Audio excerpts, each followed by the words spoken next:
Alright, who here loves Mega Man?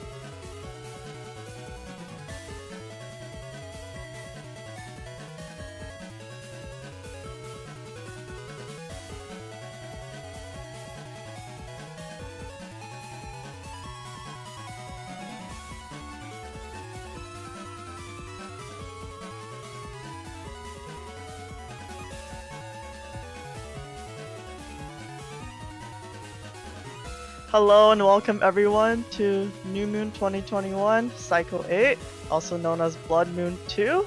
Today I'm your host Player Zero, I mean Salad. And this is our third stream for the final week of Blood Moon 2's round robin placement stages. Before I start, I will briefly explain what is Blood Moon and how the tournament works. New Moon is our weekly round robin tournament, but it's a tournament that gets played throughout the week as a round robin. It's a casual format where you're not required to play all of your matches, and it's really for personal accomplishment and being featured on stream as well as practicing. But what's different about Blood Moon is that it's a 3-week tournament with 2 weeks of the New Moon format followed by 1 week of a double elimination top cut, which will be top 12 this time out of, I believe, 38 participants.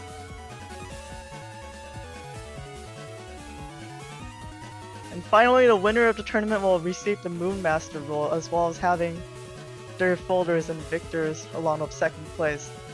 And that role will stay with them until someone takes it from them in the next Blood Moon.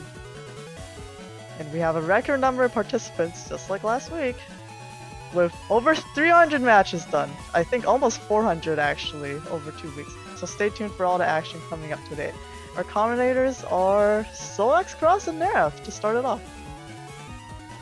Hey guys, what's going on? How y'all doing?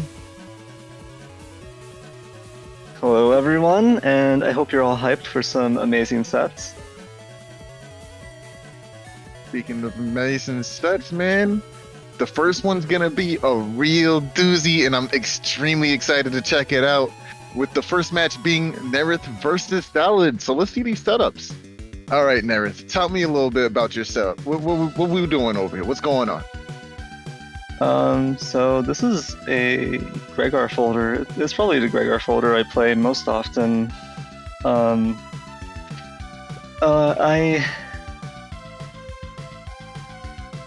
Honestly, I'm pretty embarrassed to have this shown on stream.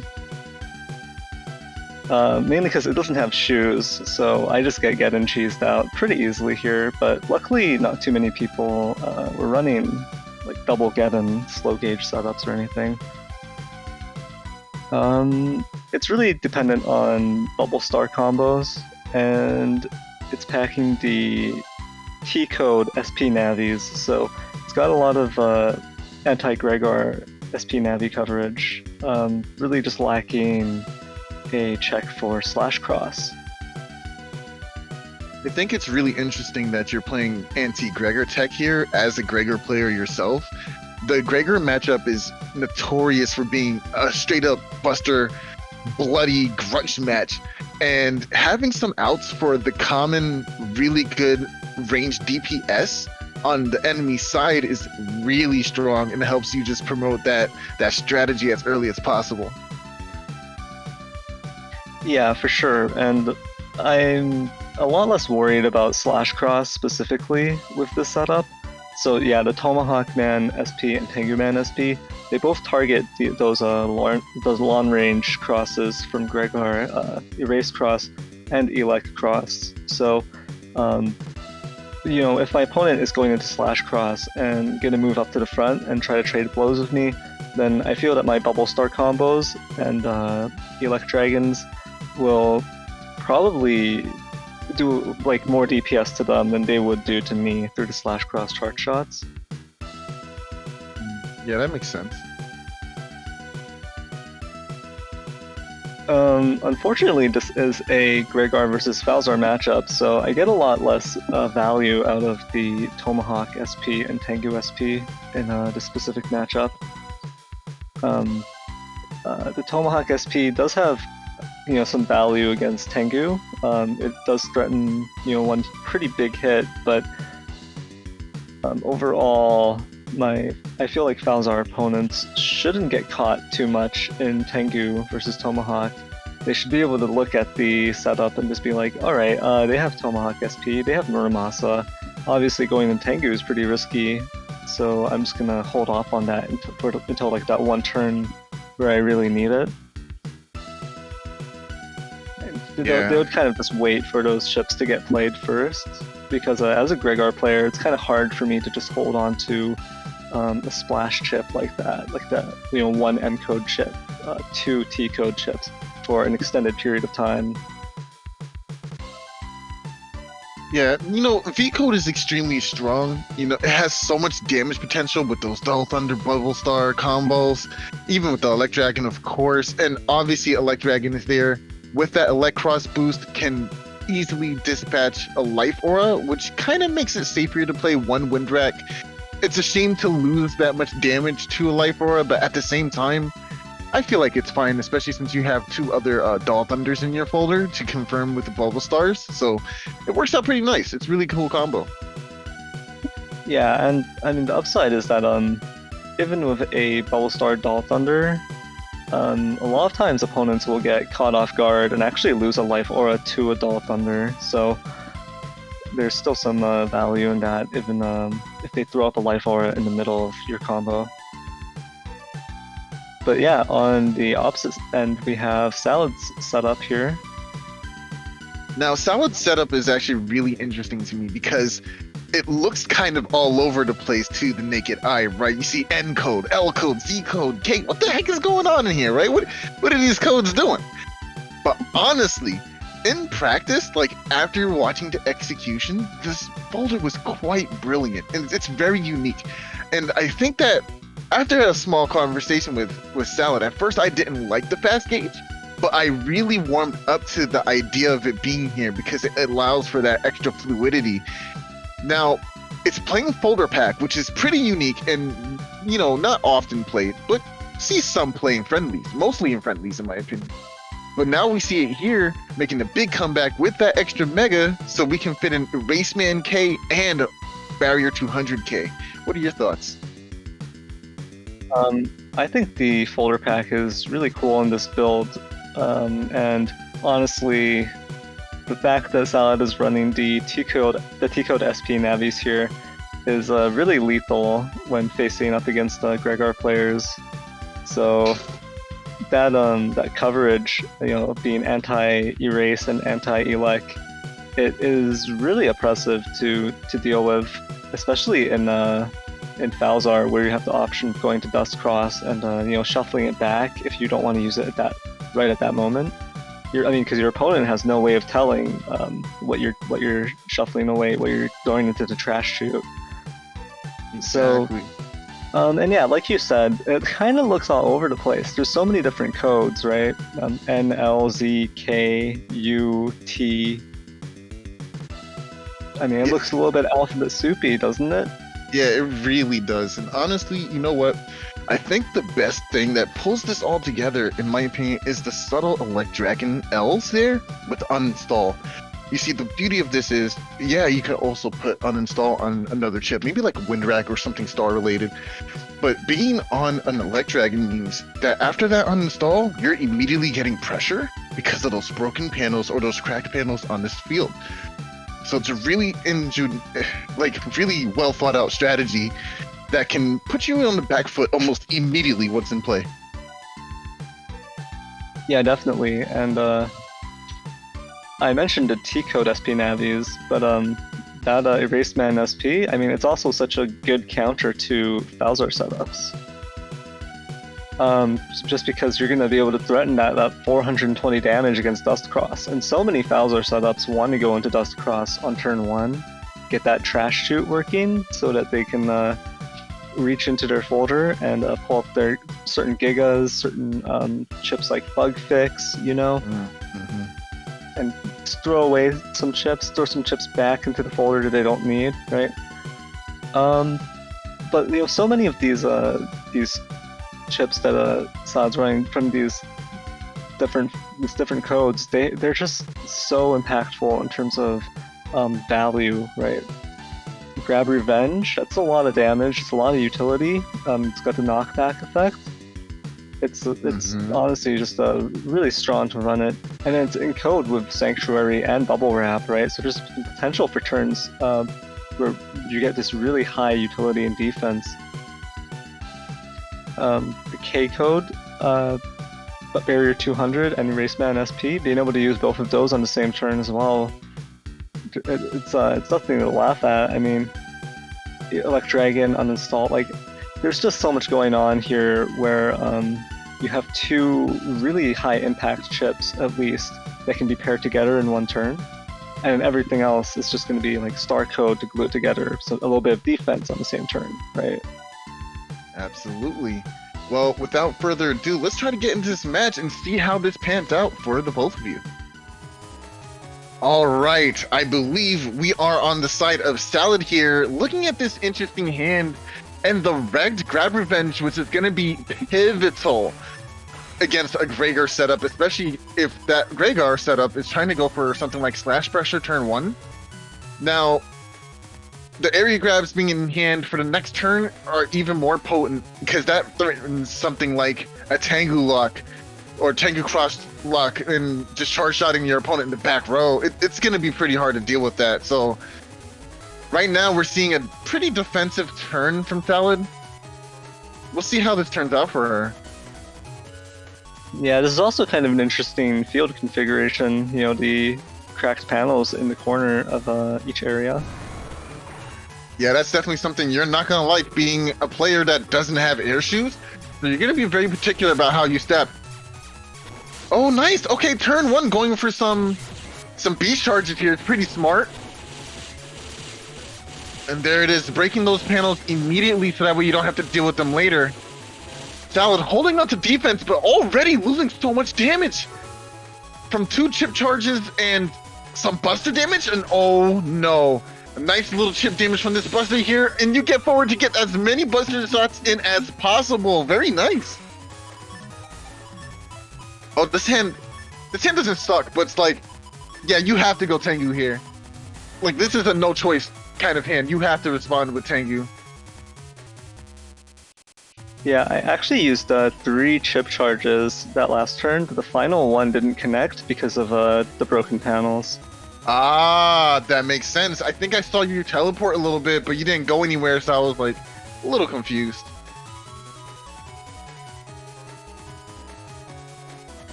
Yeah, so there's already a pretty decent HP difference here. All right. There's the first area grab. Can we get the second one down? Okay, pressuring forward. Oh, should have gone for the smack first. That would have been really good. Nice, but that's what the backup area grab was for. A Judgment in hand would be a very hard punish, especially alongside something like a Wind Rack, and there's Judgment. It doesn't connect, but it does get back to area. A Wind Rack here will get you your area back. Do you have it? No, just beast charges. Okay, there's the Bubble Star, very well timed.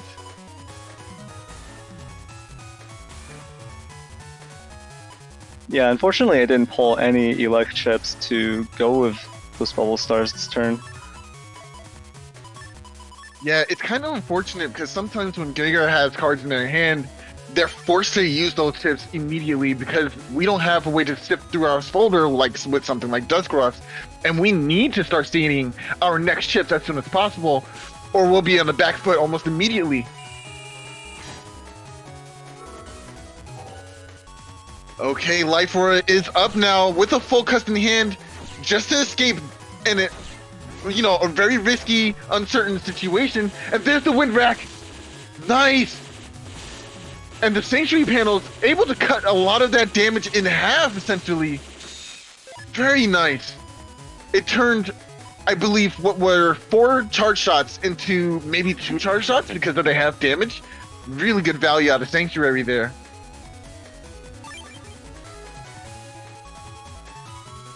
Yeah, even with the Holy panels playing their role there, the amount of damage coming from Tengu, the Tengu charge shot is just pretty enormous. I think I took something like 210 damage.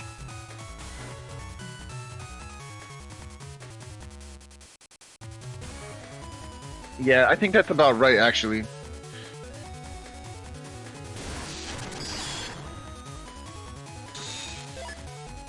All right. Sure. Okay, so I think it's really interesting that full cuts was used there, and not alongside something like a dust cross. Not sure what the thought process was on that one. Oh, actually really smart. Going for elect here to pressure you forward. And the fast gauge. Oh, and getting trapped. Yeah, alright. That's a severe HP drain. What is going on right now? I had a single Colonel soldier pop up. You know, they've got my back. Oh no. Wait, where's this HP meteor? Oh, the TFC. So I used Beast Over. Oh, you Beast Over so. Oh, into the full cut. No! Oh no! No! Okay, so you Beast Over there into a Tomahawk. Yeah, that was rough. That was not it. No. Why did you go for Beast Over? You know, I just want to end the game. End the game. Like really, really early.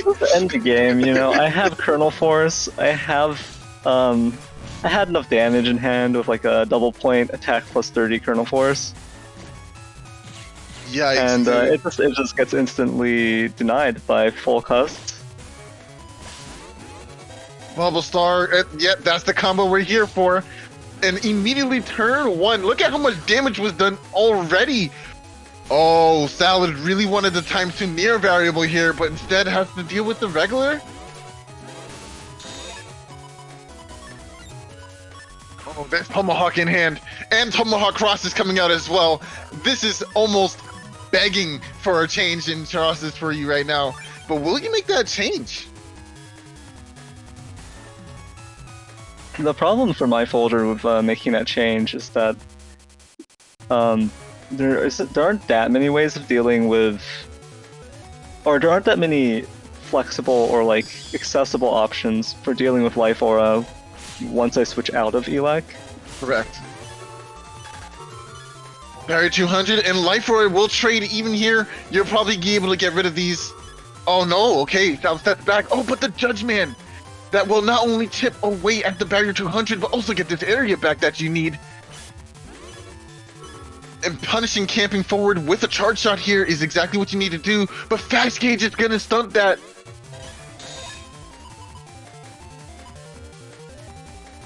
That's really good footwork from Salad over here, being able to dodge in and out of those charge shots, but also get right back to the forward camp position in order to deny an area grab.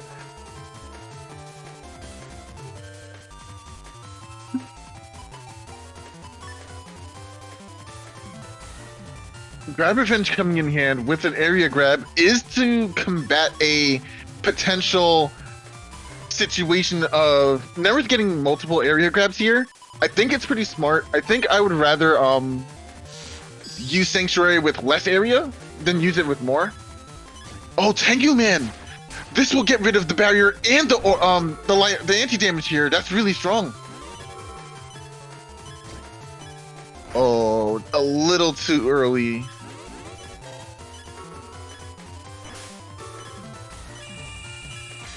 Okay, Sanctuary panels. No area grab in your hand, unfortunately. But all this defense is coming up immediately.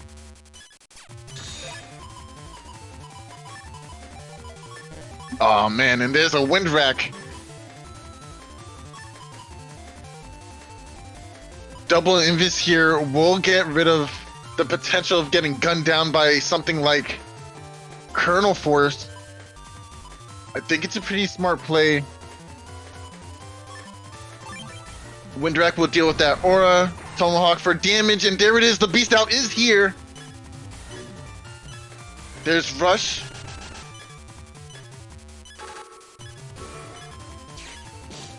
There's your first area grab. But how do you deal with these traps? Oh, this is really bad. Erase Man does connect here from the diagonal position. Oh, and there goes the Sanctuary panels, dealing with that threat immediately. And now there's holes on your field too.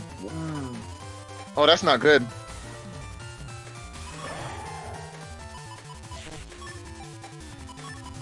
Yeah, and now Salad pulls the Meteor Knuckles, which could lock me into the back, as well as getting rid of even more panels, so that Colonel Force can't really pose a threat. Yeah, and if Salad can't sense a row, and if that Meteor Knuckle makes one more hole in front of you, she can sit there indefinitely and take basically no damage, even if you have it in hand. And of course, it's a fast gauge turn, so you really don't have a lot of time to just do nothing. Air grab does come out. Element Man will do a little bit of damage here. Oh, instead opting to make panels for herself. Oh no, Salad!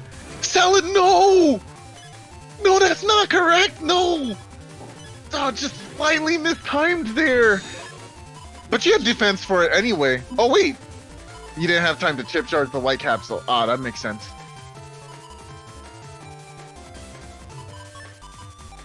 Fast gauge turns are really brutal for Gregor players, especially players that are looking to make use of beast charges and certain situations such as that. It's kind of hard to play around, yeah. It's a double fast gauge versus a single slow gauge. Salad will always be able to force the game state into fast gauge. Oh, anti-navi! Nice. Okay, that's a free way to get rid of that anti-damage. Oh, but she was flashing. Oh, but you dodged the Tengu! Nice! Oh, the bubble star!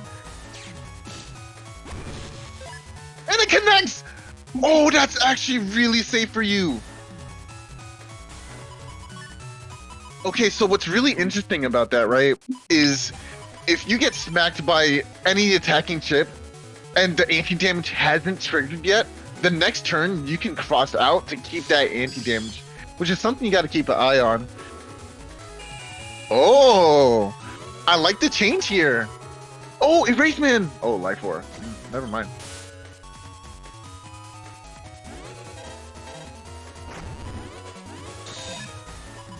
Oh, you escape. But these options aren't looking as strong as they did in the first place. Elect Dragon is in hand and will be able to do a decent amount of damage. Oh, the Muramasa to get rid of that. Oh, wow. Okay, yes. Lightning, the Elect Dragon here will be able to deal with Sanctuary panels if Neryth decides to camp forward here. Oh, good dodge. Oh, never mind.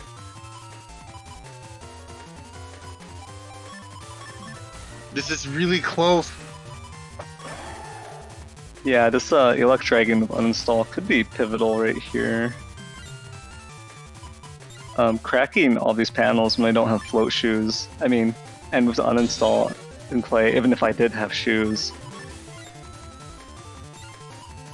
Oh, I really like that full cut there to gather information. Salad sees that you're not crossing out here, so this might affect the decision making. There it is. Yeah, we definitely don't step in front here. We camp this out until the end of the turn. Oh no. That's not the place you want to be. Neryth, she's gonna chip charge it. What are you gonna do? Yeah, unfortunately, since I already stepped out from the center panel there were no safe panels for me from the beast charge. There was nothing you can do in that situation. You were definitely a cornered person in a desperate situation.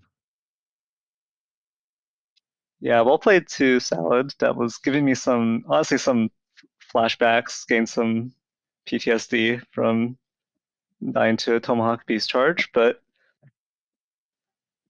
Oh man, Salad's play was incredible just now.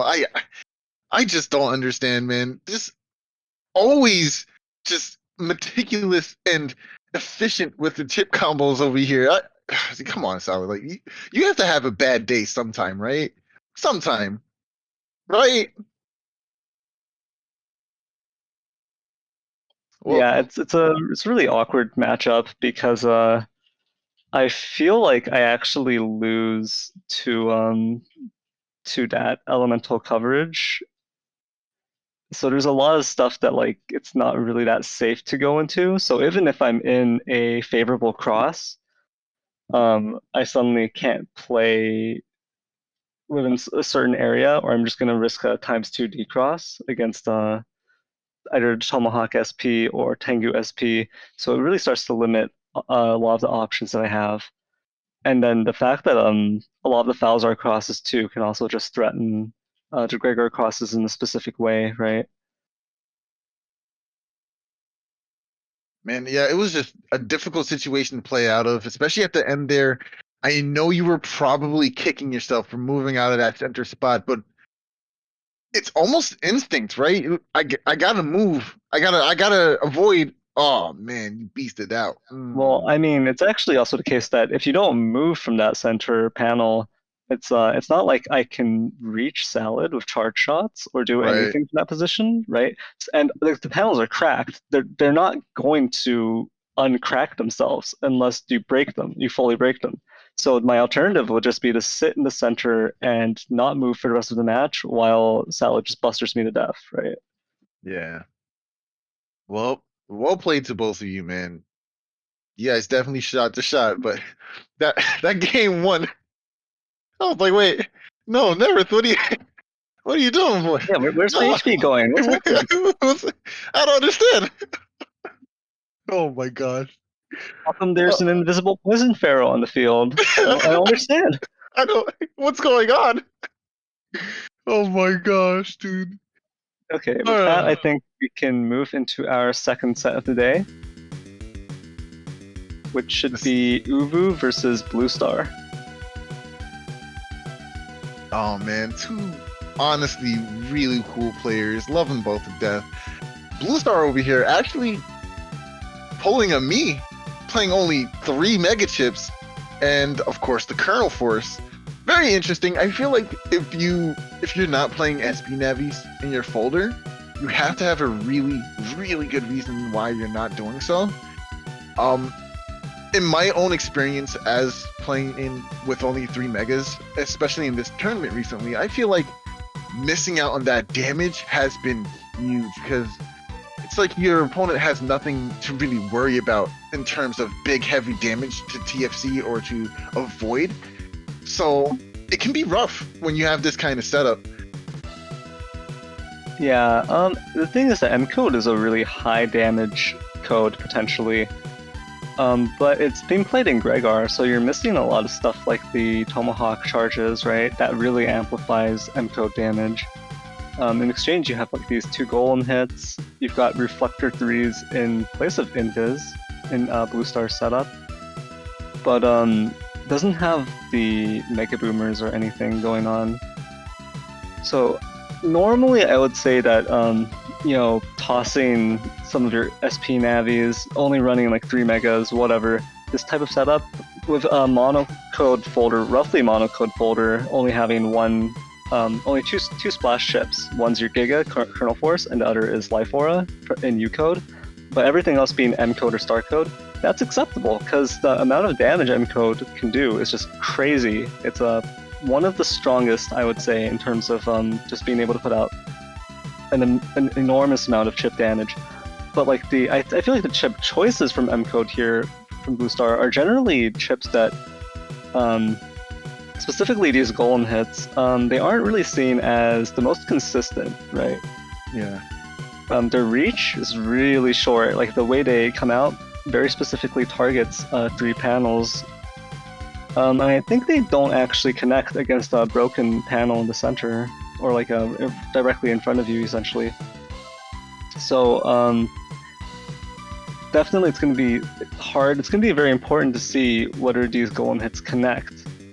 Because you have to keep in mind, those could have been another extremely high damage encode chip instead. So getting the value out of those is going to be important. And in the Falzar matchup, there's a lot less value too, because Falzar isn't gonna, they don't have SoulXCross, right?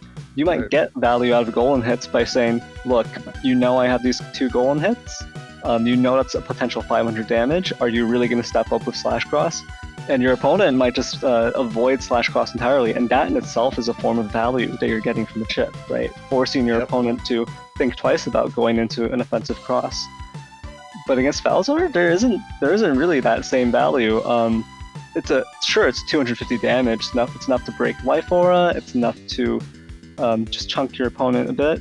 But it's really not as scary because Tomahawk Cross, right, who would want to step up to the front to take swings. Tengu Cross wants to step up to take swings.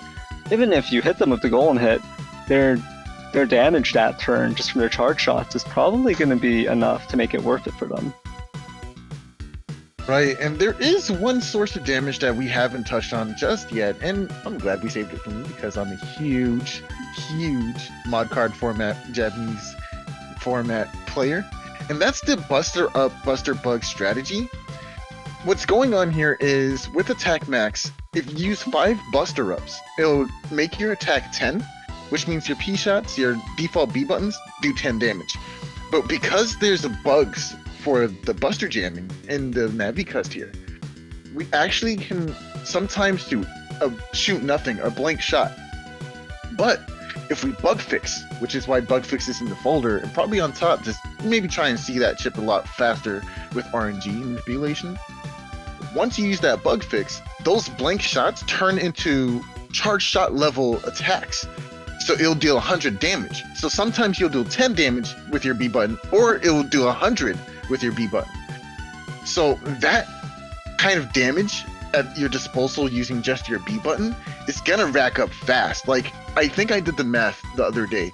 Against someone with 2200 HP and just attack 5, not even having attack 100, or attack 10 rather, is gonna be 45 charged up P shots, and that's death, right? 45 of those. And you can mash out that B Buster really fast, especially if you have speed max to decrease cooldown. So with 100, we're cutting that in half essentially, and we're gonna be killing you a lot sooner. The problem is he has to draw them in this Gregor setup, which is a lot harder to do than you would think. Luckily, everything's on code, so the folder should flow relatively nicely into each other. But it's still going to be a luck of the draw aspect for BlueStar. Yeah, I heard a lot of math there and I kind of zoned out, but the point is, it does a lot of damage. A lot of damage. Big damage, go boom. So yeah, you see there's a little bit less damage from the M-code chips, which is a little bit strange on the surface, but you look at those Buster Ups and the Bug Buster, and well, that's where there's some compensation, there's some extra damage coming out from this Buster Jam procs. So definitely going to be something to watch out for. It is painful as hell to take 100 damage just from a P-shot, right? That's not something you want to see. And then on Uvu's side here, we have A-Code. This is kind of like the Uvu special by this point. The tank cannon, reg tank cannon in code right off the bat. You're going to take a tank cannon to the face, or even when it misses and it just hits your back row, it feels horrible because now you have these cracked panels in the back, and you're just like, what is this? Why am I gonna get caged in with my opponent here? Exactly. Yo, honestly, if Uvo hits that tank cannon one, you lost the game. Like 100% accept it, because that's like, I've said it before, it's like the Wong factor. You don't know why he has an X Factor level 4, but here he is, he's here, and he's killing me. Like, if Uvu lands that tank cannon, start running. Yeah, and this is kind of an interesting interaction, because I would say that BlueStar doesn't have that many ways of decrossing what Uvu's got. I mean, there's machine gun 3s, right? Any raceman handled the dust cross and ground cross, but ground cross not too common in not too commonly used. There is the Muramasa to potentially threaten Tengu, but like, what is BlueStar gonna do necessarily against Tomahawk, against or even against Spout Cross, right? It's kind of an awkward situation because a lot of the crosses that BlueStar might want to go into are going to be threatened by like the Risky Honey 3. The Risky Honey 3s and Winracks from Uvu's side. That's going to take care of the 2 long range Gregor crosses, Erase Cross and Elect Cross. And it's not that hard to land those. If you're in Beast, Winrack is probably going to connect. And you can also threaten with just Tengu block, right? So Erase Cross doesn't feel that safe in this matchup for BlueStar, I feel. And just random Risky Honeys, that's also something you have to watch out for. You can easily lose your Elect Cross to Risky Honey. It can even pop your anti-damage. The star can hit the hive, and then there's an extra set of bees right there. Yep, and it's really dangerous. And those bees are very nice and generous. They will wait for you until you spawn back onto your panel. It's pretty ignorant. Like, you have to be very careful. BlueStar, you better watch out. And then finally, like Meteor Knuckle. That is really dangerous. If you get caught in Slash Cross and Meteor Knuckles hits you, that's probably a deletion, or maybe almost all of your HP gone in an instant, right? Yep. And Stoutman SP and these Aqua Needles, those are going to threaten both of the fire crosses from Gregor, Heat Cross and Charge Cross. So really, Uvu's got this like full elemental coverage against Gregor crosses. That's just like the benefit of A-Code. It's so good in that regard. Whereas I do feel like there's certain crosses Uvu can kind of go into where it's like, BlueStar can't threaten a huge hit on that cross, even if it's a D-cross hit from like a charge shot, maybe. Getting rid of Tomahawk using Element Man or a Heat Cross or Charge Cross charge shot. That damage isn't huge compared to Spoutman SP on Charge Cross, right? That's 720. Yep. And I don't think we've mentioned it yet, but Uvu is running Humor Bug. It is humor, so all these chips we just talked about can randomly have a ×2 factor on it, either via the rage or the full synchro. So yeah, it's a really, really scary situation for BlueStar. He's gonna feel like he can't go into any cross safely. So we're gonna have to see how he handles this situation. Let's hop into this match and check it out. Man, I'm not ready for this. Oh, we got Uvu's side over here with the tank cannon freshly ragged in the hand. Yeah, unfortunately it's going to be a little bit harder to connect it thanks to these rock cubes. Right, this is a rock cube center field, so they're going to be in the way. So maybe Uvu would consider going to. Nope, just gonna lock in the tank cannon.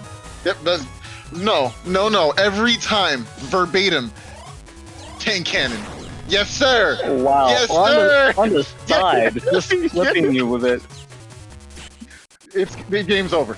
The game. Good job, guys. We can clean it up.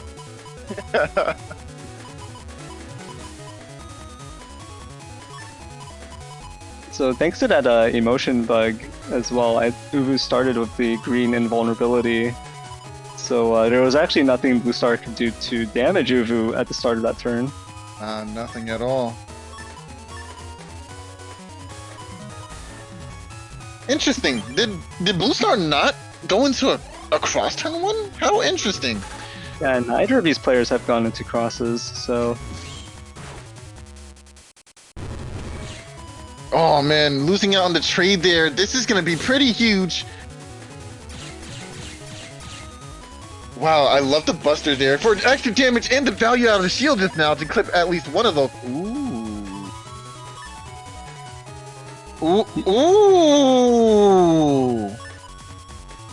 Uvu being so incredibly cheeky. Oh, jeez. No.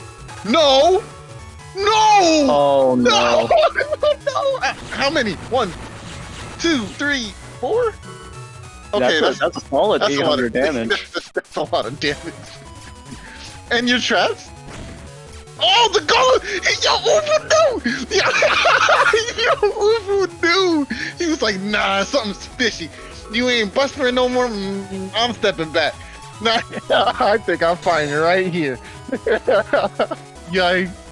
That was so much damage.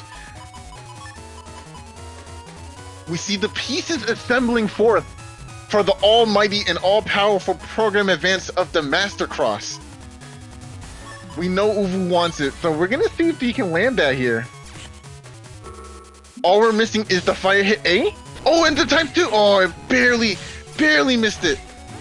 Oh, that's so much damage. Only 400 already. BlueStar on the back foot. He wants these busters to do some more damage for him, but not having all those buster ups yet is really... the shield. Really nice value. Really nice value from that shield right now. Oh, these police shots, they hurt. Still no fire hit. I think the sequence is Aqua Needle, Risky Honey, Elect Pulse fire hit? Or is it fire hit first? I forget the order. Yeah, ooh, lost on. Oh, jeez. Oh. But there was no beast boost on that, so. Well, the thing is the Buster Bug, right? Oh man. Honestly, if Uvu just stood still and just shielded like once or twice, I think he would have gotten an insane amount of value. I'm not sure that the Buster Bug compensates for the lack of the Gregor Buster? Yeah, there's both the Gregor Buster to complement it, but also just the plus 30 to Kernel Force. So I think it would have done a lot more with Beast. No. Oh wow, that reflector. Yo, what a reversal! That reflector ate up all that damage. Bees? Nah. Elect Pulse? Nah. Aqua Needle? Take this. Yo, that was crazy. Very nice, very nice. Yeah, I thought for sure Uvu had that in the bag, but that reflector was completely game-changing. Completely game-changing. Reflector hype in chat, please. Yo, what a comeback. Reflector hype is real right now. Elect Pulse in hand? Oh, just barely missed the clip there. Uvu starting out blind, but they could tell that that tank cannon looked like it connected because the back panels didn't crack. So, oh, I actually really like this turn. Yes, going for the mine here. It's right. Judgment will throw books at BlueStar over here, so that will deal with the anti-damage in that way. And luckily his opponent isn't playing float shoes, otherwise mine would be completely irrelevant in this matchup. You see, I really wish they didn't make that a thing for Battle Network 6, where mine just kind of only does damage if you don't have float shoes. But hey, it works out. Not a lot of people play float shoes right now. Oh, and shielding the anti-damage. Cheeky. oh, It's time. times 2. Watch your step. Nah, you gotta come over here, big dog. You gotta come over here, man. Not, come on. Oh, that's so smart.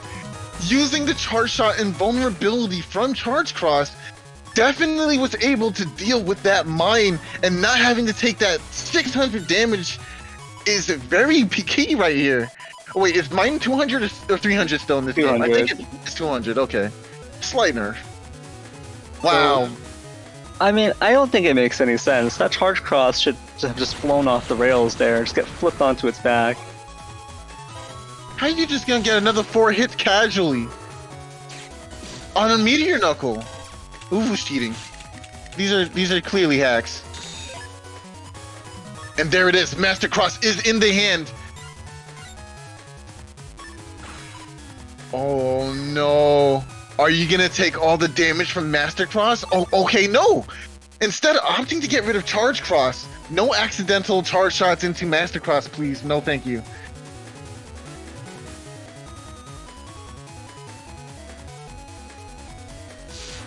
Uvu has to remember here that Golem Hit is in play. Oh, that area grab will deny that a possibility. There it is. And the charge shot will take out that Charge Cross. Losing the Machine Gun 3 as well from getting decrossed.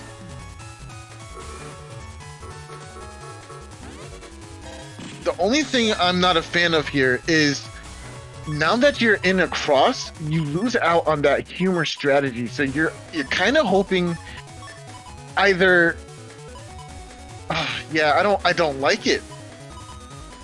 It's still gonna deal a decent amount of damage if it lands, but that ×2 is what makes it incredible.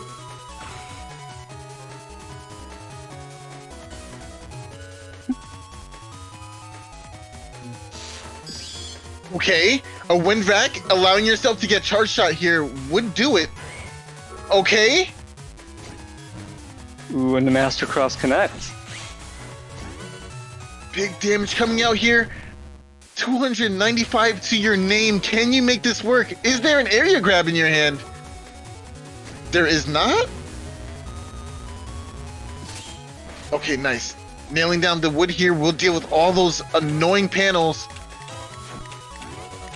Not sure why we went into splash here. I don't think that was a really good idea. Oh! Uvu stepping forward. Trying to get greedy.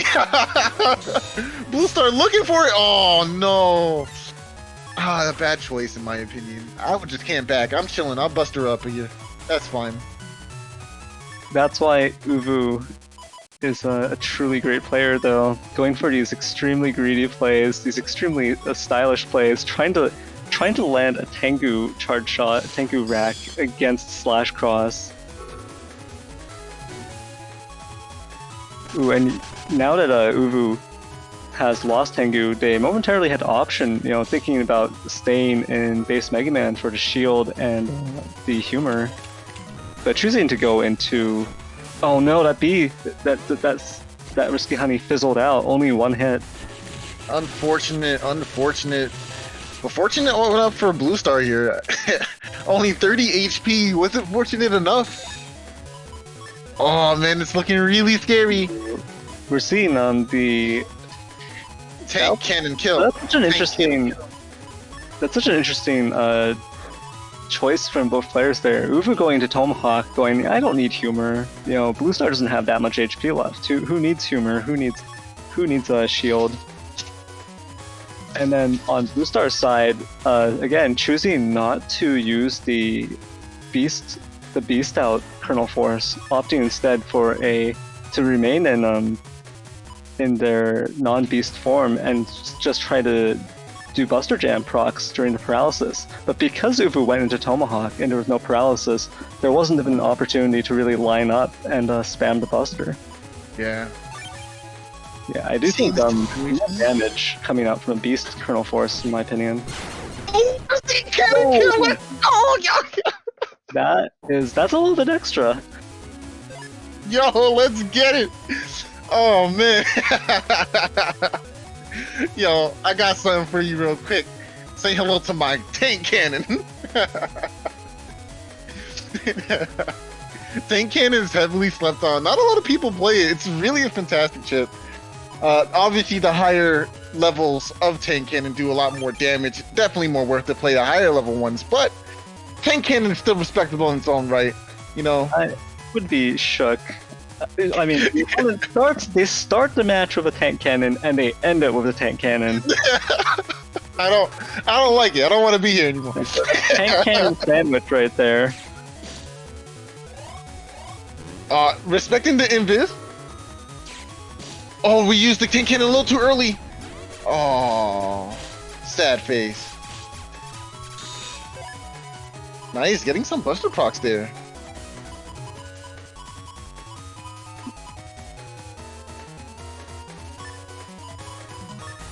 I wonder if we're gonna get the ×2 Mr. Master Cross in this round. Oh, but there it is again. That mine, ×2's mine here would be insanely good value. I think you kind of Wow, yo, playing against mine is actually kind of ridiculous if you don't have float shoes. Like, I really don't want to succumb to that level of torment. Yeah, it's kind of the same situation as just being locked in like this cracked panels or something, right? You don't want to start stepping in everywhere because you're just going to take that huge hit. And what's even more disrespectful is that it pierces invisible. Oh, but there is a trap here. So I guess was for a ×2, but unfortunately didn't get any ×2 procs throughout that entire turn. A ×2 element trap, that would have been huge as well, 480 damage. I think the proper order in this hand would be Life Aura first, and then Judgment, and then using the area grab afterwards. But I guess what you really want to do here is you want to connect Judgment to get rid of anti-damage, or at least buster it off before they find that mine on the field and just trigger it through anti-damage. And it's also risky taking these panels because you can step on your own mine. Okay, nice. Life Aura camping forward. Oh, the reflector! The reflector! Okay, Life Aura. Yo, let's go! Okay, we now know it's not in 5 out of the front 6 panels, right? On BlueStar's perspective. There's one panel that's directly in front of Uvu that he did not step on. So we know for sure that it could possibly be in that square. So you don't step forward, right, Uvu? You don't step forward, right? Okay. That's another panel we know it's not on. So now we're really playing footsies over here. Oh, Master Claus landing again!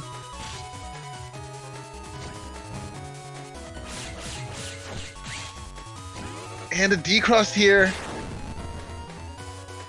700 damage on the table. Very nice value.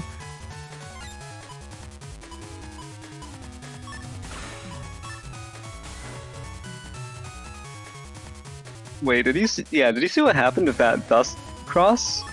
It looked like just a recolored Mega Man with the dust cross colors came out, and then that was weird. Formed into dust cross. Yo, that was crazy. That dust cross Mega Man was a little bit slow. Okay, the second Didn't grab get into the uniform.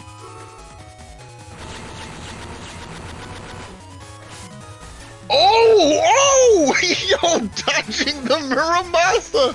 That was lucky. That was really lucky. Oh, this is a lot of damage in hand. You know, I hate that Elect Pulse 3 does piercing, but it doesn't pull you out of the invisible state. It's like, what's the point? Why are you like this?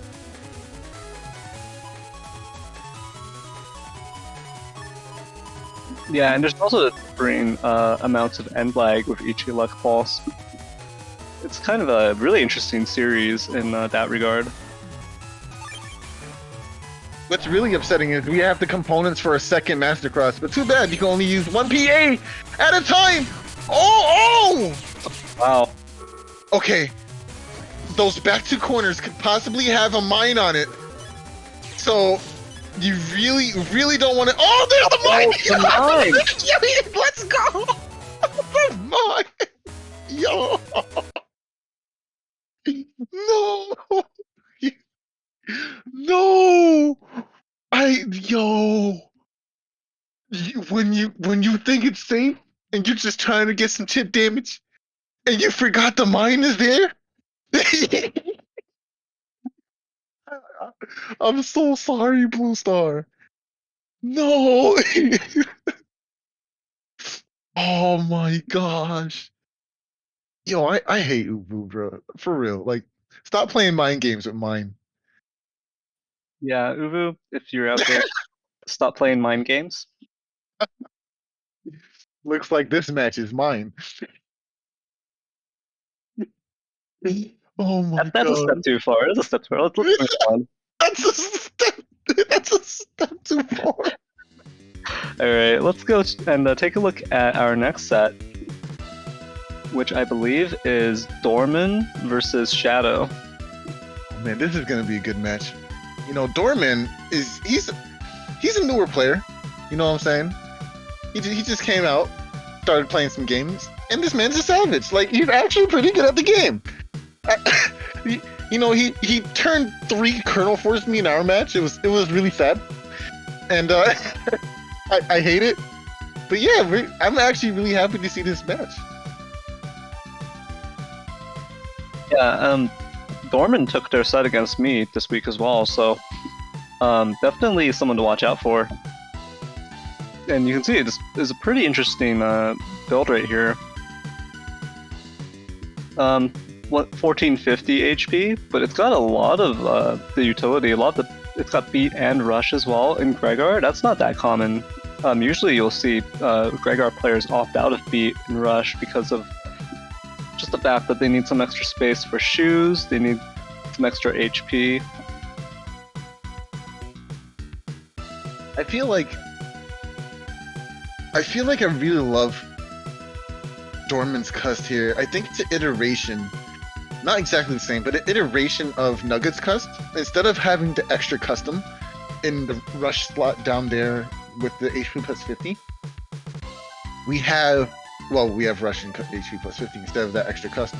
So it's not a cust 2 setup, but I don't think B code really minds that, right? It's not like you're playing that many chips out of code with 3 Q chips and 1 U. Everything else is star or B. So you have a decent amount of fluidity here to just kind of let loose. The only downside I see here is maybe drawing Recover 200s a little too early. But having Recover 200 on a turn that you're kernel forcing is really interesting to me.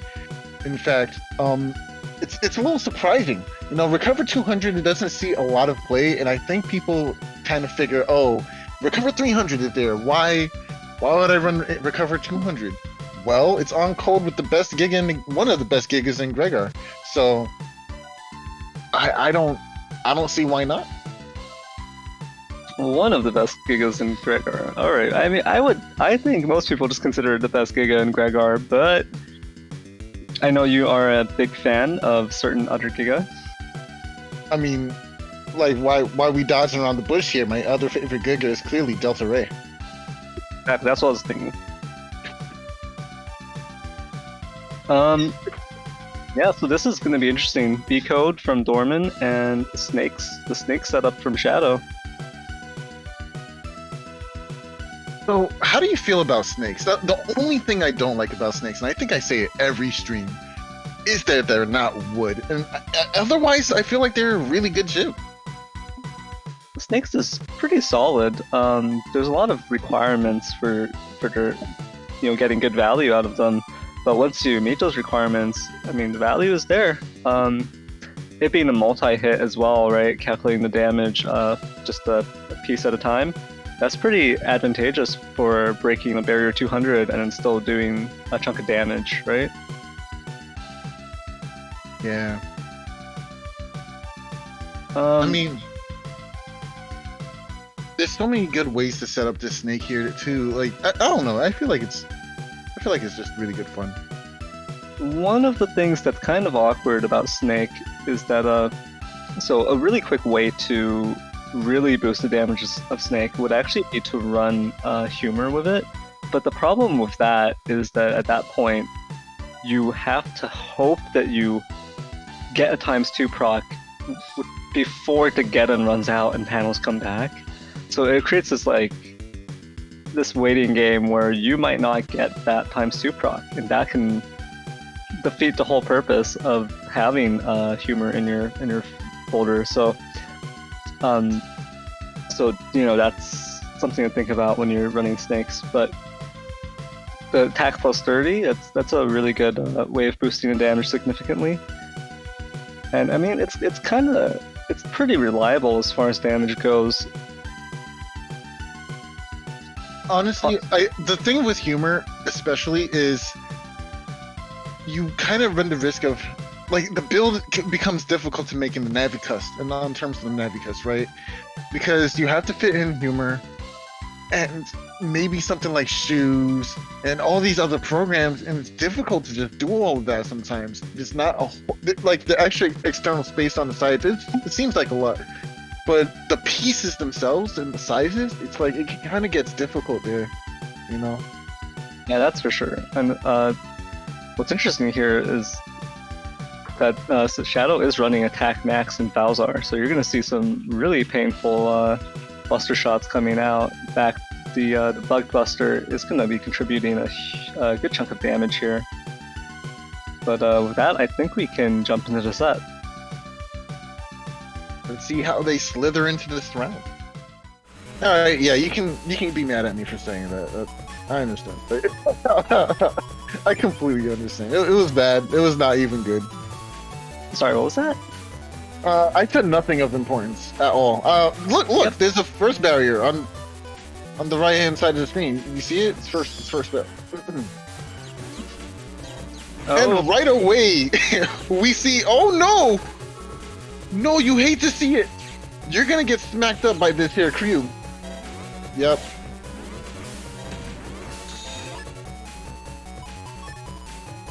I hate that Dustcross can absorb items and then throw them at you for 200 damage as if that's okay. Like, that's a beast charge. You know what I mean? Like, that's a lot of damage. Yeah, I agree. It should be 400. Get out. Leave. Don't come back. We don't believe in bias around these parts. Especially if you're biased to Bowsar, ew.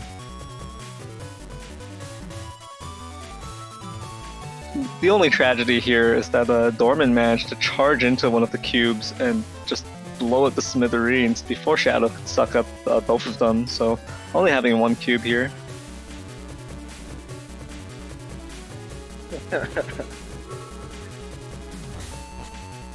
Oh no! I wonder what you got stolen here. Maybe it was something that they wanted to get stolen. Did Shadow want to give that up? You never know with Bird. Ooh, both players using a Judge Man here. 2 whips passing silently in the night. That was nice.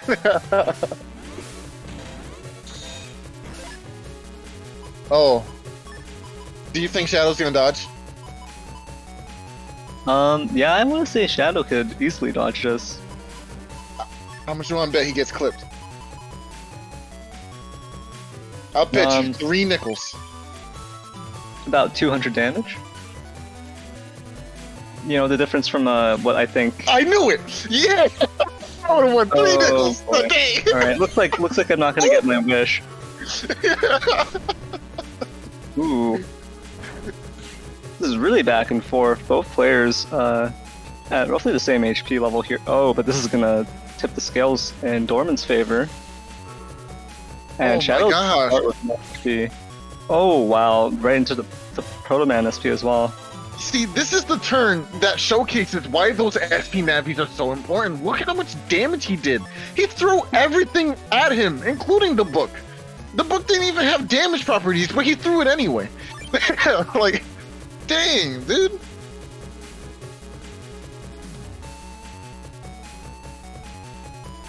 Yeah, Shadow's definitely hurting a little bit after that turn. You need area for your snakes. You need Godon to go down. Oh, and... Nice. Okay, there's the area. Oh. Yeah, you get clipped by that too. I'm sorry. You don't dodge that. That's... Oh! Oh! Oh, this is not going to be pretty. No, this is not. This is actually going to be horrific. Shadow, if you don't have something, you're going to die, dude. I mean, Shadow does have the answers in their folder, and most likely in their hand as we speak. You know, the 2 Godons could come into play. There's Hut Batch. Godon is star-coded, so this could still be a way to deny it. Recover 300.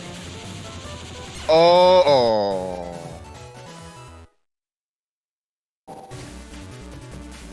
Alright, game 2, let's see it. It's really unfortunate sometimes when Gregor just draws the Colonel Force, and and you don't have an out for it immediately. Yeah, and that's a huge motivation for Gregor players to be kind of loose with how many chips they're selecting per turn. Kind of just throw as much as they can out, because when they reach that kernel force, the threat from it, when your opponent doesn't expect it to come super early, and you've played 5 chips per turn for your first 2 turns, and then you pull your kernel force, it just becomes a really lethal amount of damage. Yeah. Yeah, we're having a big thing turn. I mean, after that last turn, I don't even know what you're thinking that's different, right? You're feeling pretty good about yourself. Dorman, like, man, the boys and the whole squad came through. We done shot up the place and dipped. Like, that's it. What is there to think about now? You have the overwhelming advantage in terms of momentum.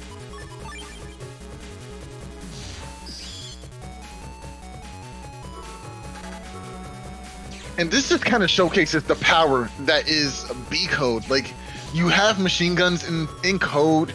You have all these really powerful navies, especially on top of something like grass. It's a lot to deal with. Oh, blocking this element, man. Fire on grass using the invis. Well played from Dorman right there. Didn't really manage to get any value out of the machine gun 3. That would have been nice to get a D-cross on Shadow right on the first turn, but would have required a different chip sequence for that.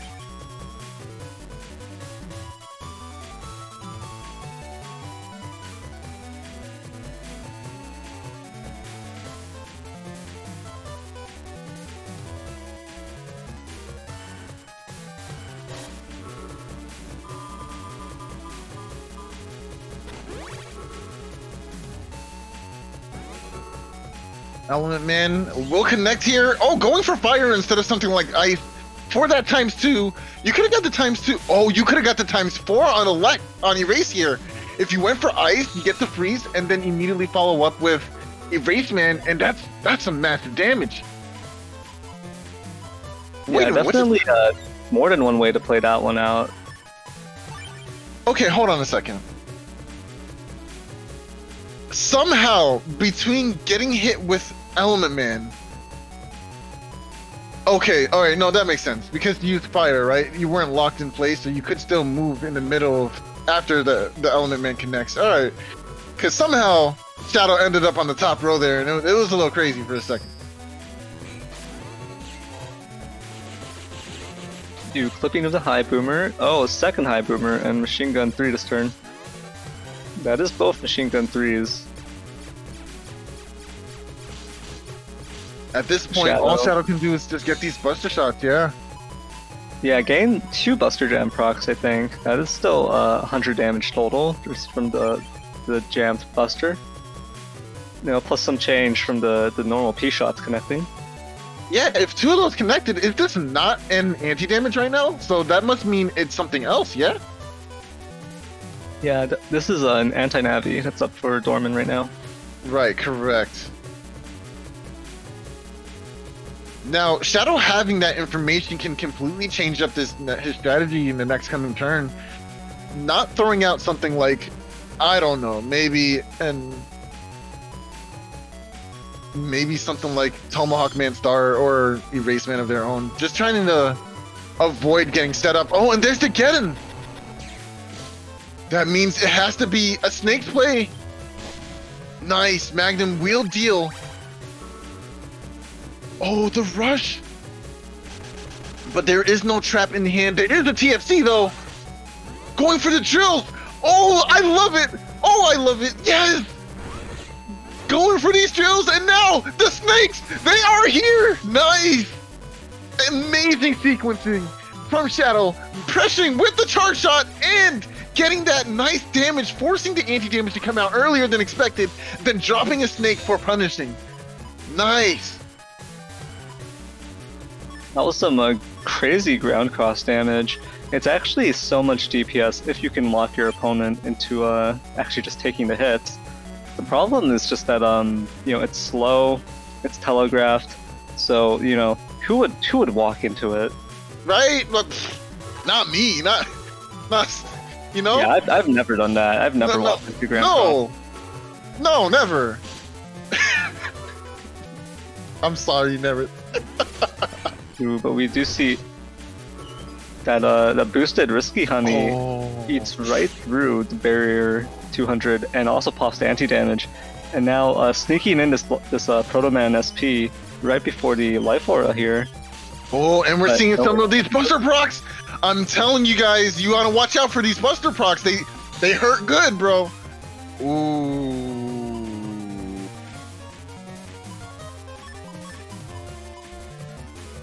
Really, the Life Aura? I'm beasting out. I'm killing. I'm going for the kill.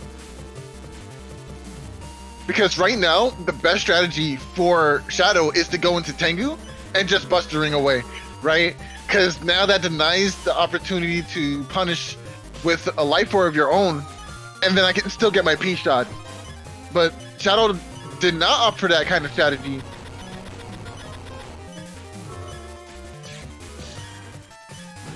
Yeah, Tengu would have been really nice here. Yeah, definitely Tengu would have been able to close this one out. Yeah.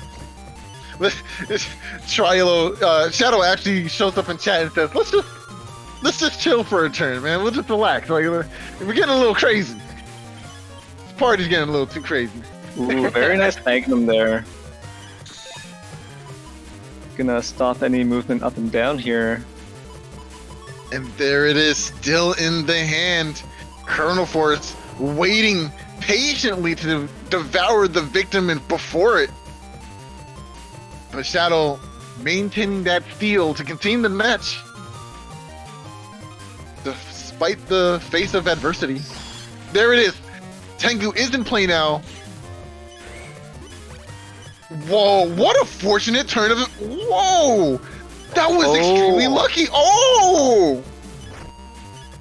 Buster Procs. Buster Procs. Go down, Buster Proc. That's it. That's your life now. You match me as hard as you can. That was a 3-frame catch right there. That Blast Man SP was in the process of being used. Ooh. Ah, dang.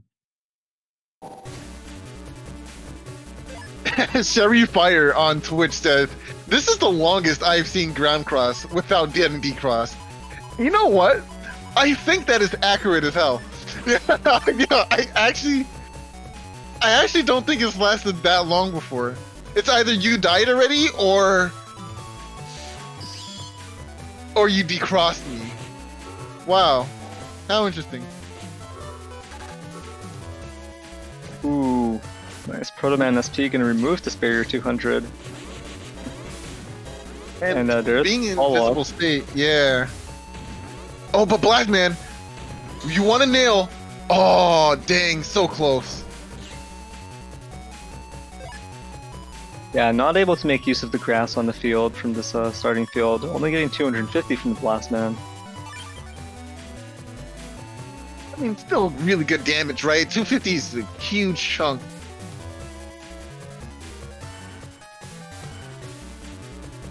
Yeah, for sure the 250 is nothing to scoff at.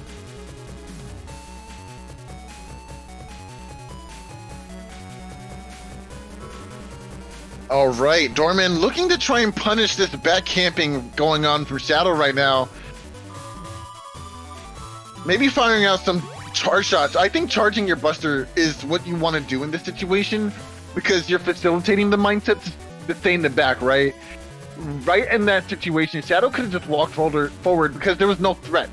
There was no potential threat, I should say. But if you're holding the B button, that instills the fear of coming forward because I could possibly get clipped by this charge shot right now, right? That's the kind of mind game you want to play with when you're playing Battle Network. You want to constantly be giving your opponent something to think about and then throwing out a battleship that punishes that kind of mindset. Or even throwing out a battleship that punishes people versus a specific thing and then getting value out of your charge shot for that instead. You want to position yourself in that kind of way. Right, so just as we saw, Shadow did in fact step forward. And, oh no, using the beads early means you're gonna eat... Oh. Okay, no. We just waited out. Do we have time? Do you have time for snakes? No, no snakes, no snakes.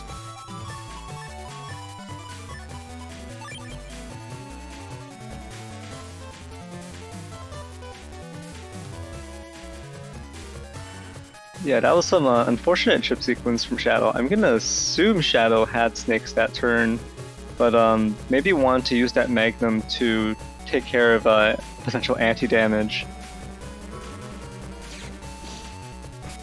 So possibly had snakes at the end. I'm actually kind of hoping that Shadow threw. Oh, the movement was almost clean, but you had Life Aura. Why didn't you just press your button? Oh, Shadow, not like this. I make that mistake sometimes too. Like you want to punish and dodge everything, but you get clipped, and then you just feel like I should have pushed a button. Yeah, it can be rough holding on to your defense, thinking I need it for time freeze, right? I gotta use it to counter something my opponent's throwing at me.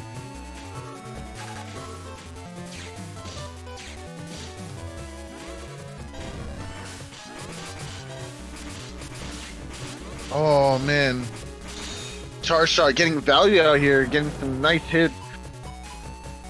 But Charlo's Buster's not doing a crazy amount of damage right now because it's lacking that. Oh no. It's Colonel Force time, ladies and gentlemen. It's Colonel Force. Oh no. Judgment comes out. Oh. And it eats the Wind Rack. Oh, the anti-damage comes up. Okay. Oh, Judgment punishes. Okay, that's not bad. That still means you get a roll. How fast can you mash? Area grab will come out. Not gonna do enough to save you. Oh, but moving to the side does stop you from taking a lot of buster shots. Nice. Well, that was a scary turn. Yeah, it definitely could have been a lot worse for Shadow. Shadow played that really well, even recognizing to move around the bend and get into that corner in the nick of time, which forces Dorman to have to move around to get value out of that B button. That was really good. Well played from Shadow.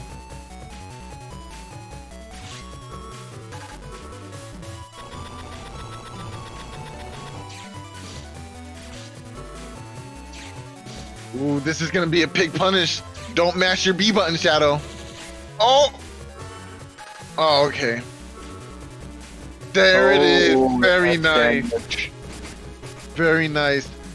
Shadow should have recognized that the Element Man wasn't gonna really do anything, right? You would have did your nice little fireball damage. Oh, good job.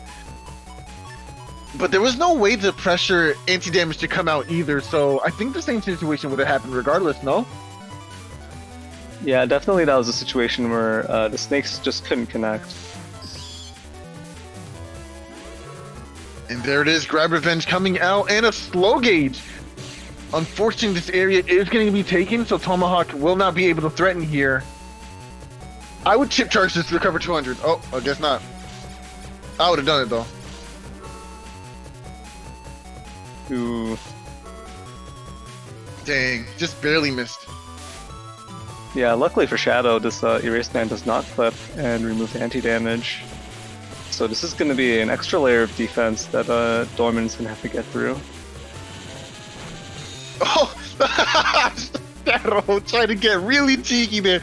Oh, you camping forward, huh, brother? I got something for that. Where he whiffed on fort. Dorman down to do his last two chips, though. Still a lot bad of choice. to do. And very quickly loses one of them. Tomahawk Man will connect here for a decent amount of damage. The scores aren't terribly in favor of any individual. Okay. These charge shots nailing the center, just going center every time. Just going, oh. He got hit in the center 5 times in a row. Dorman just saying, if you're gonna feed me, then I guess I'll just eat. Like, what else can I do? Oh no! The wind rack! Oh no! It was the wrong time!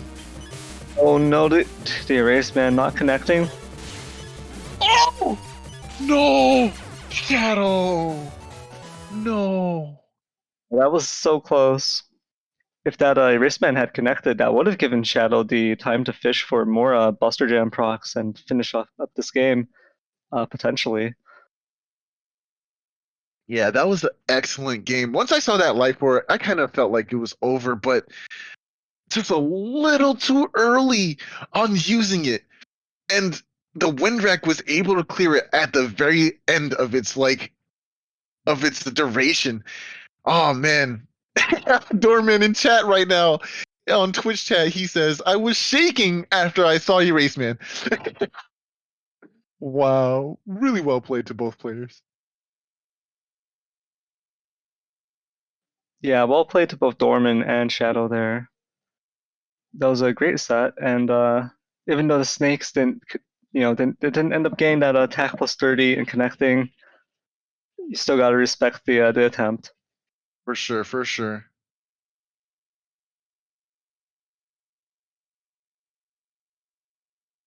Okay, well, without further ado, let's go on to the next match, which will be our... Hold on. Sword Saint Virillion. Okay, if no one understands this, so Mr. Sword Saint over here decided to enter their setups on the Google Doc, and they put Sword Saint Virillion. So he is, in fact, the Saint of Swords. I love this. This is a good name. But he is playing against a very well-known player as well, Symes.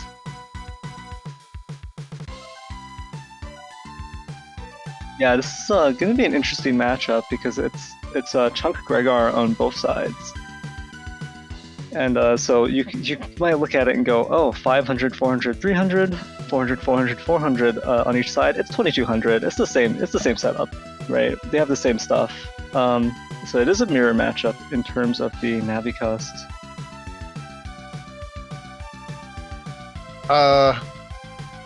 Okay, so I got really confused for 2 seconds because I saw Machine Gun 3 at 1, but then I saw 2 more Machine Gun 3s at 1, and it blew me because I thought there was only one.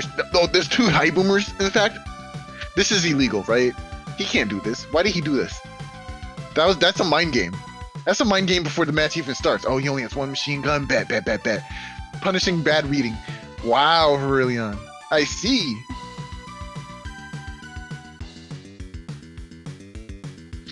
I mean, that is yeah. I mean, the way it's entered is it's faithful to the way it shows up in the folder in game, but definitely we usually condense it so that it's like approximate, right? So in the sign-up sheets, we'll show these 3 machine guns as a single machine gun 3. We'll list a chip number next to it, so there'll be 3 of them, and then it would be probably like right under that Proto Man SP, because what's happening is your chip sequence is determined in part by the chip order in your folder. So the first chip in your folder is actually more likely to come up sooner. And it's not a sure thing, but the probabilities are influenced by that order. So it's for that reason that we ask people to submit their folders and submit their chip listings in the order they have it in game. And so it gets kind of weird, and you can like intentionally manipulate your chip order a little bit like that. But for Virillion's sheet, unfortunately, it was overlooked, so we didn't end up condensing some of these chips down to their approximate location in the folder. That makes sense. You know, something I gotta point out here for Virillion's, Sword Saint Virillion's folder is that there's a lack of holy panels, which is kind of a signature of Symes at this point, the double holy panel tech in B-Code. Now, this is interesting because Sword Saint Virillion doesn't have shoes at all. But he does have that one sanctuary, so that could help out. And of course, you have Element Man to make ice if need be. But it's really interesting to just completely subscribe to the idea of well, my opponent has Godons. Doesn't matter, I'm gonna try and kill you anyway with something like Machine Gun 3 or this powerful Tengu Man or Blast Man. I can still deal damage in some way, right? Don't have to rely on movement directly. And plus, if the situation does provide itself, I will have Sanctuary for that exact reason.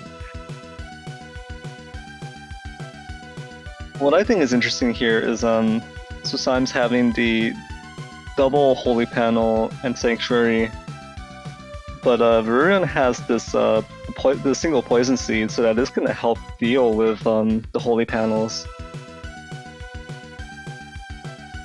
And on top of that, it's just such a this is almost a total mirror match right here. I mean, it's both B code. They've got like all of the signature Chunk Gregar chips.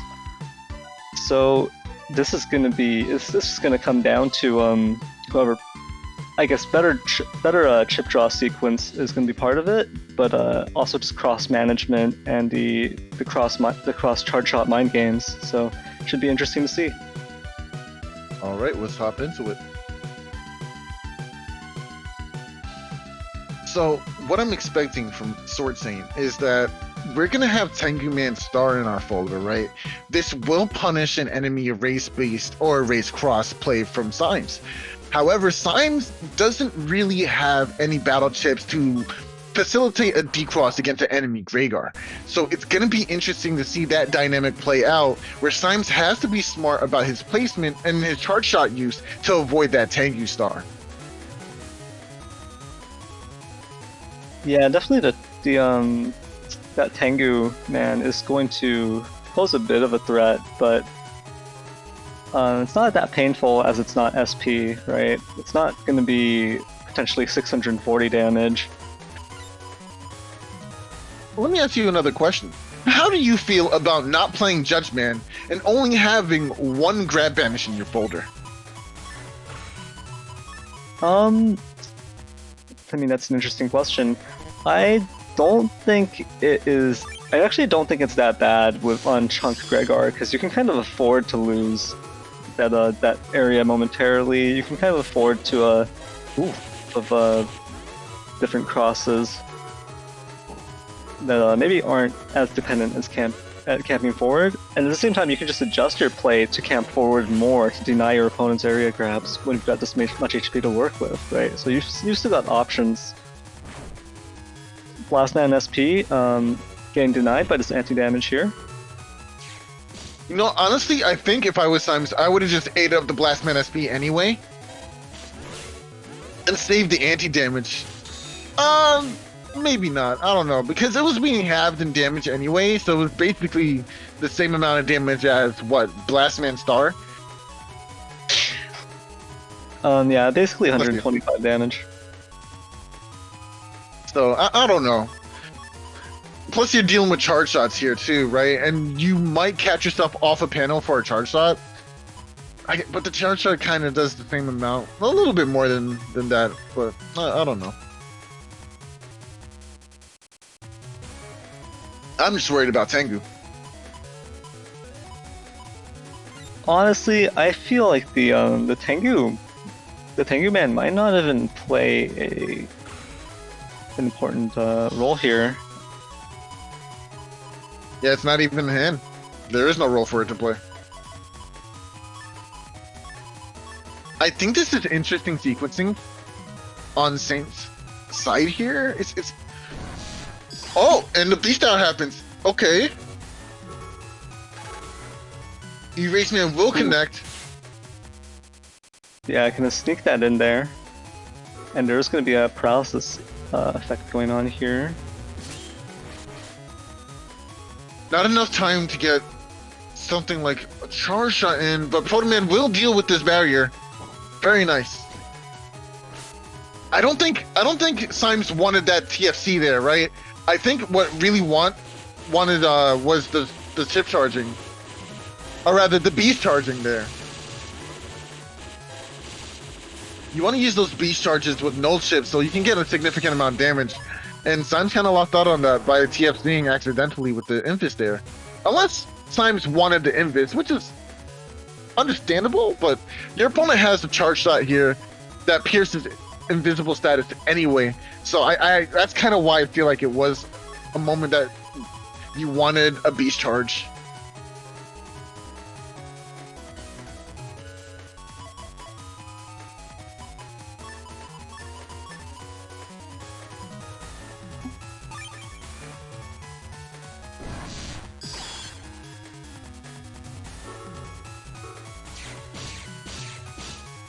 Okay, nice. Getting area back and plus on area. This is actually a really bad situation to be in. The anti-damage will help out though.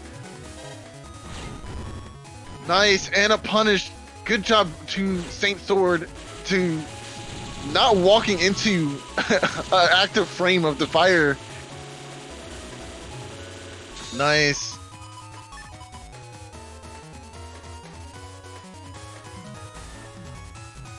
Yeah, so even though Symes has this area advantage right now, it's a little bit hard to punish Virillion with it.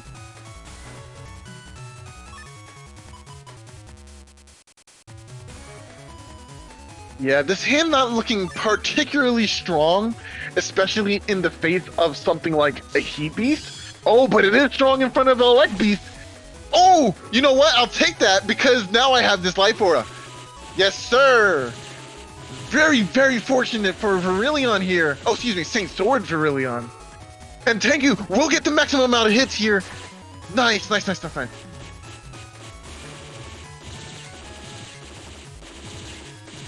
Honestly, I think I would still chip charge here, just because I know, yeah, I like that. At the end of the turn, I think that was really good.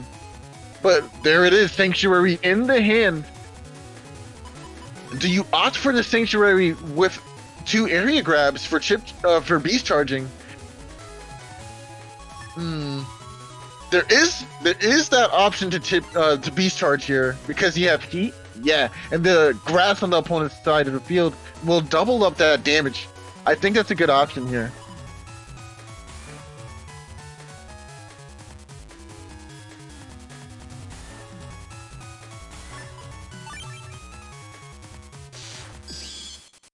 Very nice. Both players going for Sanctuary. Nice. Oh, unfortunate TFC from Symes. Area grab is going to come out here, and this will make it a lot safer for Virillion to stack up some kind of damage here. Oh, excuse me. Sword Saint Virillion. I'm not letting that go. I'm sorry. Ooh, bug fix. That's pretty good. Yeah, and this High Boomer is going to deal with a good chunk of these holy panels, and that will restrict Symes' movement, kind of encourage Symes to stay in the center. Actually, at this point, if this High Boomer connects, it will also do a huge chunk of damage. Symes does not have much HP left.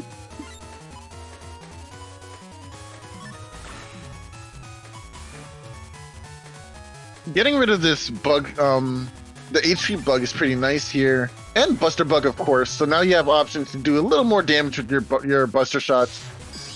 This is really nice.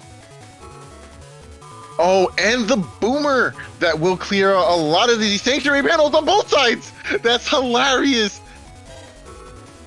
And also Bugface coming out from Symes' side. That's hilarious. Gonna take half damage from that, thankfully. And, oh, mashing back instead of mashing up and down.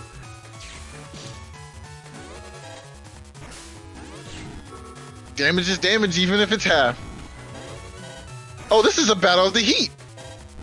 Okay, fire versus fire. Who's better?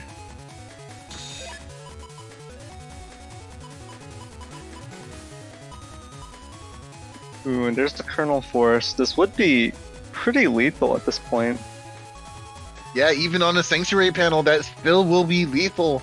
But do you decide to go even further beyond, past the normal realms of beast power? No, you don't, right? You save it.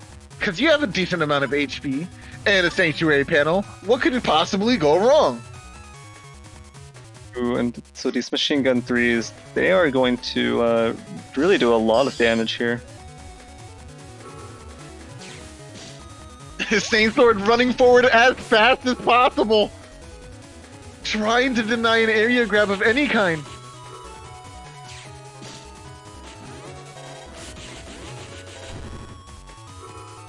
Fishing for counter hits with those machine guns, trying to stunt Symes' charge shots here. Didn't necessarily go in their favor though. Oh, Symes. Oh no, the poison seed! I know you're happy to see this. Yeah, a bit of a mind game there at the end of the turn. Symes probably wanted to end the turn on a holy panel for safety reasons, but Virillion putting down that heat cross charge shot.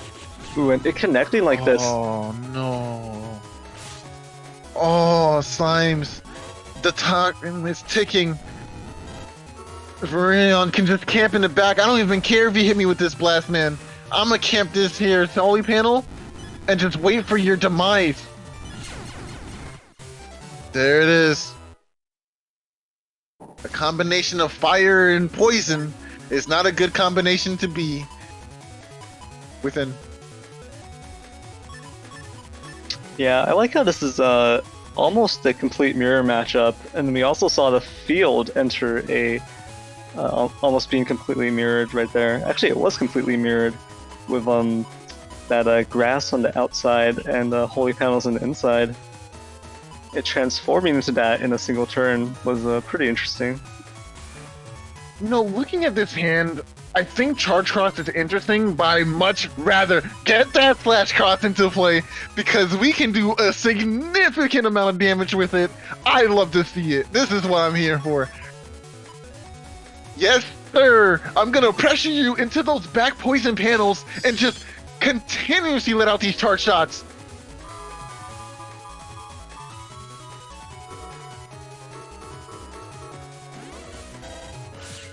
Oh, there it is. Symes understanding what it is that Saint Sword is looking for here. Oh, this is it. This is the perfect opportunity.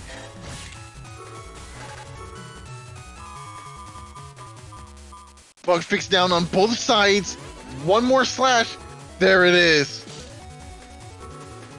Holy panel. Oh, amazing. This will stunt a lot of the damage from the turn. Ooh, Symes. Ooh, Symes. Yes. Yes, get those charge shots. Yes, sir. The fight ain't over till it's over.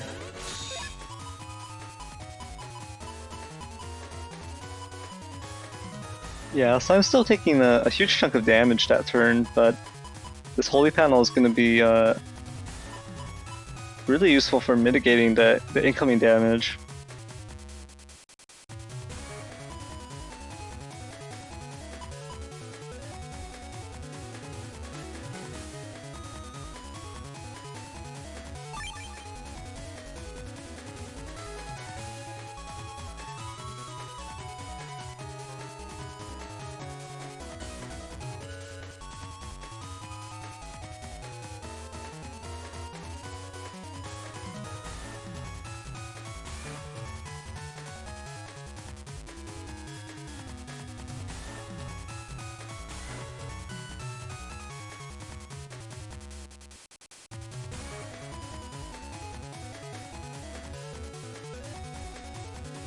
So it's a bit of an awkward situation here. Neither player choosing to go into Beast, and the Wind Rack into Grab Banish coming out for Symes, getting that area back. Ooh, but gonna lose Erase Cross to this Tengu Man, and it's gonna do double damage and the D-Cross.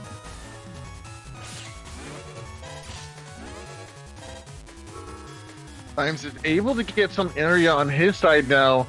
which is going to be really good for him to deny these charge shots from Slash, but gonna take some machine gun procs for his troubles though. Yeah, and recovery 300 is going to come out from Virillion this turn. Okay, so Poison Seed is in Sword Saint's hand here, right? So what Virillion really wants to do is wait for Element Man to show its face and wait for Sanctuary to show its face, right? Then, after those two chips have been dealt out, this Poison Seed will land safely and just maintain. Or we just take it right now. All right, let's go. Let's do it. Shoot. I'm with it. Did we see Element Man already? I don't believe we have. Did we see Sanctuary? Of course, there's no Sanctuary in play. I'm not sure if I like this Poison Seed here. Oh! Do you have a punish for it? Wow. That's a poison panel. Oh, the Wind Rack. But dodging out the whole Kernel Force there, very unfortunate. Oh no. Yeah, and now there's this Kernel Force popping up in Virillion's hand. And part of this is why you have to consider using chips as Gregor at suboptimal times. Loading up that Poison Seed, you have to carefully consider, well, I'm going to pull an extra chip next turn if I use this chip right now. So with Gregor, in a lot of cases, the question isn't how do I get the most value out of this chip? It's do I still have enough value in my folder if I don't use this chip optimally, right? Right. Oh, really quickly, on YouTube, I see someone with a bit of... Okay, wait, where's the comment? Okay, Desmond says, what is this hand looking at Virillion's hand? And honestly, people forget that you can chip charge, even with the default normal beast charge, and still get 200 damage out of it with your defensive chips like anti-damage, right? As we are seeing right now. Same sword for Virillion getting really good damage with these chip charges.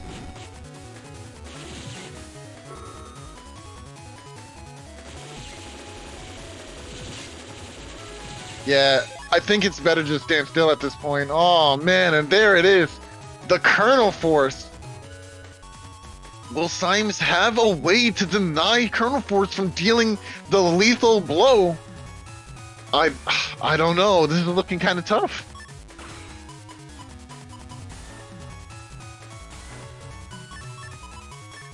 Oh, and going for the area grabs for maximum damage. That's just cheeky. Oh, you know what? This could also be a ploy to maybe deal some damage with this chip charge. Or the beast charge, rather. Oh no! No! Lord Virillion! He's chip charging it! He's chip charging Kernel Force! No! No, you mad lad! There's no other way! There's no other way to do. Oh my gosh! I can't believe he chip charged away Kernel Force! Had to be done, but thankfully we have chip charging here, or so excuse me, some beast charging to deal with these, to deal some kind of damage. Oh my gosh, I cannot believe I just watched that happen. Kernel Force, who needs that when I got fire breath, bro? Oh my gosh. Oh my goodness. Oh my goodness. Symes, I am so sorry. It didn't have to be that way. It really didn't. Yeah, you can't underestimate the beast charges right there. They do so much damage that Virillion able to just close it out. Symes not really healthy towards the end there.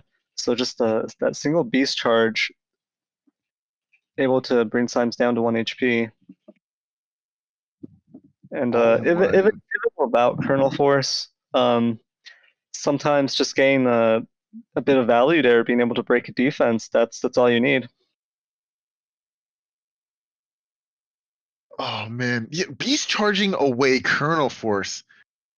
People have beast charged away things like bug fix, things like I don't know, like really valuable star. Like I've even seen someone beast charge away a life aura. But Colonel Force, man, that's Moxie. That's some brass, man. Yo, that's straight up brass. It happens more often than you think. Because there's no way to deal with.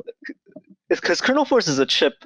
It's a Giga where you want to be in Beast in order to get the bonus on it, right?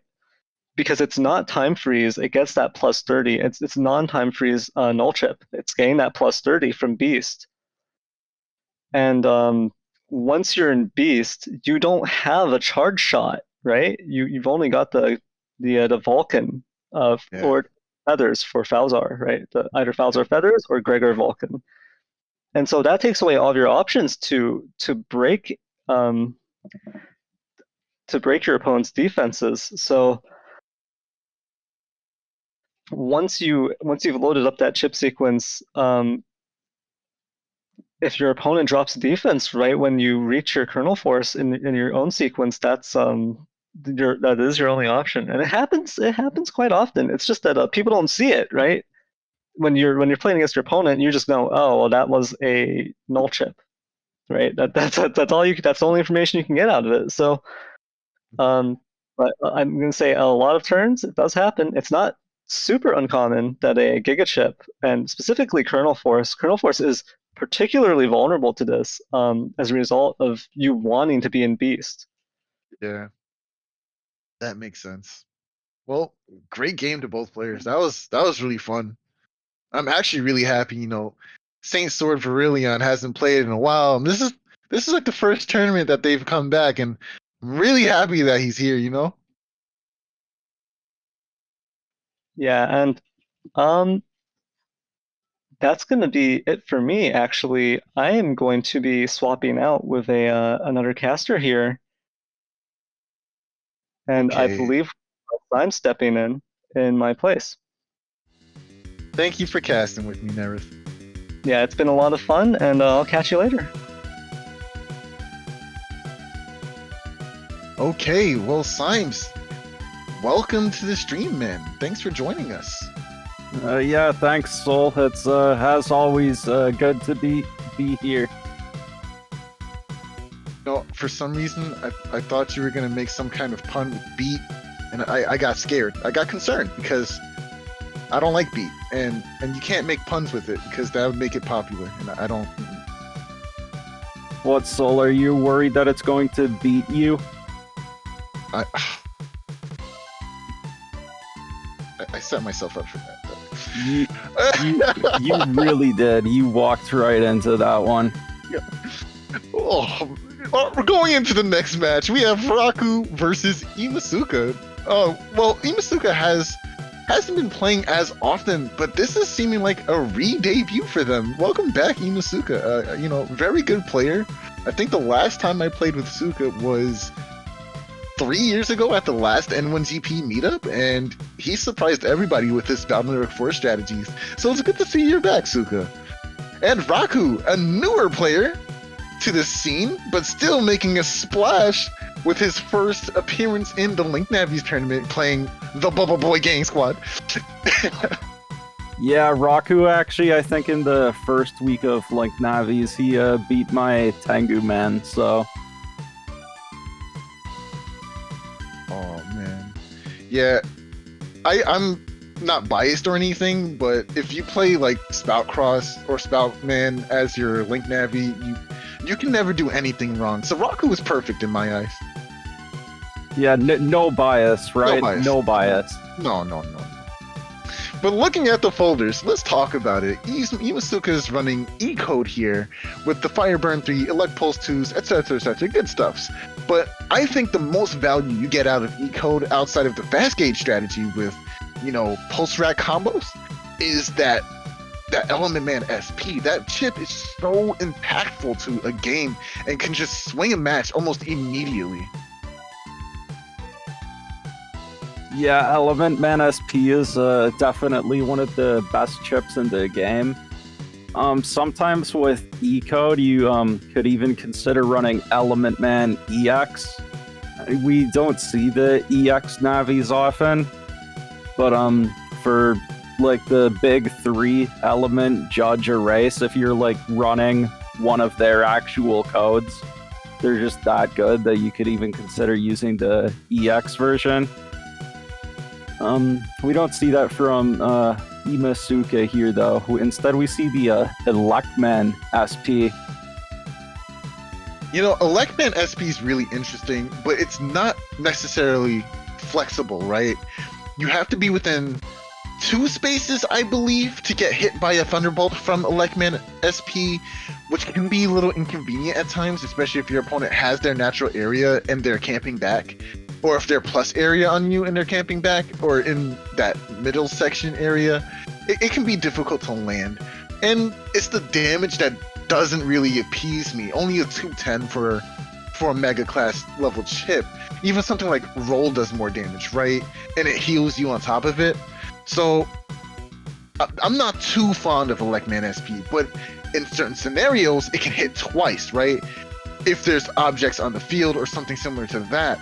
And IMASUKA doesn't really have any objects prevalent in their folders, so I don't see that kind of aspect of the chip being played effectively here, unless we get the field where you start with 2 Rockus. Yeah, no, Electman can be a very strong chip, but it definitely requires quite a bit of setup with like a Bubble Star, which IMASUKA doesn't have, and then like also with a V-Doll or something, Electman can like do well over 1000 damage with the proper setup. But it does require like a pretty dedicated folder to make it work, which doesn't really fit that well with like the other E-code combos with the Elect Pulse and stuff. But going over to Rocku's side, we see these it looks like a mix of R and M codes. We see the Bubble Star 3 and Dole Thunder 3 in R code. And then the Risky Honey 3, Muramasa and Grab Banish in M code. I really like the Bubble Star 3 Dole Thunder combo. It just does so much damage, and it's something that you want to look out for when playing against this setup, right? Especially since there's a big chance that uninstall will be attached to one of those chips, right? Or even something like a Wind Rack that you have to be worried about mid-combo or mid-Bubble Star combo. So the threat of uninstall and taking a huge amount of damage, especially since you're playing Falzar here, you can chip charge the Bubble Star for double damage and still get the double damage from the Dole Thunder. So it works out to do a significant amount of damage, right? It's going to be interesting to see how Suka deals with that.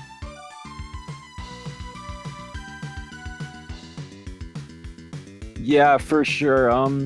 This is a classic Gregor versus Falzer matchup, so it'll be very interesting to see how they choose to use their crosses here. We also see both players with a fast gauge, so both players have 2 fast gauges regged, so we're probably going to be seeing this entire match played out in fast gauge, so it'll be interesting to see how both players deal with that.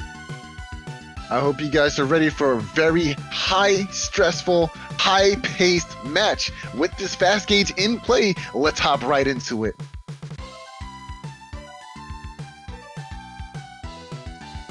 Another thing to point out about Rocku's setup here is there is the option to go for the infamous Program Advanced Sun Moon combo from the Battle Network 4 series here. The problem being, it's kind of difficult to land that Program Advance successfully, right? So what we're really going to look for is a Bubble Star confirm into that Program Advance and hoping that the opponent doesn't have a TFC like, or a life or a barrier, or even something like anti-damage. It's a little bit more lenient if you're playing something like Invis to TFC to it, because you'll still take the uninstall and damage from the Blue Moon portion of the Program Advance. But we're really hoping to see that kind of strategy play out. Yeah, and so we see the turn 1 Dust Cross with a Life Aura coming out from Rocku. And then the Invis, so that will allow Rocku to deal with IMASUKA's Rush. And we see IMASUKA going into SoulXCross here. Beat will come out and take something away. I hate that bird. Oh my, and Rush coming out. Okay, Rush is not going to do too much here though. And here it is. Fast Gauge is in the hand. Just do it. Just do it. Go up there. Oh, the rush and the turn. Very good patience. Oh wow, IMASUKA didn't even go into the stun animation yet. That's gonna be a little tricky. I would surely hope that Suka just cross cancels anyway, especially since we're seeing something like Groundman in the hand right now. Yeah, with both Groundman and Meteor Knuckles in Rocku's folders, going for Slash is very dangerous. You'll need to have a lot of defense. And yeah, we see IMASUKA going for Erase Cross instead. Ooh, trying to make a read.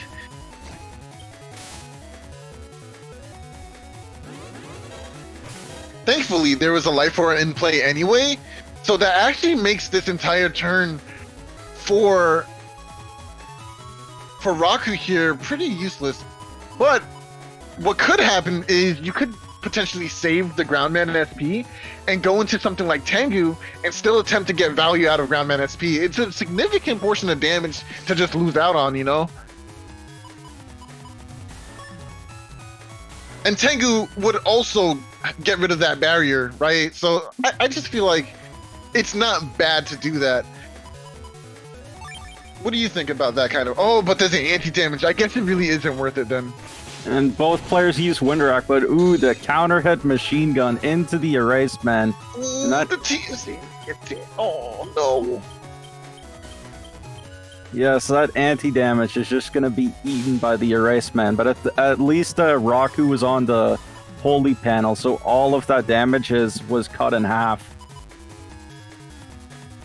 But thankfully, for their troubles, Rocku now has the anger emotion. This next chip coming out will do ×2 damage, especially if it lands. Hopefully on a decently powered up Mega Chip or something to get value out of it.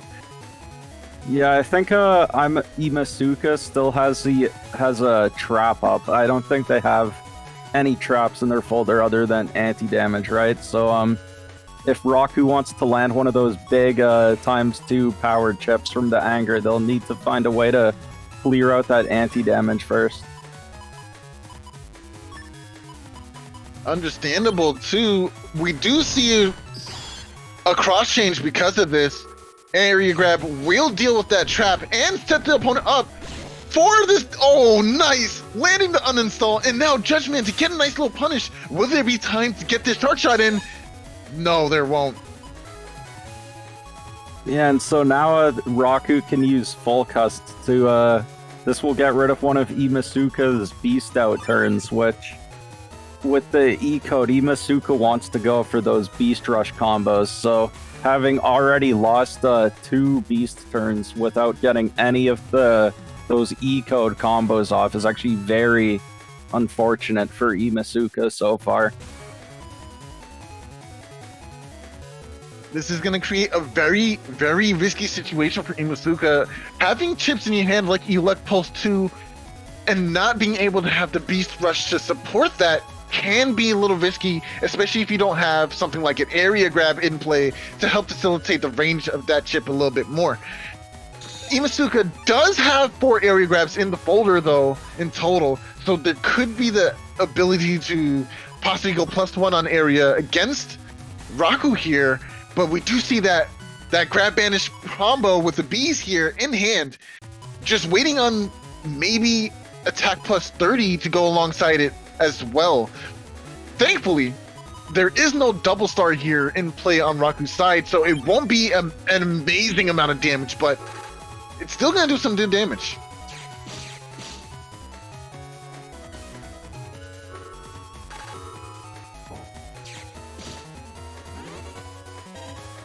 Oh, I like the play of retreating to the Sanctuary panel.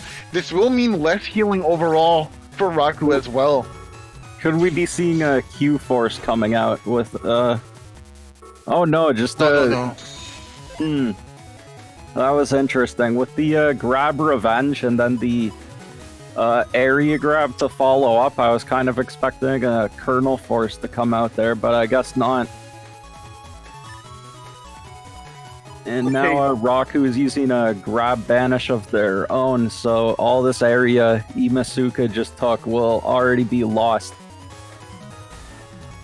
You see, the thing here is, I'm not sure if I like this play. I think taking the bees here was the best possible play you could have done for, including going into Tomahawk, because this grab banish might get you back your area, but you're still susceptible to a Kernel Force play, or even a Wraith Man.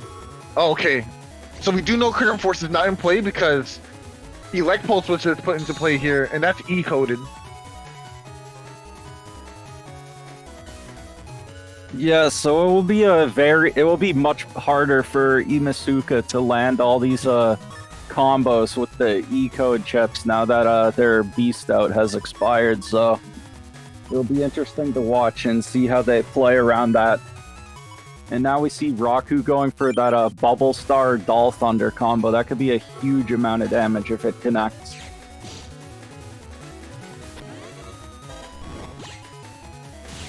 Oh, okay. Really quickly in Twitch chat, Play Zero, thank you for the correction. Healing amount is not affected by Holy Panel from roll, so that's really good information to have. You still get the normal amount of healing, you just lose a little bit of the damage if your opponent's on the Holy Panel. Thank you for that, PZ. Yeah, and thankfully for IMASUKA, they were able to stand on that Holy Panel for the Bubble Star Doll Thunder, so they just took essentially the normal... Ooh, the Kernel Force comes out, but with no Beast Out and with Rocku on the Holy Panel and -1 area, we saw that Q-Force actually did barely any damage.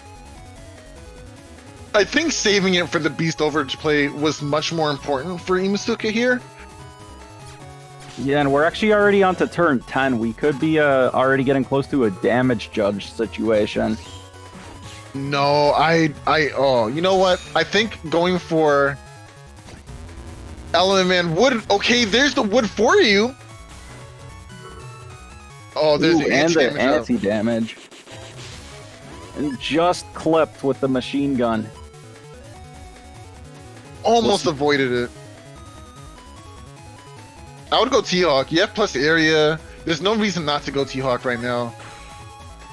We already saw Element Man. I think we saw both Element Mans, yeah. This is just a better play. Oh, the corner M-Knuckle with plus 30. 5 hits! Oh my goodness. Meteor Knuckle is disgusting. Yeah, it's been a while since I've ran it, but I definitely need to start using Meteor Knuckle more often again. It's definitely a extremely powerful Giga. Here I come, rougher than the rest of them? The best of them? Tougher than the other? Oh man.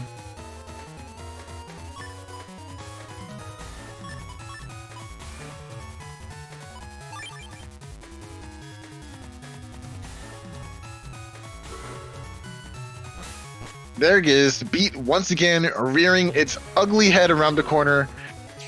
Ah, jeez. Oh, nice trade. This is a better trade for Suka here, though, simply because the Judgeman's paralysis lasts a lot longer than the Eraseman's paralysis here. So there could be a possible follow-up for Suka. Not sure what it would be, though.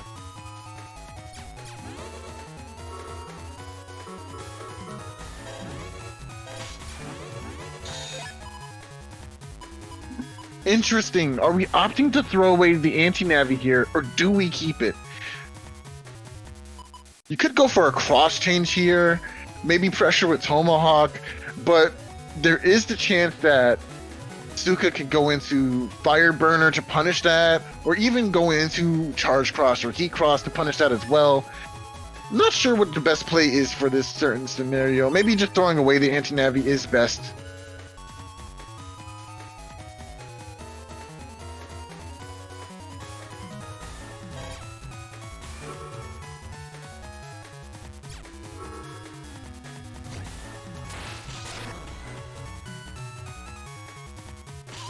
Ooh.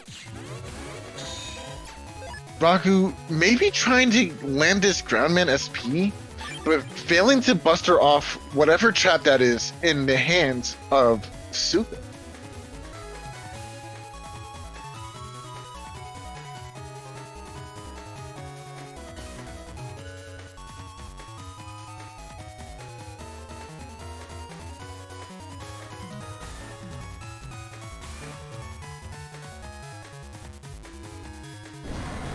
And there's a beast out. Finally, it's here. Oh, but dodging the Elect Pulse first. Oh, but the Elect Sword. Nice. Amazing value and completely dodging the ground man thanks to the beast jump here via the beast charge.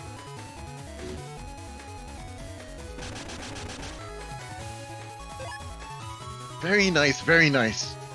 Yeah, so we've seen this round a much better round for IMASUKA so far, where we've seen the power of those E-code combos.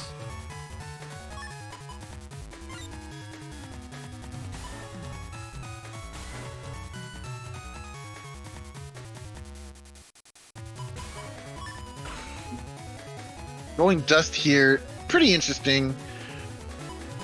Helps you find these chips faster too. Yeah, I think this is a good play. I like this.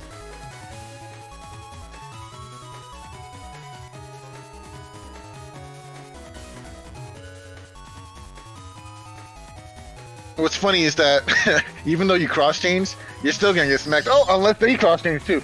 Never mind. Oh, and we see the Q force coming out, but oh wow, it's still coming out on that first column, even with the area grab from Rocku. Okay, the only way to punish this exact scenario is with either Element Man SP or having Fireburner in hand to just punish Tomahawk for coming out into play here. And we But see it's the so scary. bees plus 30. With the Q force, that we're about to see a huge swarm of bees. This could be the game right here. Oh man, I don't know if I want to see all these bees. This is straight up PvP combat. Oh no! And the anti-damage. Oh my goodness.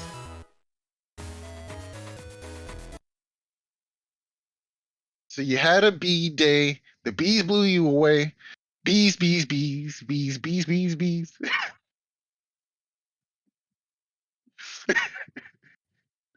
Jeez.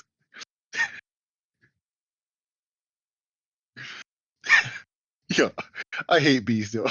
I really do. Buzz buzz. Oh man, that was upsetting. I'm sorry, Suka.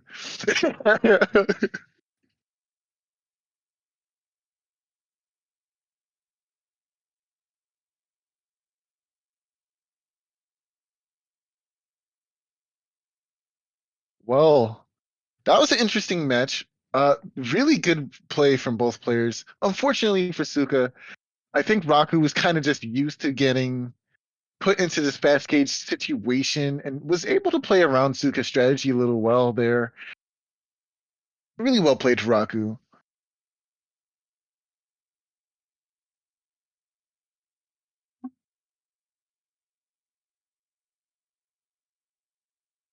That being said, unfortunately, it is my time to disappear as well, back into the undernet, where bases. No bias, but I like to hang out with my real friends.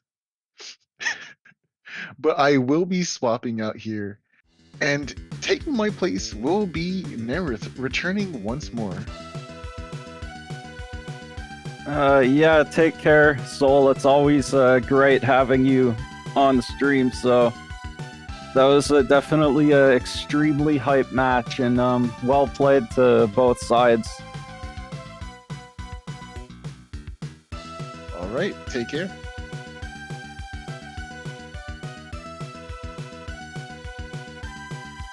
Welcome back to the stream, Neryth. Oh, that was fast.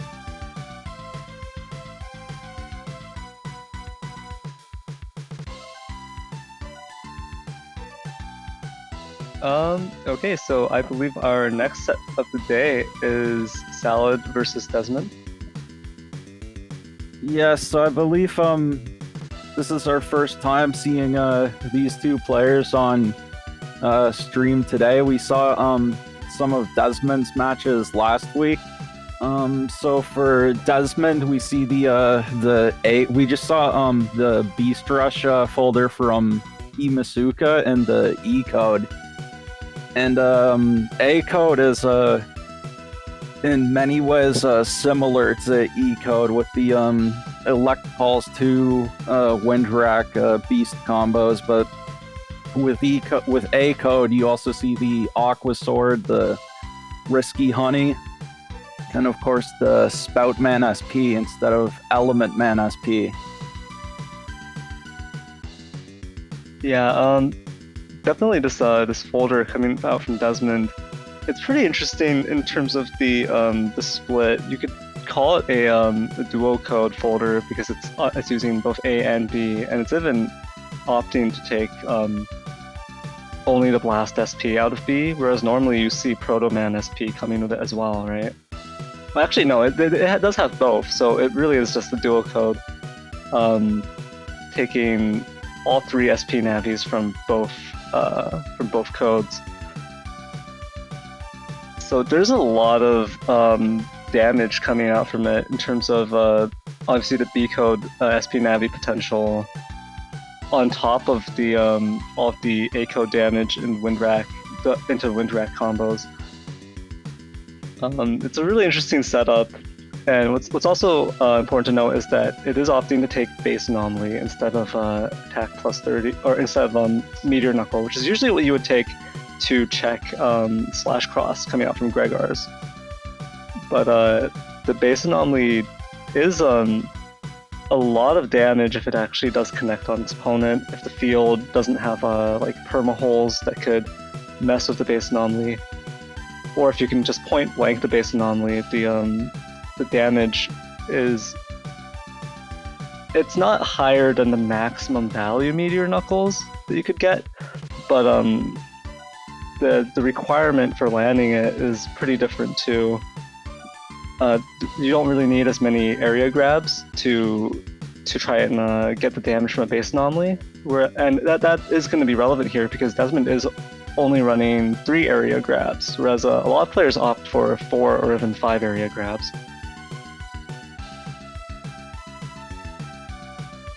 Yeah, and then if we go over to Salad's setup, we see actually a very interesting folder here with some I guess new tech. We see some L code with 2 Elect Dragons and an uninstall.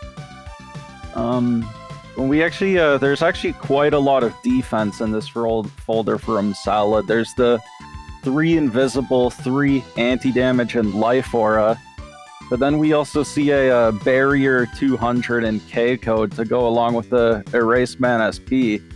And then we even see a bubble wrap and Z code to go with the Grab Revenge and Sanctuary. So that is quite a bit of defense from Salad in this folder. And we also see the 2 T code SP Navis, Tomahawk Man and Tengu Man, which I think are super underrated. They give a lot of coverage, especially against Gregor. Yeah, definitely their coverage is a little bit better against Gregor, and I agree, they are underrated.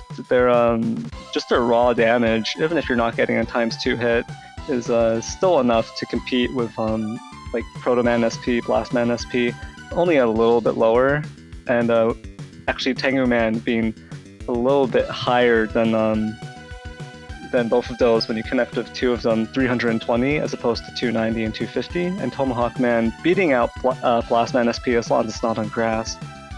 So really interesting, both players having folder pack 1, so they're running 6 megas instead of 5, and choosing to run 3 SP Navis, so the amount of damage coming out from their megas is going to be huge.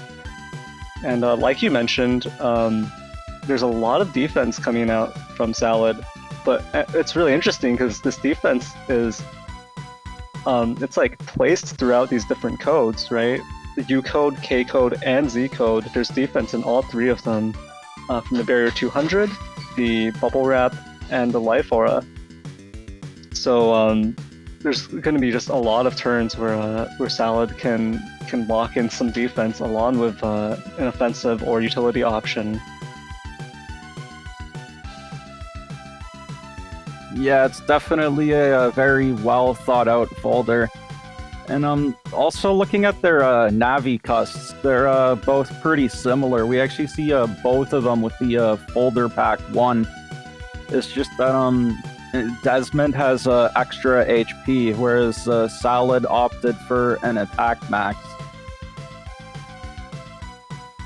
Yeah, and one last interesting note that I want to make here is that this A code setup from Desmond is actually it originates from Salad. Like this build is, I think, almost identical to what Salad runs. So Desmond basically choosing to play Salad's folder here for this Blood Moon. Yeah, I think the only difference with Desmond's is that he added some extra area grabs and also has those 2 B code navies. I think Salad instead had like a Groundman SP splash for coverage against Slash.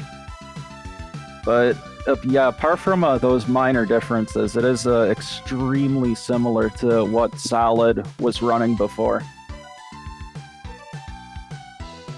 Yeah, so it's going to be an interesting set, I feel, and we'll see if Salad's previous folder with these previous build with these slight modifications is going to win out against Salad's new folder.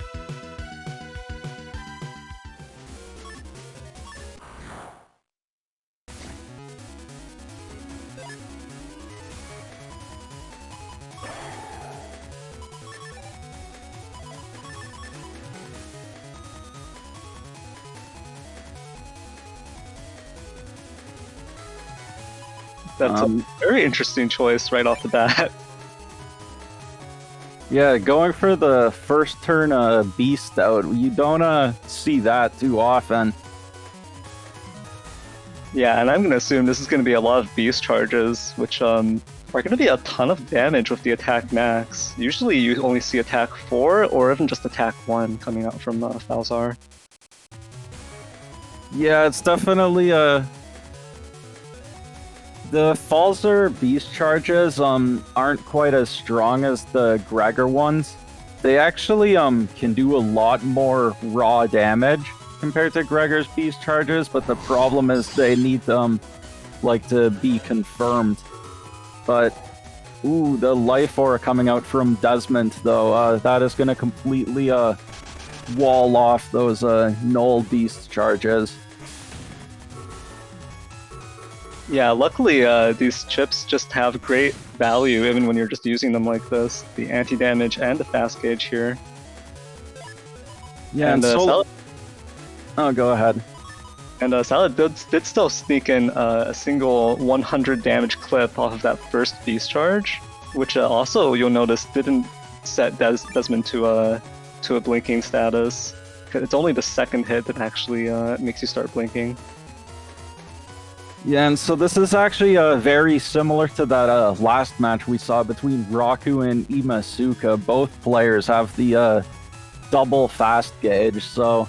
And we already saw one come out from both players in that first round, so like the last match, this one will be almost entirely played in fast gauge. Ooh.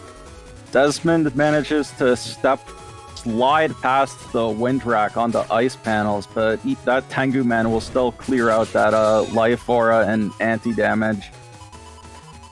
Yeah, just massive value from Tengu Man. Even not even necessarily the SP. The SP had nothing to do with it. Just a Tengu Man star would have done the same job there. So you can see how it can deal with two defenses at the same time.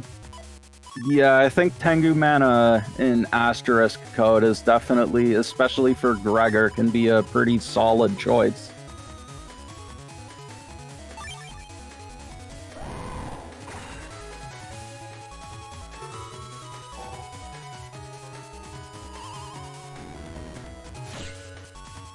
Ooh. Yeah, Salad returning the favor there, protecting her life aura by stepping into Desmond in the middle of that Beast Rush. And then none of the damage this turn connected. Yeah, I think the connection here was probably around like 60%. I'm not sure who was hosting, but I wonder if maybe the connection is playing into both players here being able to step past the beast rack and keep their life auras. Yeah, I do think depending on the connection and the speed and delay, you can definitely react to it and step into your opponent. Ooh, and now we'll see if Salad can get the double life sword. Ooh, and it looks like she gets it, but it's gonna be interrupted by this erase man.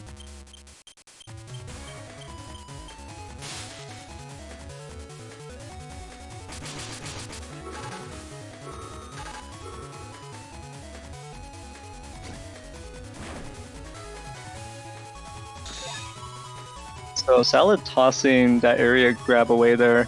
Not sure if it was intentional, but also not sure how much extra value Salad would have gotten from that partial area lock to the back.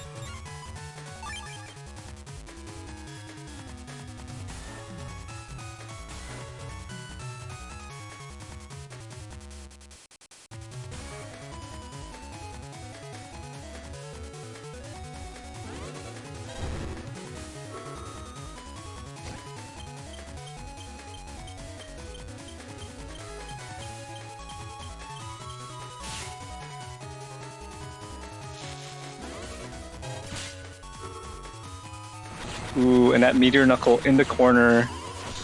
I'm not sure how many hits that was. It looked like 4 or 5 hits, but either way, a lot of damage coming out.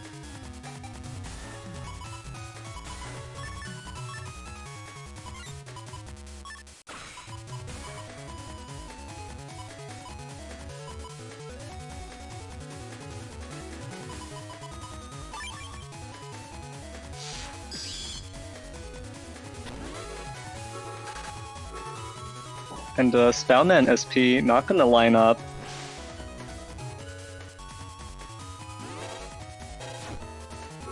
Ooh, and we see the full area lock from Salad here, but Desmond popping that invisible, so Salad won't be able to take advantage of it just yet. But now we see that erase man SP, which will remove that invisible from Desmond.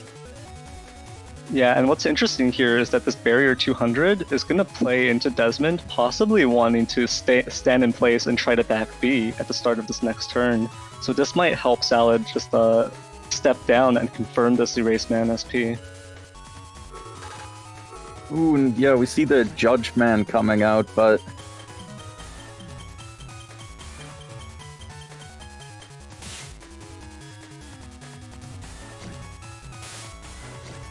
yeah, unfortunately for Desmond, oh, actually it does break the barrier 200 there. it was because Salad was invisible. When you're invisible, there's some attacks that count as dealing like a huge extra number of hits to a barrier and instantly destroy it. And Judge Man books are one of those attacks that counts as doing like multiple hits against a barrier if they're invisible. Yeah, that's a very interesting fact, and I do vaguely recall that being the case.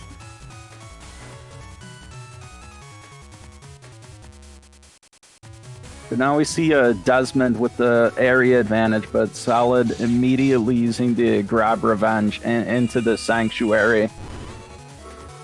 Ooh, Judge Man a little bit too early, but get some value here because Desmond time freeze countered it with an area grab. Yeah, that was definitely a missed TFC from Desmond there. Ooh, and managing to step the risky honeys. And now we see those two Elect Dragons with the uninstall. Yeah, if Desmond doesn't have any defense left, and Desmond does only have 2 invis and 2 anti-damage in their folder, then this should be able to close it out.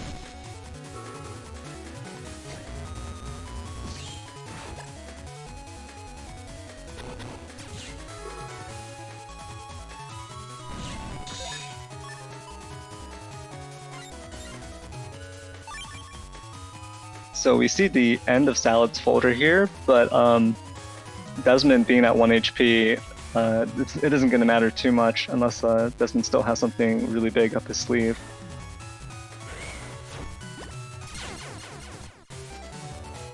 And Salad closes out with that final P shot.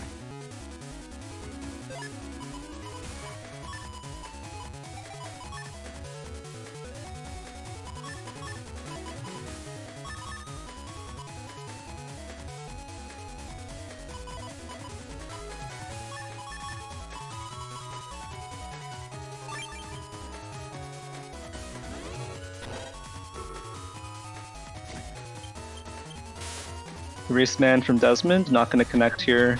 And you can see Salad kind of taking a tour of her own area, stepping on every cracked panel to break them right off the bat. Desmond doing the same here as the two players trade area grabs.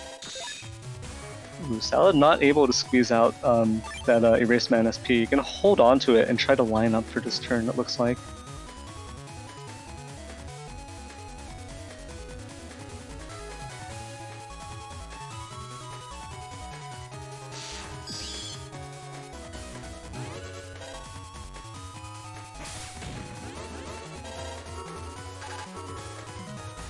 Unfortunately, not able to connect with the Erase SP, and Desmond retaliating with this Spout SP.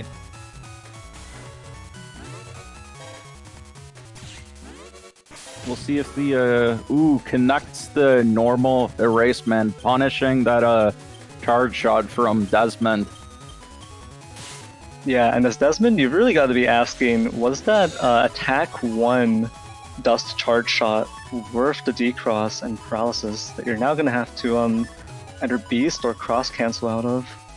Yeah, I think that's a trade that Salad was willing to take every time. I mean, it does also break that panel, but I don't think that's really that big of a concern for Salad right now.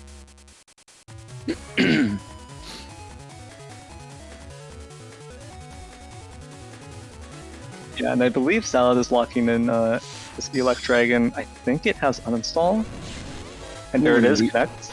And we're seeing the ground cross come out for Desmond here. That's a interesting choice of cross.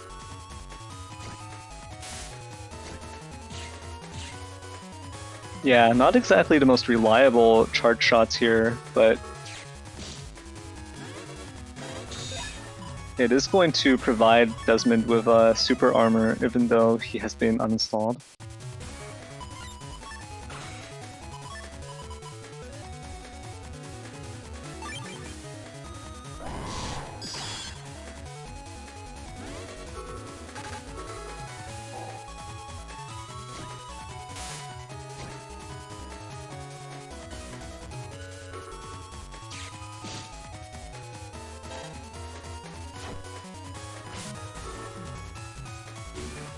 Ooh, and very nice play from Salad there, managing to step the Aqua Sword. The Windwrack does connect with the Barrier 200, but the Barrier 200 was already damaged there. Didn't have much left in it.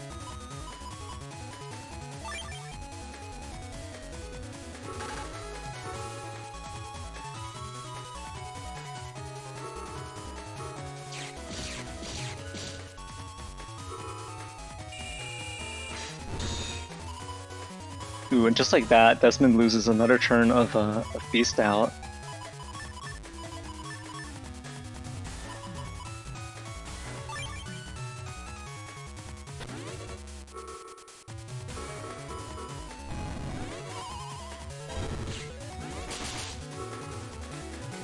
And Salad even managing to avoid one of the Elect Pulse 2s there, and blocking the other one with an anti-damage while putting up another anti-damage at the end of turn. Desmond's just kind of getting walled off a little bit here. Even if the Pulse 2s were to connect, it is on Sanctuary, so half damage.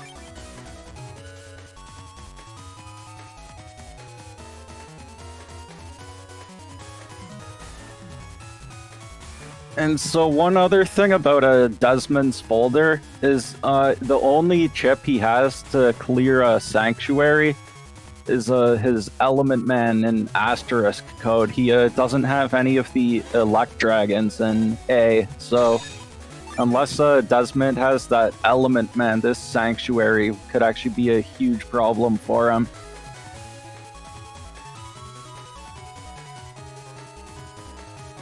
Yeah, it's definitely been kind of holding him at bay for quite some time. And we see the Proto Man coming out here, but that will not be able to break the Holy Aura from Salad, so...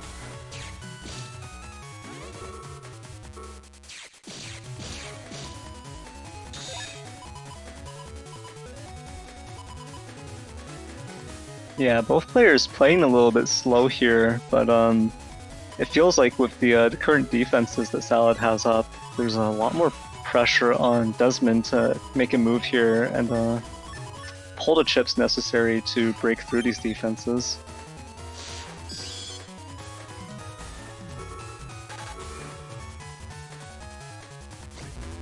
Ooh, and we could be seeing ooh, this will lock Desmond into that Tomahawk Man SP. Yeah, clean 280 here connecting. And comboing thanks to uninstall into this Tengu Man SP. Yeah, Tomahawk Man SP is actually so strong. To do that much damage and not even cause blinking is pretty insane. And it also covers 2 crosses, 1 in each version. It's actually it's a lot of value for 1 chip. So this charged Risky Honey coming up from Desmond here, going to be dealt with by using this Invisible.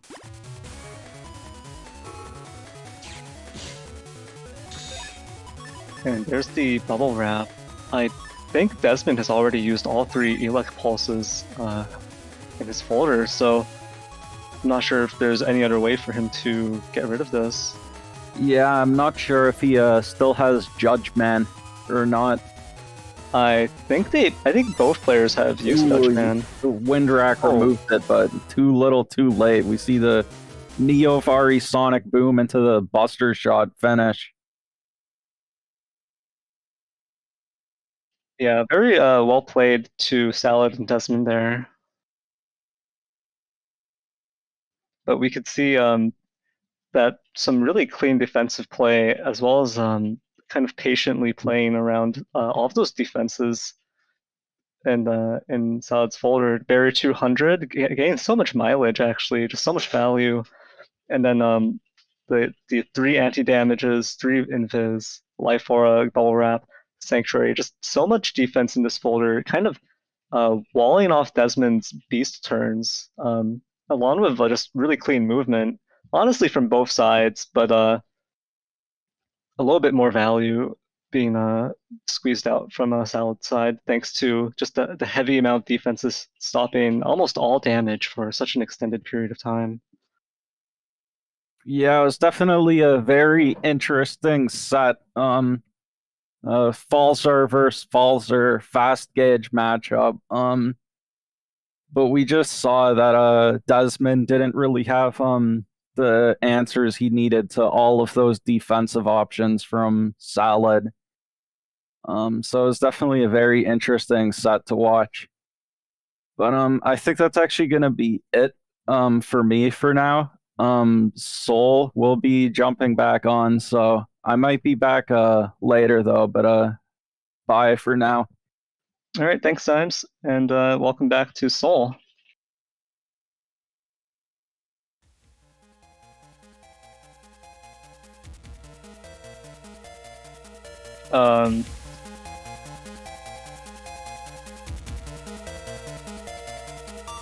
Okay, I think there are some technical difficulties going on at the moment with Soul. Sorry guys, so I think Soul got stuck in the internet tubes. Give us a few minutes to sort this out. I see you, BitMuffin! I appreciate you!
Okay everyone, can you give us your energy so we can summon Soul back on stream?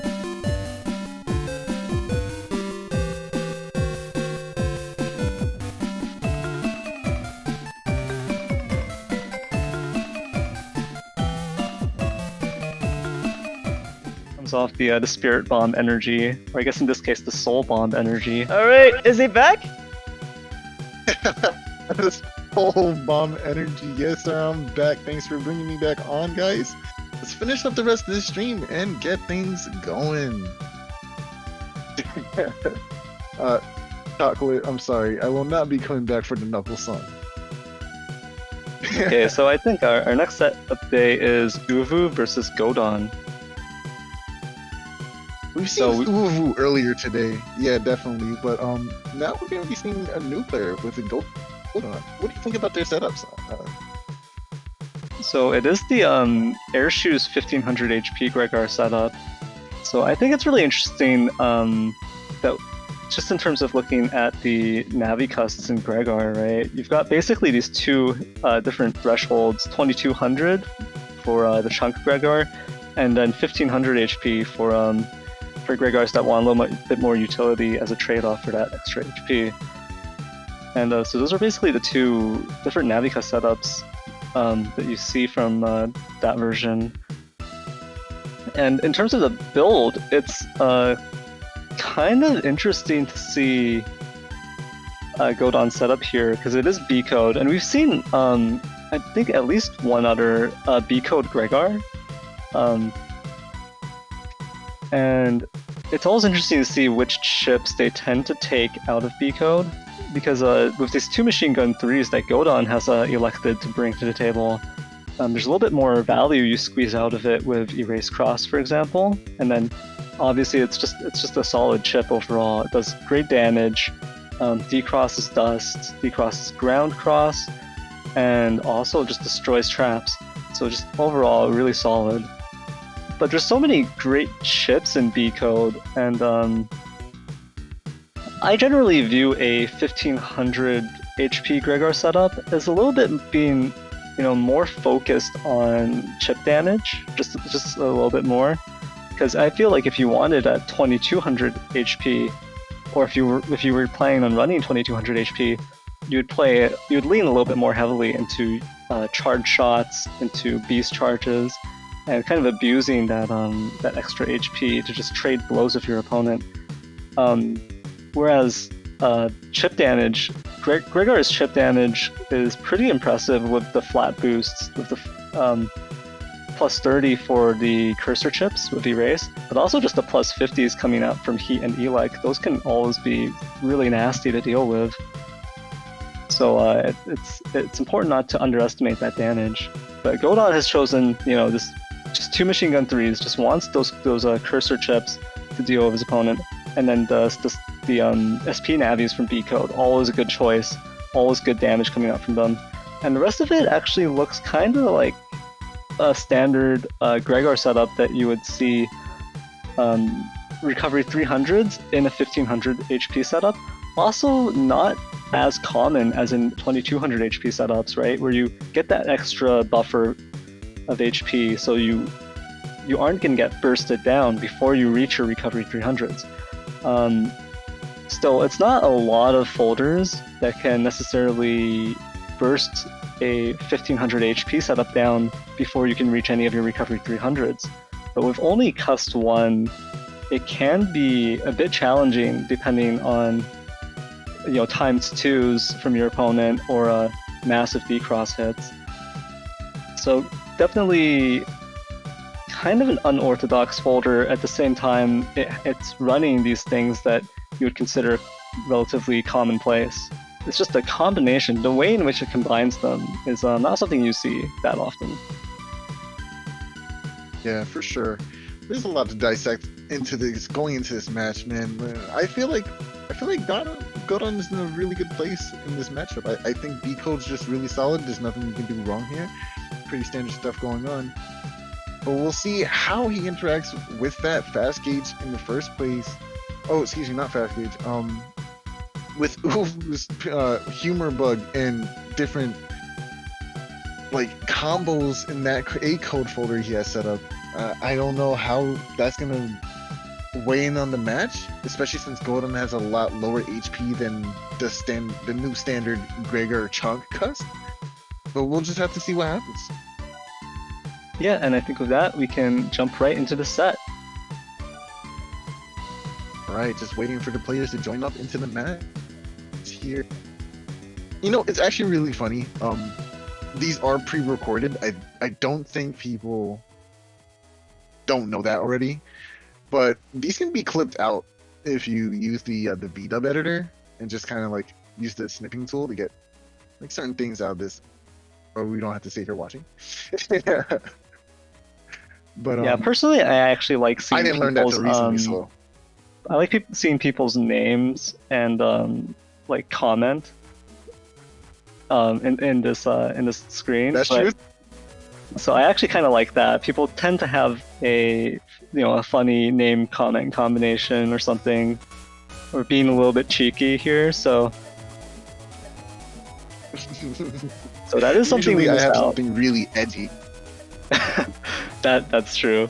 But yeah, so that is something we miss out on when we jump right into a set. But unfortunately, this looks like Godon took an extremely long time to connect to Ubu here. So I'm wondering. Oh, and there it is, Godon custom message. All right. And with that, we are jumping right into the set.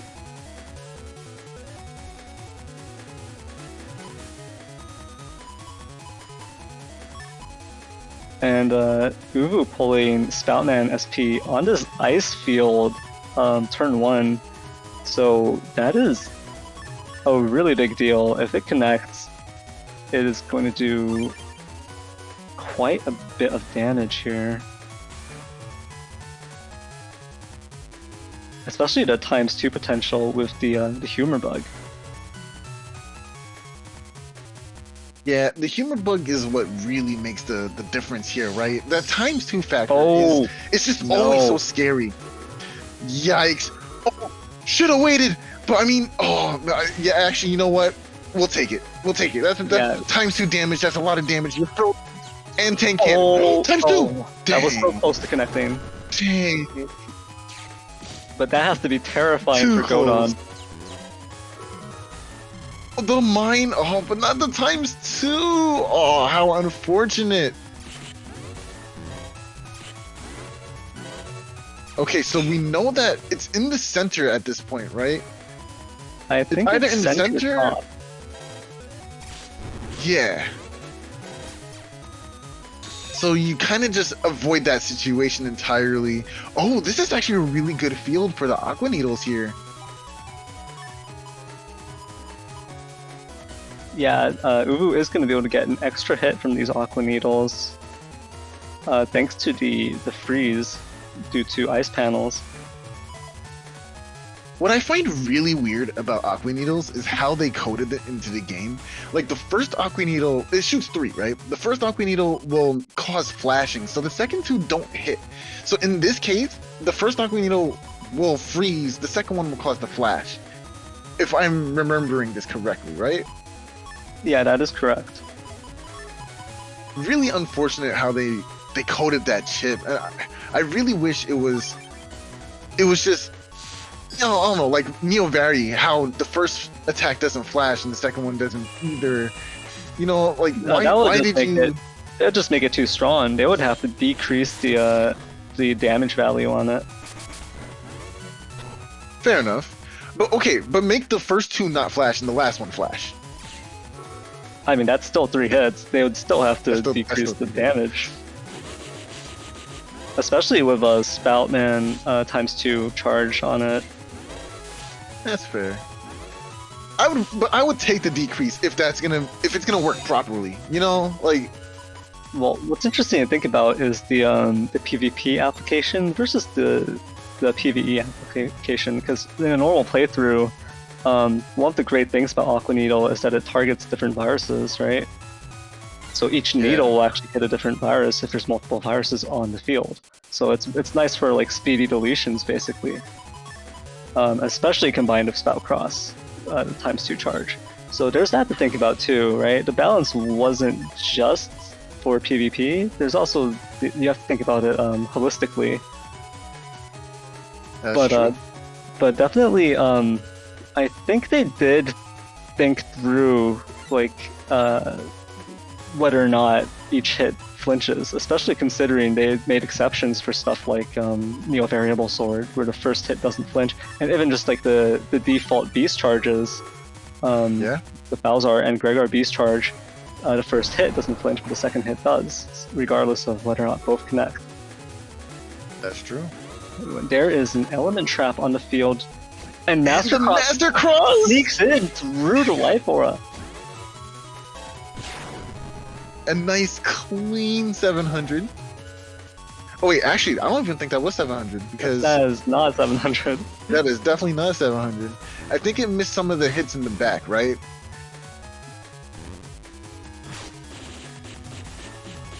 Okay, so these Erase Tails connecting from Godon, they are going to get rid of that element trap, as well as just doing a good chunk of damage to Uvu, so it's fairly close now. But Uvu does have this Wind Rack in hand to deal with the Life Aura, and because the Wind Rack obviously is star-coded, it can be paired with any of these options here. I'm not sure if going for defenses here is really good, right? Like, or rather going for Tomahawk here is really good. You don't have any area to capitalize off the Tomahawk charge shot, but you do have Knuckles, right? You can easily get a ×2 with Knuckles with Humor Bug, right? So I'm not sure what the thought process is here.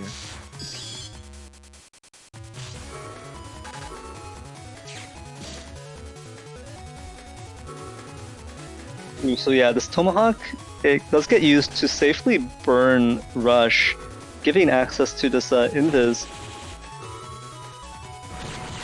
So I think that was just plain safe. Oh yeah, and the Meteor Knuckles. Wow. That's enough hits. It's a corner Meteor Knuckles, does get quite a good number of hits in, and gets the deletion on Godon there. So I think Uvu was playing safe, and using Tomahawk Status Guard to burn Rush, ignoring the paralysis effect there, gain access to that second Invis, popping it, just to protect against a potential Kernel Force, right? Sure. So I think that is, so I think Uvu was trying to make a big brain safe play there to close out that game, and not sure if Godon had Kernel Force there, but either way, there was no opportunity to use it. Honestly, those hits were very fortunate. Yeah, like to get 5 hits when you need it. Was that 5 or was it 4? I think it was only 4 necessary to. Oh, actually no. Yeah, you're right. That was 5, wasn't it? I think it was 5, yeah. Oh, and there goes the mine, and there's only 3 spaces where it can go, and the anti-damage is just gonna eat that up.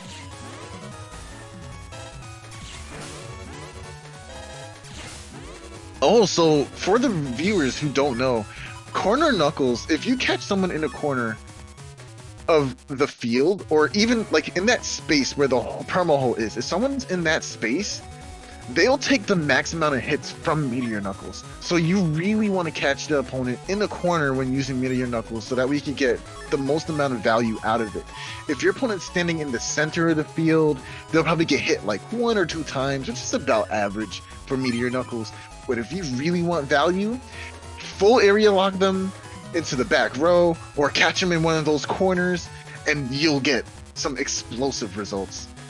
Yeah, so Meteor Knuckles, its targeting is based on the opponent's position. It's centered on the opponent's position on the field, and it fires a predetermined number of Knuckles. I forget the exact number, somewhere in the vicinity of 15 or 16, I think. Ooh, that white capsuled Aquanito does connect, so all 3 hits land there. Unfortunately, this ×2 Judge Man does not connect. Unfort. But this Element Man will, and to try and tide over this differential in HP here, oh, jeez. It's really tough, this 50-50 with Erase here. Oh, nice. Ooh, just standing still. Yeah, I think Uwu might want to just use shield here and try to, you know, just block the hit instead. Yeah, I think that's definitely better. They Yeah, ended up taking like almost 300 damage because of that, you know? But yeah, the Meteor Knuckles, it's not necessarily a given that you need a cover or you need a corner for maximum hits, or that standing in the center you get less hits. Because depending on the area, the shape of the area, your opponent could be standing dead center, but because they only have a little bit of area around them, it'll be like they're in a corner, right? So what you're really counting is the panel they're on, and how many panels are directly around them that they are in possession of. So here's a get and play into Race Tail. Oh my god! Wow. Oh my god! Yo, the bees! The bees! Oh, you want to hold B button? I got something for that, homie. Jeez. That was a quick reversal. It looked like a pretty decent turn for Godon, but Uwu just had the answer to that Gregor Vulcan spam. Buzz, buzz. And 2 more sets of Risky Honey 3 here. One thing I find interesting about the Risky Honey series is the different movement speeds of the bees based on which chip in the series you're using. So Raceman does connect, and it will destroy Uwu's trap here. Yo, Gregor Buster is just so strong, jeez. Oh, surviving the tail end of the Kernel Force. Just gotta dodge a few more busters, make it to the next round. Oh, okay. Uwu made it. Ooh, and this is gonna be a tough call here in terms of what chips Uwu wants to bring in. Obviously, this defense, you know, you're gonna want to bring in this invis, but are you gonna gamble on getting these Meteor Knuckle hits, enough Meteor Knuckle hits to take down your opponent? Or are you maybe going to go for this Spout SP into the Elect Pulse? Because that would also, if Spout SP connects, that would also take Godon down here. Ooh, so Rush gets burned. Oh, you're in the corner. That's the last place you want to be. 1, 2, 3. Oh, the recover. Yo. And Uwu does not have undershirt in this build, so not even falling to 1 HP there. Always bring a shirt. Actually, you know what? In that situation, I don't think Uwu could have done anything anyway, right? Because you have the end lag of the drag effect from Windwreck, and by the time you get back to that panel, you could just press your B button for that one little ping, right? Yeah, definitely. It's a bit more impactful if your opponent uses something that actually makes you start blinking, right? Because then you have those invulnerability frames that you can use to just step away, or rather invisibility. I want to see this times two fist. Oh, it's not? Bruh, but should have waited. Oh, the counter hit tank cannon, yo! Counter hit tank cannon right as Godon's trying to charge tackle. Yo, that was awesome. I don't like this area right now, though. Uwu in a very tight situation. A Kernel Force turn 2 is real here, but so are bees. Bees are very real. Neryth, do you think bees are real? These aren't real. They can't hurt me. They cannot hurt me, bro. Alright, let's see what happens. Bees are in hand. Ooh, and yeah, this is a /cross turn. Oh! An extra set of bees. Oh my, the damage! The damage! Wow. And I don't think Uwu burned Rush yet, so this Invis is gonna sneak through on that time freeze. Gonna provide Uwu with quite a bit of safety for almost half this turn. Nice. And remembering that the shield is in play, going for the back B to block some of these charge shots from SoulXCross. The Bit of a power freeze there. shield. But yeah, able to mitigate some of this damage and kind of make it more awkward for the Gregar player to land these SoulXCross charge shots. Because if you're releasing them, basically as soon as you finish charging, then it becomes really simple for the Falzar player, for the shield user rather, to just block them. So then it becomes kind of a timing mind game as well. Yo, quick question. If you have air shoes, right, it doesn't affect PAs, right? So Mastercross will not hit on these holes, right? Or does he? Good question. Okay, I guess we'll never know. Waiting for this ×2 proc. There it is! No, it's too late. Gotta wait a little bit longer. Just a little bit longer. You're in a slow gauge turn, so the time you have, there it is! Mastercross ×2! 1, 2, 3, 4, 5!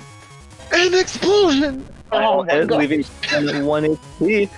But this is gonna be... Oh no, the area came back, and that panel came back as well. Ooh, but another get. This Godon will save Godon. Nice. Oh wow, making it through the turn, even after such a powerful attack. Yeah, but this could be the end for Godon here, unless quite a bit of defense would come through. And I'm not sure if Godon has used both recovery 300s yet. Ooh, Invis. This is gonna buy Godon time. Oh, okay. Only 1 HP. You gotta make something happen. Oh no, both chip charges missed. Oh, and there it is. Ooh, okay, ×2 Mastercross. I'm with it.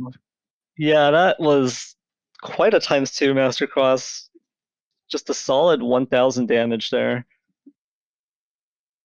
But yeah, well played to both players. I think sure. Godon was at 1050-ish, and then it just made almost all of that HP evaporate.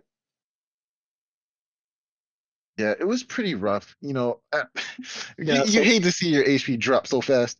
Yeah, so that undershirt getting a little bit of value, giving Godon a little bit more time to work with, blocking, one of those hits, stopping it from being a straight deletion from 1050 to 0, but still 1050 to 1 instead. But yeah, well played to Uvu and Godon.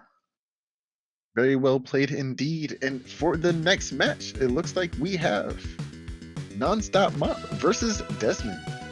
Or Des, if you're fancy. Okay, taking a look here at setups. Nonstopmop playing some G-Code with Static and Heat Dragon. Most likely to combo off with Uninstall here.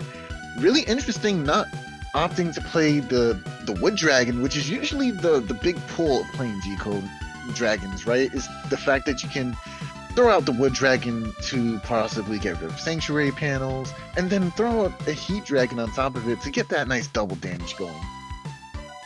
Yeah, definitely it's a little bit strange to not have Wood Dragons in combination with Heat Dragons in G-Code. Like you said, it is a kind of a common combination, and pretty potent combination too. And I'm not sure I know or understand the logic behind running 2 Heat Dragons. Especially in Falzar, where it's not like you can charge the Heat Dragon or get the flat boost, right, from Heat Cross. But it is, I guess, that is one extra fire chip. So if your opponent is running something a little bit more Tomahawk oriented, that would counter it. But Tomahawk oriented, wood charging builds kind of not being played very much right now. So kind of out of the meta right now. Not that they're weak, simply people choosing not to play them at the moment. Yeah, they are very viable strategies. Just chip charging anyone, like chip charging a high boomer for ×2 for 280 is really good, right? So we see a lot more now, just flexible. Like if I have the grass and I'm playing Falzar, yeah, I'll chip charge it, but it's not the focal point of the folder, right? And even Nonstopmop could possibly have the option to chip charge it since he is playing Falzar. So a Wood Dragon doing ×2 to deal with any auras would be really useful. Maybe even going a 1-1 if you really want to play dragons, you know, I think a 1-1 split is perfectly fine. Because looking at the folder, we see Anubis, 2 poison seeds, and the panel grabs, right? And I think that's where the rest of the G codes are going. It's to set up this Poison Flower endgame alongside the Baghdad Thunder. So maybe that's why we don't see the dragons in there, is because the space is being reserved for Poison Flower setup. That's true, but for sure you can just take 1-1, one Wood Dragon, one Heat Dragon, and it's not like you really lose anything. Gives you a little bit more flexibility. For example, that gives you a little bit of extra coverage against SoulXCross and Gregar. Won't be relevant this matchup, but you know, when you're facing Gregar players, which there were a lot of this cycle, oh yes, gives you that edge over them, and kind of keeps them on their toes. But in any case, like you mentioned, Nonstopmop is running this BDT Poison Pharaoh setup, which, you know, I respect. I really like what Nonstopmop has been doing with this build, especially with the crack shoes, right? Cracking panels as you're stepping on them, having that chance, in combination with Warp Step to center themselves. So it's a really interesting build, and I want to see how it performs in this set. And on Desmond's side, we've mentioned it before, this is basically a modified version of one of Salad's folders. So kind of Beast Rush oriented with a double fast gauge as well, kind of going into damage judge a lot, especially versus higher HP setups. Nonstopmop does not have recovery 300s in their build, so we'll see if Desmond has enough damage to just straight up take Nonstopmop down, or if it'll go to damage judge. As it is 1 slow gauge versus 2 fast gauges, there's a higher probability that it will go to damage judge, or that the Baghdad Thunders won't be able to get their full value, right? So we'll just have to see. Right, let's get into it.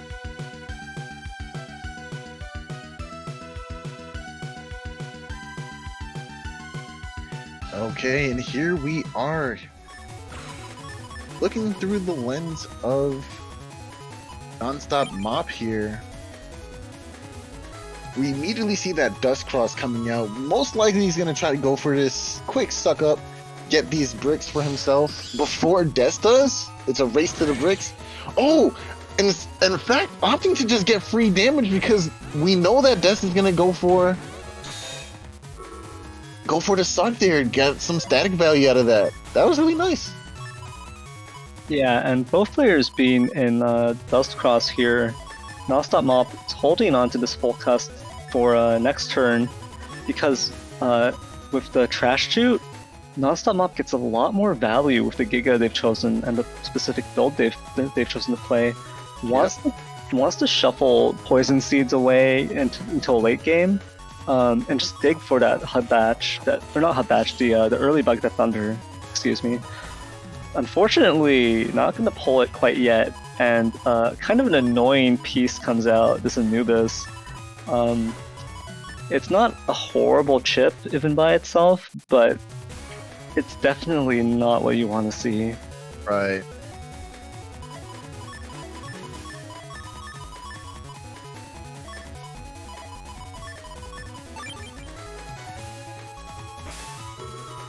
Okay, area grab will be combated with an anti-damage. Unfortunately, that won't do too much. Neither will this panel grab, only getting back one of those panels that you lost. But this Erase Man lineup will be taken, and that's a huge momentum swing for Nonstopmop here, because now the enemy doesn't have dust to sift through their folder.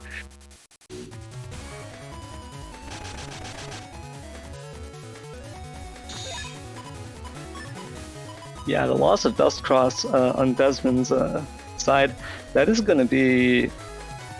I don't think it'll be a huge problem, because their build is less dependent on it. It's just going to be a question of when will Des go into Falzar Beast and start doing the pulse combos, the pulse rack combos. But here's Nonstopmop's Bug Death Thunder. This might be what Desmond is waiting for after all, because the maximum value is going to be interrupting the charge shots, the Dark Thunder charges. Interesting. Opting to not immediately go for erase there, that was kind of risky.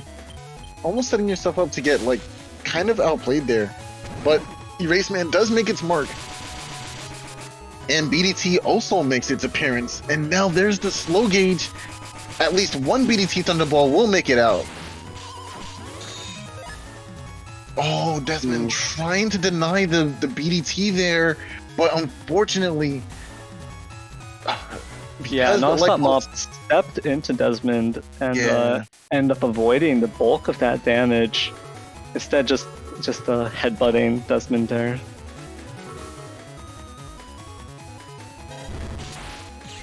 Oh, on the leg pulls!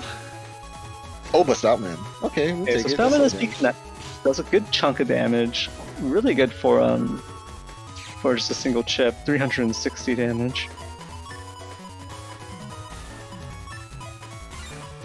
But yeah, that Elect Pulse too, it just got sucked up. It actually sent Desmond into that Dark Thunder, so... I'm sorry, I'm laughing because we just drew the two Heat Dragons in hand, and then Nonstopmop goes into T-Hawk thing, thinking, you know, alright, time to chip charge some Wood Drag. Wait. I don't got it.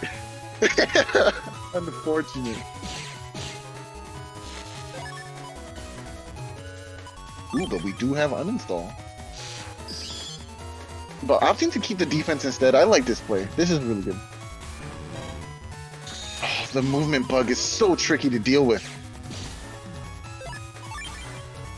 Yeah, Nonstopmop here opting to just sit on this defense, kind of knowing that Desmond doesn't have the raw chip damage to take Nonstopmop down. It's gonna come down to possibly Base Anomaly or Blastman SP or Protoman SP to get that extra chunk of damage that can actually threaten Nonstopmop. So just waiting for one of those to come out. Oh, and Nonstopmop ran out of patience, popped that anti-damage, and that was what Desmond was waiting for. So both players playing this waiting game. I think Nonstopmop did have the edge thanks to the Dark Thunders, so the pressure I think was on Desmond, so a bit of a small slip up from Nonstopmop here. Just a tiny one, as we see we do have defense. Oh, and forgetting that Desmond was in invincibility frames just now. Yeah, you gotta have to take this hit. Cross out to Tomahawk. Interesting. 404 not found. Look at the HP.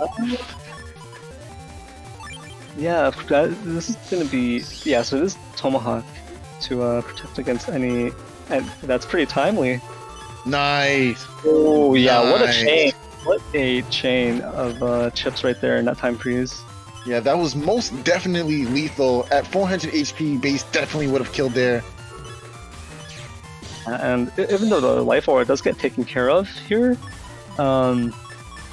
it still got a ton of value by blocking that base anomaly. I don't like the order here. Going for the poison pharaoh before the area grab.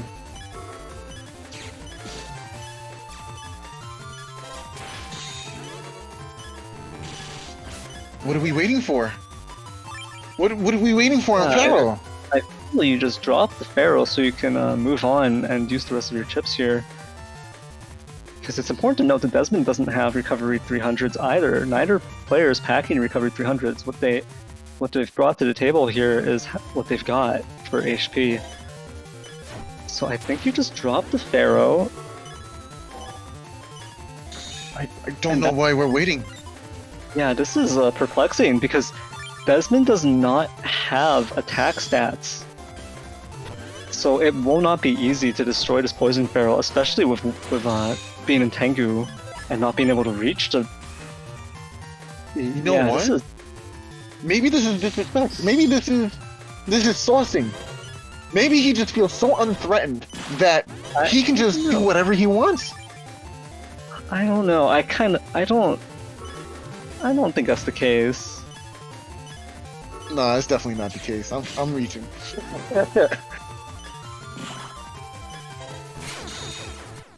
Oh, and getting finished off by that reflector there. You know what? And we see Mob also not having an undershirt here, so... I think he kind of deserved it. I feel like that Poison Feral drop, it could have come so much sooner, and waiting until... You know, that was unfortunate timing, but basically only dropping it after Desmond switched crosses to one that actually has a good ranged option. It's a spell that can actually destroy it in 2 charge shots. That was definitely not great. Very costly, yeah, for sure. But now we see Eraseman gonna go ahead and decross Des one more time in the second round of this match. And focused in hand of... Oh! Nice punish! And the movement bug once again paying dividends for Nonstopmop, effortlessly maneuvering around those bees.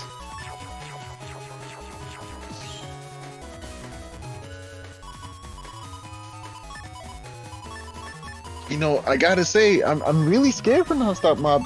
The play in the first game was a little shady, man. Like,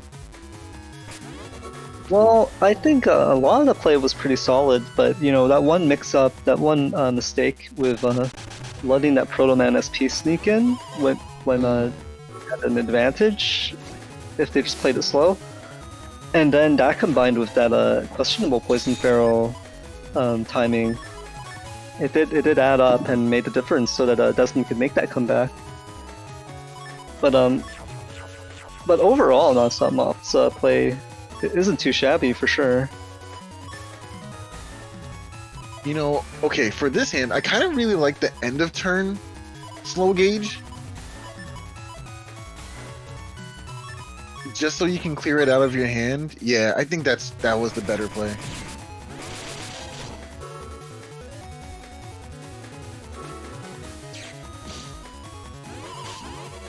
Oh, almost dodged that. Not able to pop that invis.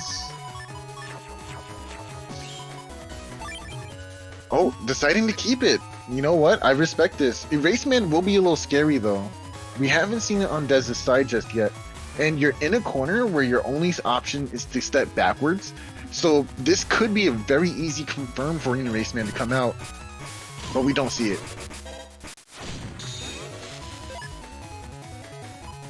Ooh, and you know, that's an interesting move. Allowing these turns to go by without using those chips. Actually not a bad decision, because those were beast turns, and that gave Desmond a lot less time to work with to get all of that damage out and use the beast rush combos. So nice. Instantly getting that slow gauge countered by a fast gauge, but still not a bad idea. Just letting it go through as fast gauge. Eraseman finally coming out on Dez's side here. We'll get the D-Cross, but I believe it's just a tad too late. The entire turns for the next few turns, rather, are already set up for Nonstopmop. All he needs now is to trigger this BDT and get Poison Feral into play next turn. But again, opting to just hold on to these chips in hand, I think this is actually a good thing again, because now you have something for the Proto Man that's going to be TFC'd here. Not only that, but these broken panels that Nonstopmop has been creating will also be providing a bit of cover against the Proto Man. Honestly, everything's looking pretty good for Nonstopmop right now. But we'll see how Dez adjusts to this situation. Okay.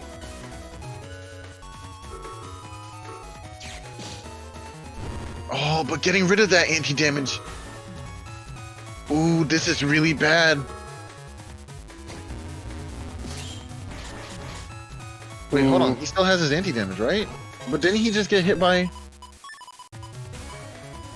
What was that? Okay, wait. Is that not anti-damage that he has in hand? 2 anti-damages into that turn. So one of them got popped, and the other one, Okay. Desmond was not lined up, so, and the panels were also broken, so Desmond choosing grass here, not actually able to connect Element Man on Nonstopmop while still getting grass. Yeah, that kind of scared me for a moment there. I was perplexed. And there it is, Poison Foul again, but opting to not just put it on the board. Not sure what the decision making is for this. Obviously, you're trying to protect your Poison Foul, but oh, and there goes a D-Cross.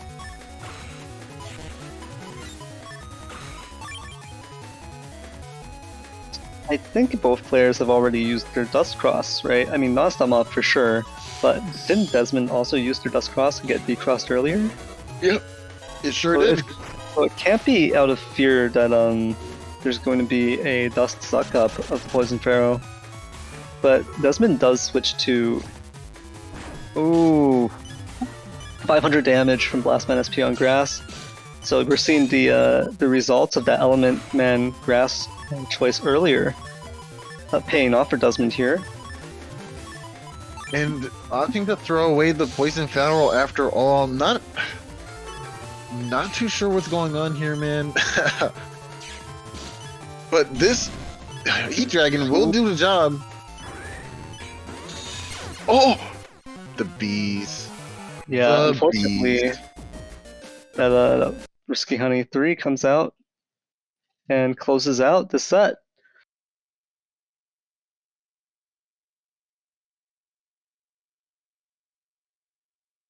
Well played to both players here. I feel like Nonstop could have made a few adjustments in this match. Maybe lag had something to do with the play here, but not sure because I think it was honestly just decision making in the end there. Like the beginning halves of these games for Nonstop were really good. Like I feel like Nonstop had pretty much all of the control, but just one or two wrong decisions can really swing the match. Yeah, definitely how you approach the late game can have a huge impact, especially when you're playing BDT, which is all about controlling that late game. But it is difficult against double fast gauge when you're only running one slow gauge. You can't even force normal gauge for a majority of the match or anything. So well played to Nonstopmop and Desmond there. And moving into our next set of the day, I believe we have Nonstopmop versus Salad.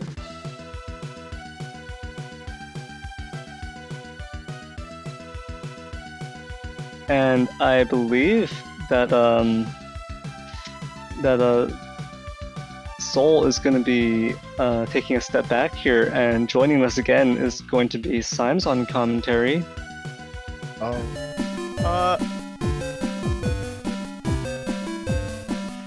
I'm sorry guys, but it looks like Symes got stuck in the tubes this time. Please give us a few minutes to sort that out.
Okay, sorry for the wait, guys. It seems like Soul and Symes both got stuck in the tubes, and they are very small, by the way. I think they would be about the size of a rush block. It looks like we have Soul again. Okay, a little bit weird. Welcome back, Soul. Kind of a revolving doors situation going on right now, but fortunately Symes had something come up, and might be rejoining us later today, but We at least got him out of the tubes. You know, honestly, Dance Dance Revolution is one of my favorite games anyway, so this is second nature to me. I'm dancing in and out, boys. So what do you want from me? yeah, been in and out. Okay, so let's talk about the setup. Yeah, let's get right into it. I mean, I we think just we had have- Nonstop. Yeah. We just had Nonstop, and we have looked at Salad setup already. The heavy defense, such a weird folder.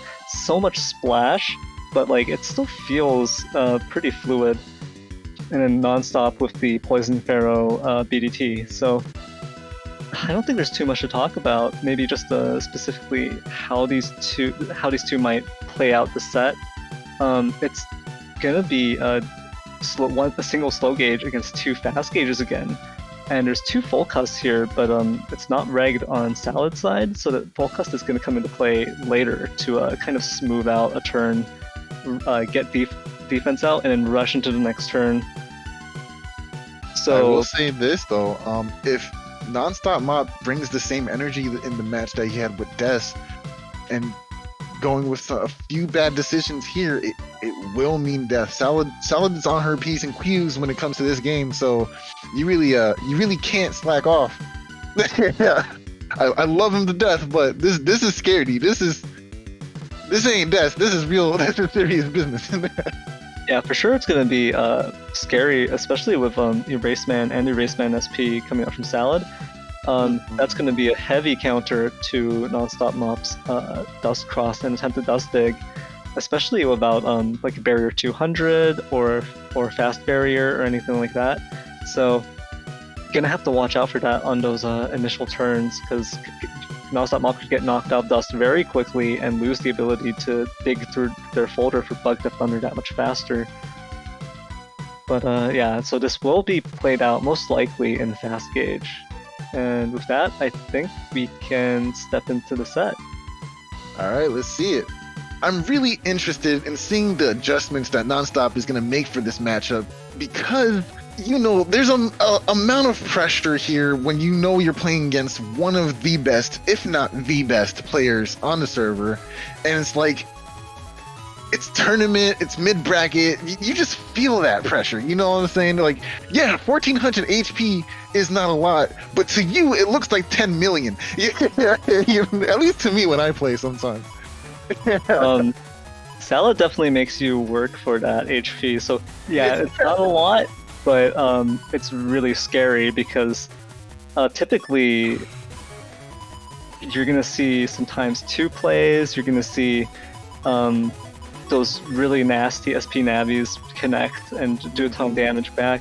You're gonna see some big HP swings basically, and even if you land some damage on Salad, it's just like it's never over until it's over. It's never over till it's over. True story. True story. Alright, Groundman SP will connect for some solid damage on Salad here, and the full cust in hand as well. Very nice holding onto it, actually not feeling threatened at all in any sense. Especially since knowing that Salad has no access to shoes unless you go into Beast Out or Tengu Cross, for instance. So just camping that top row was probably the best play you could have made in that situation. Really nice.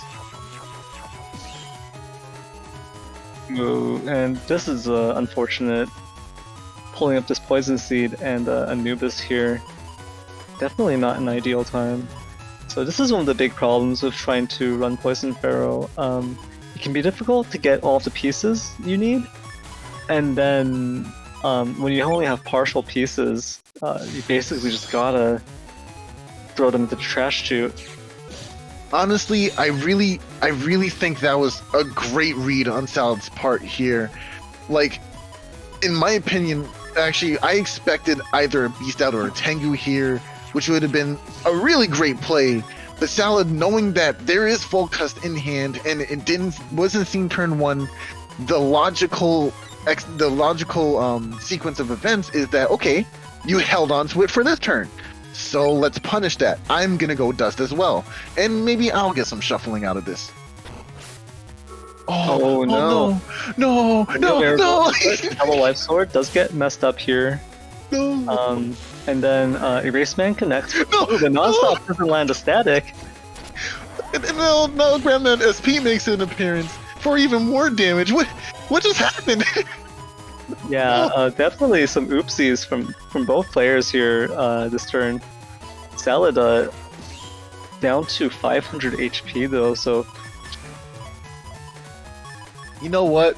I don't think Nonstop feels any kind of like bad about it. I think he's okay. Yeah, I think he had the nice end of the stick here.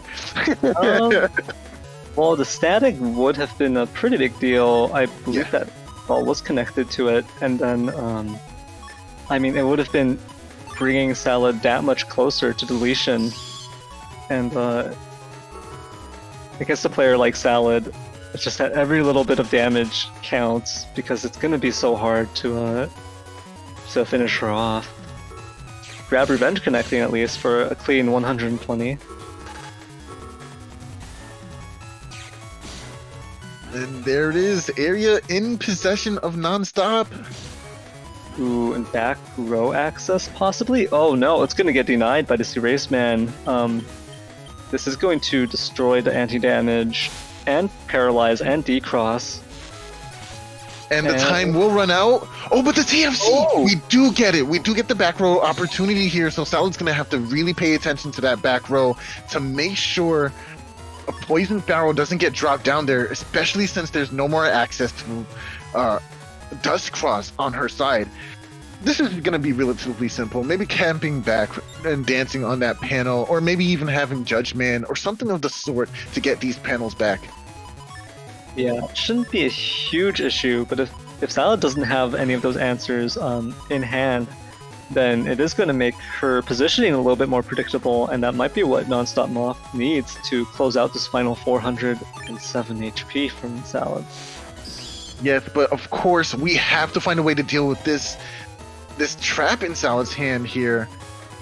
And there it is. Judgment does come out. There goes those panels back to her side safely. And the the warp step! Yeah, let's go! Oh, you can't move. You have to live here. Yeah, that makes sense. You have to live here now. I know Salad's not too happy about that one. One possible answer to the back row Poison Pharaoh, even if it comes out, would be the Tengu Man SP, but that might come a little bit too late, because that damage when Salad is already down to 407 HP might not be something that can be shrugged off, right? Mm-hmm. Ooh, no. Moving back. You should have took it. Don't be scared of the feathers. This is something we all know. But you had... He had it. Questionable choice to hold on and trade Element Man to get rid of the anti-damage in exchange for 560 damage. The Tengu decross, just a huge hit. And yeah, just like I mentioned before, you can see how quickly there's a bit of a reversal. Nonstopmop only having a 500 HP lead now, when it used to look like it was such a substantial lead. Like it's more than 1,000 HP difference. Yeah, I think that was just a lack of awareness in that situation. Oh, now Rush. Maybe there's a punish behind this for Salad, but I doubt it. Yeah, just Sanctuary. But being able to get Bug Death Thunder out this turn is really big here too. Although your opponent still has access to this ever-present Tomahawk Tomahawk Beast form here. This is a really dangerous situation for Nonstopmop, because I think Salad still has access to Life Aura as well. So Holy Aura would lock the Bug Death Thunders into irrelevance, right? So this Poison Seed It is throwing a poison seed is going to potentially deal with these holy panels, but if Salad can step under it, then she'll be able to save almost all of them. And once you use that poison seed, you're gonna break up your pharaohs, your poison pharaoh. So you're only gonna be able to use them piece by piece at that point. Oh, this is my opportunity. Down. Oh, but the order again. Gotta take the area grab first. But this is pretty good because now you have Holy Aura of your own. Ooh, and Nonstopmop just doesn't have the time to center themselves. Thanks to that warp step, they want to get into a position to throw the poison seed and wipe out all of those holy panels, but there isn't enough time to crack and then break these panels. You know, I really like the idea of at least being able to drop down Anubis, but maybe playing one more poison seed might have to be the strat if you want to use it to out something like Sanctuary. Otherwise, it's probably just better to play Element Man or something similar. Oh, this is actually a pretty good situation. Oh, the area grab. Okay, you know what? I respect this decision.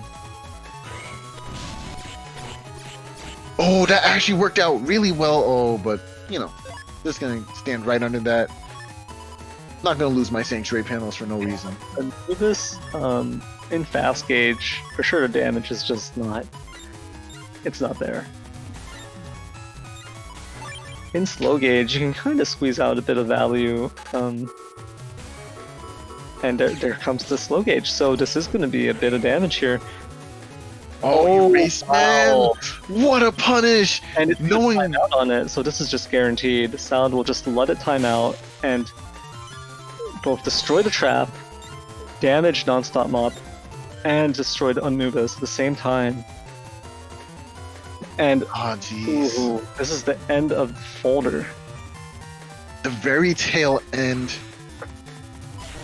You know, this has been a really ferocious game one, but I don't think Nonstop has the damage to close this out at this point. A lot of defense still, though. This Tengu SP, half of it will connect. and the HP's ticking, not even on a poison panel. Oh no, that anti-damage trade resulted in Nonstopmop taking the anti-damage star and taking an Just extra. throw it out there. Just throw it out there.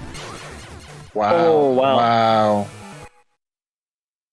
Dodged everything. The BDT, the Heat Dragon, and still got the drill. That was nice. There's no other words for it. That was just impressive. Yeah. Yeah, and you have to keep in mind, there was more than 1,000 HP difference between them at one point. I think Nonstop was around 1,500 to 1,600, and Sound was down to just about 500. So that's what I was talking about earlier, and you know, you as well are fully aware of how difficult it can be to it's not making the damage stick, but yeah, to close it out against Sound. The defensive play is really clean. Nonstopmop starting this off blind, not getting a beneficial status, unfortunately. Oh, Element Man going for the Thunder to clear out that back row. Really nice for Salad here. Just limiting the movement options that Nonstop has available to him.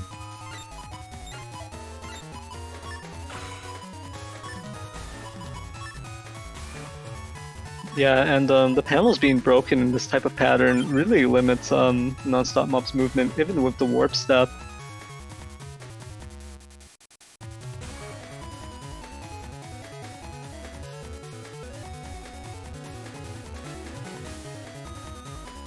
The blindness is really kind of deliberating, you know? But it's the risk you take for getting such a powerful effect off of the status bug. You know, being able to start with invulnerability or invisibility is just really strong. Oh, camping center, understanding that there might be a situation that could end up very bad. Rush getting popped here, but safe position.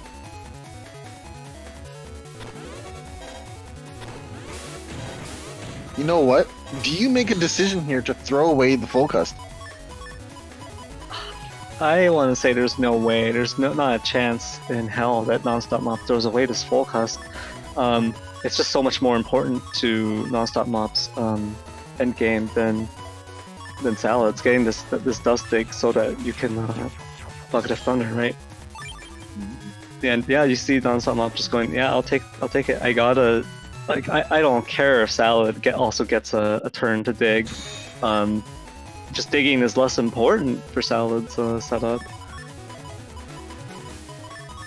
So we're gonna throw as much as possible and go for just reaching in for this Bucket of Thunder. And there it is, it appears. Like a magician, it just finds its way into his hand. Yeah, and I mean, at this point, it's more likely that Nonstopmop pulls it than not pulling it with this cust configuration with how many turns have passed, with dust digging and using these chips at the same time. And then now you'll see the gameplay slow down a bit as Nonstopmop preps for this Bucket of Thunder play. Playing a lot more methodically. I actually like this. This is a really good change in. Oh, that's a big hit. Oh, this Erase Man's gonna hurt.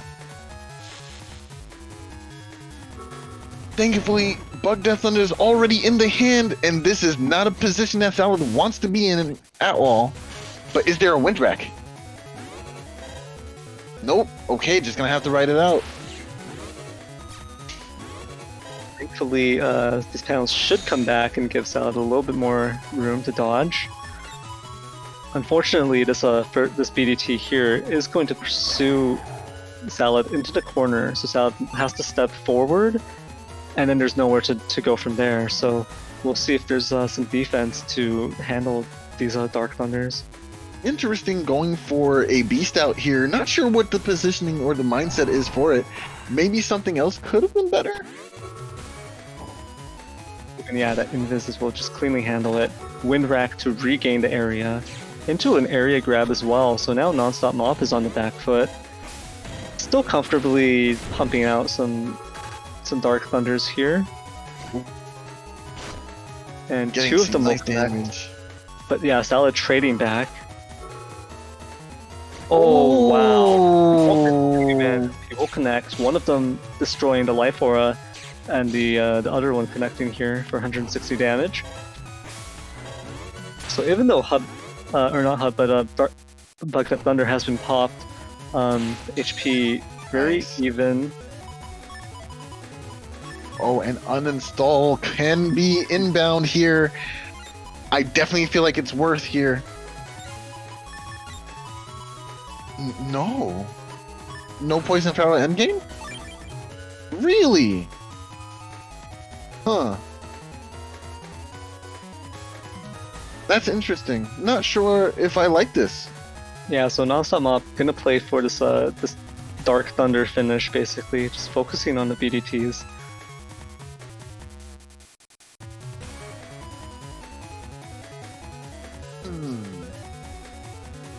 Focusing down on the BDT is perfectly fine, and there is the added pressure that you get from Poison Seeds, right?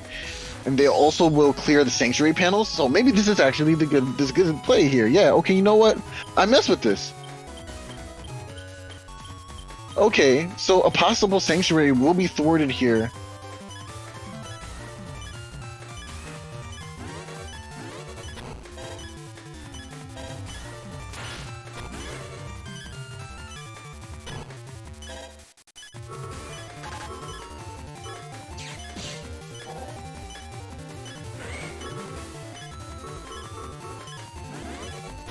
Okay, there it is. Ooh, but this fast gauge is going to drastically shave down how many Dark Thunders Nonstopmop can charge in the remainder of this match.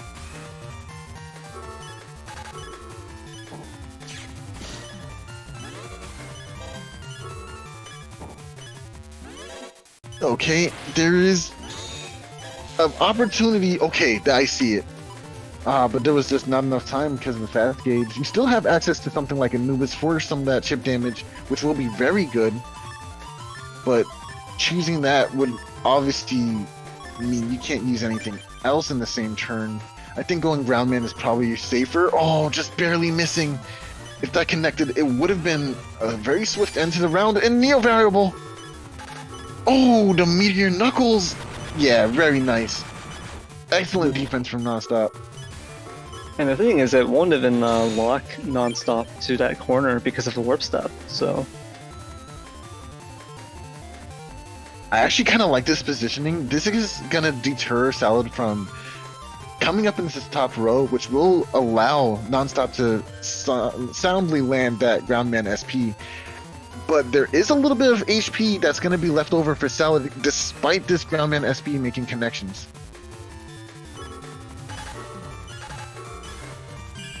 Oh.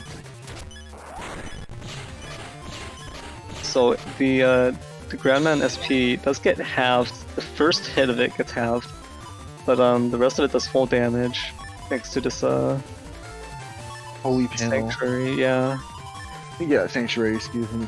You know, it would have been really nice for the Poison Seeds to be in this situation here. 55 HP, cutting it really close. Yo, maybe we get the kill here with the Anubis. Anubis makes it onto the field. Anti-damage goes up. Your Buster can't do enough, not with that BDT in play. Yeah, and it's even on a holy panel. Nice.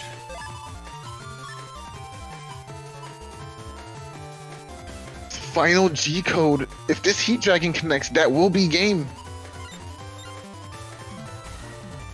All Nonstop has to do is land this Heat Dragon.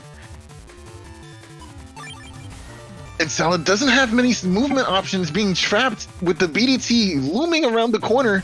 So this does seem like the end of the round. Oh, but opting to go... Okay. Wow, that was interesting. Going for the Windrak instead of the Heat Dragon. Not sure if I like that.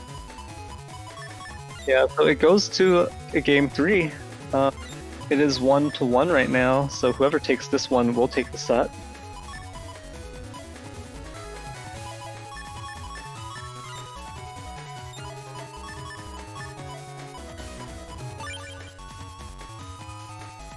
Very nice that Nonstop was able to squeeze it out there at the end. Really nice play.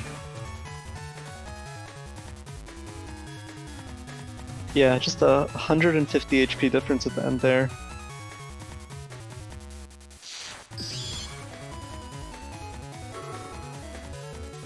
Ooh, this Erase Man will just time out in the center, give Nonstopmop this clean D-cross hit onto Salad's Dust Cross, sucking up the ice cubes for himself. Oh, Or nice. himself, and then... Oh... Okay, so...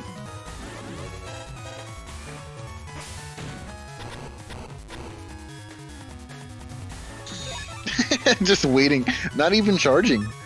That was pretty funny.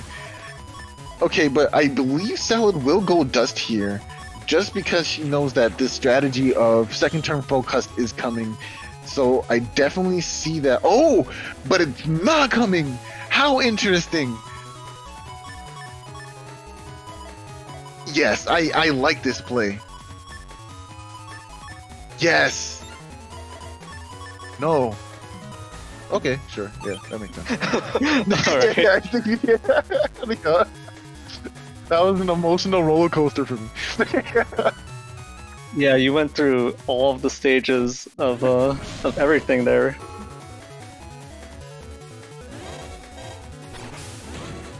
So Salad's own uninstall connects here. Nonstopmop opting for a grab revenge into an area play turn instead. So back row access. And now Nonstop wants to threaten with this illusionary poison pharaoh.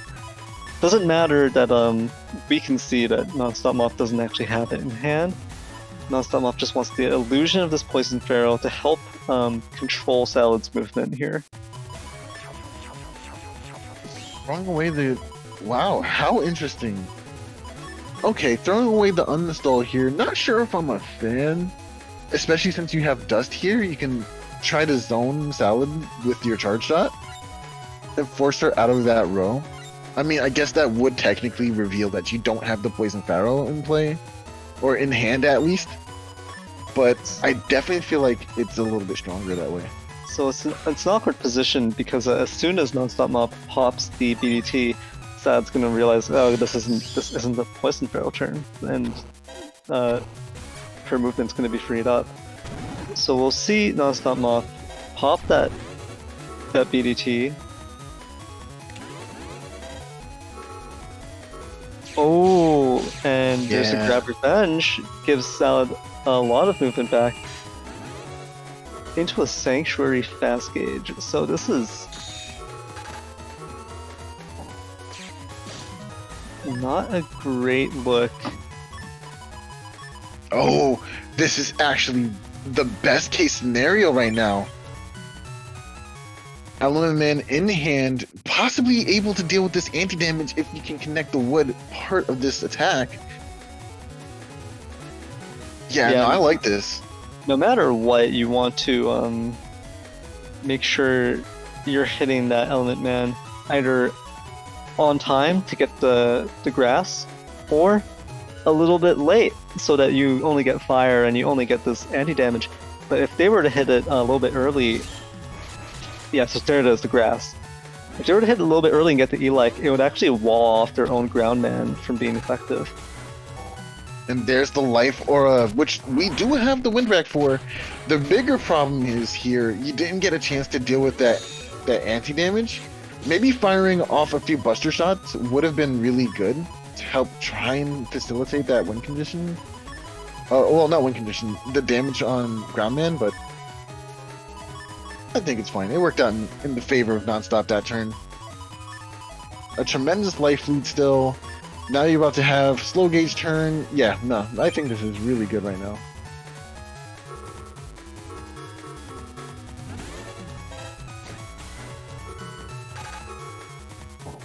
Ooh, and blocks this D-cross. But a full cust comes to play, and that is going to be a bad situation for Nonstopmop. Not able to get slow gauge turn to flood the field with Dark Thunders, and we'll see if Salad pulls the second to fast gauge and is able to control the flow of this. Yeah, there it is. I really love the showcase and different uses of fast gauge, not fast gauge, full cust in this game right now, right? We have Salad using it to escape a turn after trying to get a cheeky D-cross situation going for herself. And we also have it to facilitate the dust cross strategies to help dig through your folder. It's really interesting when you see these kind of dynamics pan out rather.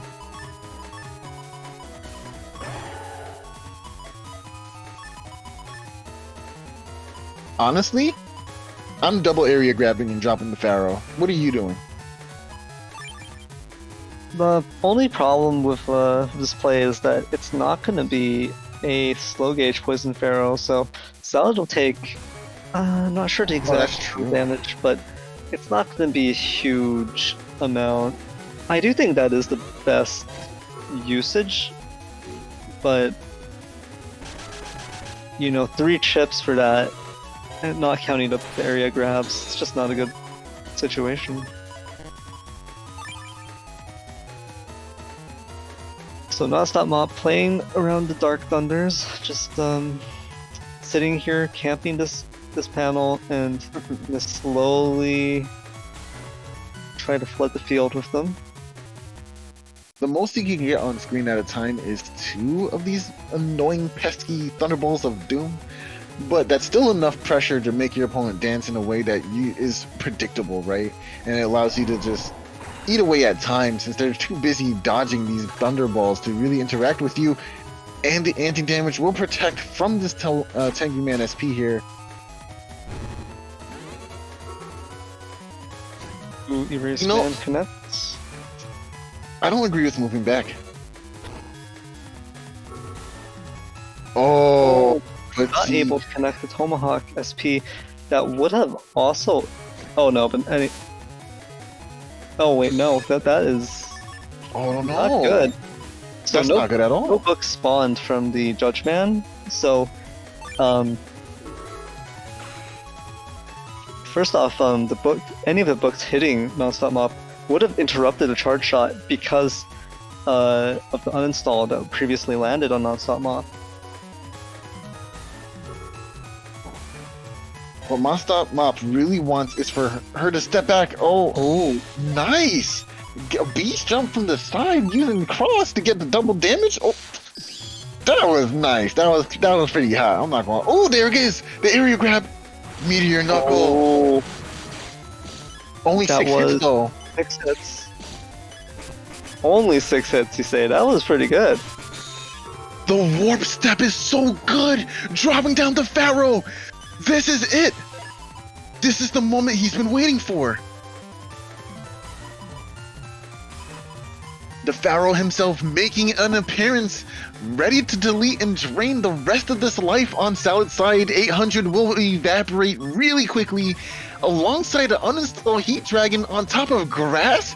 This is the perfect situation right now. Yeah, and we'll see whether or not Salad has any answers to this. I think I've seen quite a few of them get used up already, so there might not be that many plays left. It feels like all the stars aligned just for Nonstop in this very situation. Oh man, I'm so excited!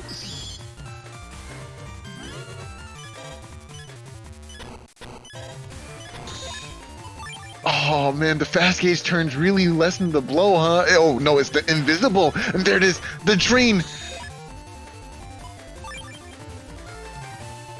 Turn 13, 2 more turns until the end! Nice! Use the Heat Dragon!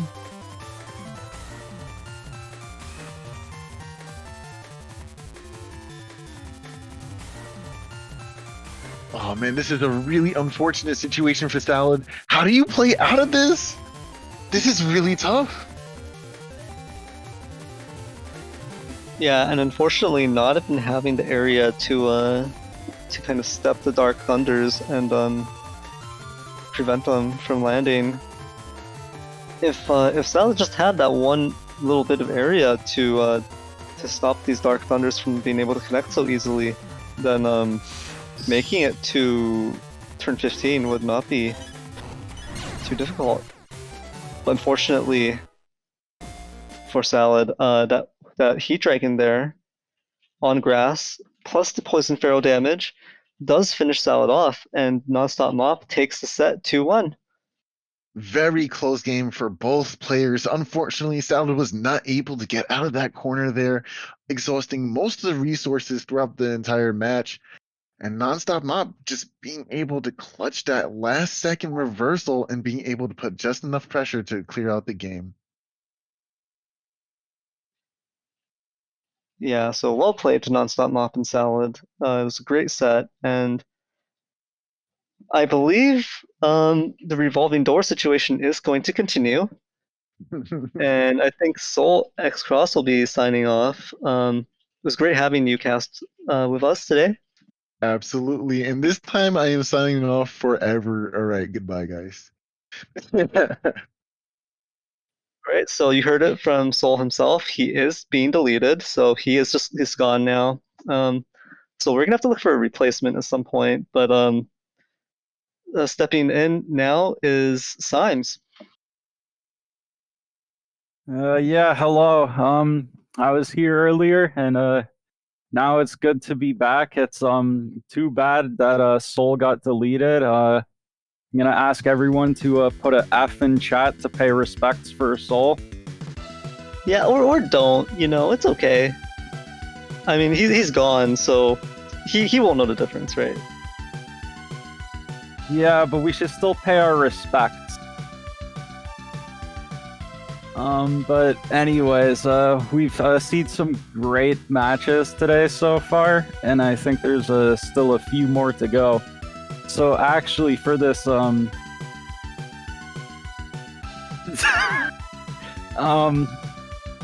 apparently I'm actually a Symes SoulXCross, so Soul is living on in my spirit. Yeah, sorry about that. I think we really have to get those tubes fixed. Okay, so looks like we found that replacement real fast.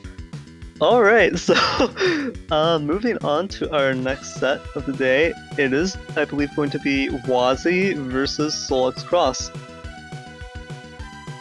Yes, SoulXCross being commentated by Symes SoulXCross. Yeah, you're his twin brother, right? Yeah, I'm his evil twin brother. Oh, evil. Okay, that's a nice spin. Actually, no, I'm the good one. The original SoulXCross is the evil twin. Oh, okay, that's nice. That's an even nicer like reversal of what you would usually expect. Okay, that's cool. Yeah, he was actually definitely the evil one all along. But anyways, so looking at the setups here, so actually, we were talking with Soul last night, right? And he asked us about ways that he could modify the F code folder for the future. And I remember you said you think that adding SP navies would have been a good choice. Yeah, for sure. Running 3 mega chips only. Of course, it's a 3 really useful star code mega chips, judge, erase, element. Only running 3 of them, you have to have a good reason for it. And F code, it's good damage, right? Machine Gun 3, Magnum, especially with the erase boost in Gregar. But I think with 5 area grabs plus that fire sword, you're running out of chip slots so quickly, and then you're not getting quite to that damage threshold where you can really use the chip damage to threaten the really high HP setups, 2200 HP setups, 1900 HP setups. Once they factor in recovery 300 and their defenses, it becomes kind of a problem in that you might not have enough burst to deal with them and enough to threaten certain crosses.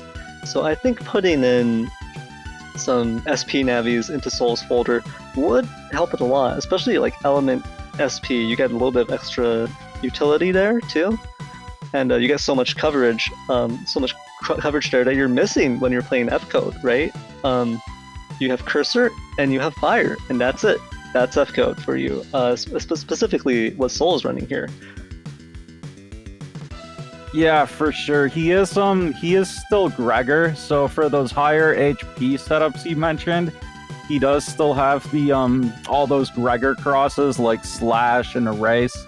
So we can still use those to chip down the higher HP builds, but yeah, without having those SP navies would just give him even more burst damage and let him really threaten specific crosses. But I think going over to Wazi's folder, we see this G code.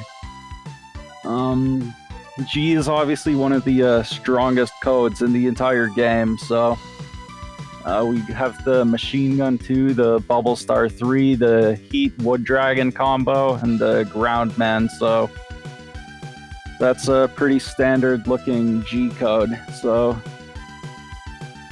yeah, what's kind of interesting about the G code, specifically the bubble stars here, is that you usually see it for like a BDT setup, right? You want those bubble stars to deal with charge cross, to kind of, and also to let you get those 400 damage Dark Thunders. But for Gregar, which Wazi is playing, there isn't really great synergy with the bubble stars. Because it's kind of hard to connect a Elect Cross charge shot with your opponent by throwing the bubble star. The charge time and the way it works out is that it's possible if you point blank the bubble star or do it from like a panel away, or relatively close range, they can mash out of the bubble star bubble before an ElectCross charge shot can be completed. So in order to confirm it, you actually have to throw the bubble star from really far away, and that gives your opponent a bit of time to react to it, and with some smooth movement, they can actually dodge the bubble star. Yeah, the bubble star is definitely an interesting choice here because G itself, one of the few things G itself doesn't have is a strong elect chip. And obviously when you're playing it with a BDT, that's not having a strong elect chip in G code doesn't really matter. But when you don't have the BDT, then yeah, those bubble stars become a lot more situational. Yeah, and it would be great if you could combo the bubble star into Judgman SP, but there's a code difference there. You can't bring them into the same turn, so it would have to be across different turns, and that gives your opponent the opportunity to beast cancel, to cross cancel, to load up defense. So even after being bubbled, you pop your Judgman SP on the next turn, they pop an anti-damage, bam, it's just blocked, right?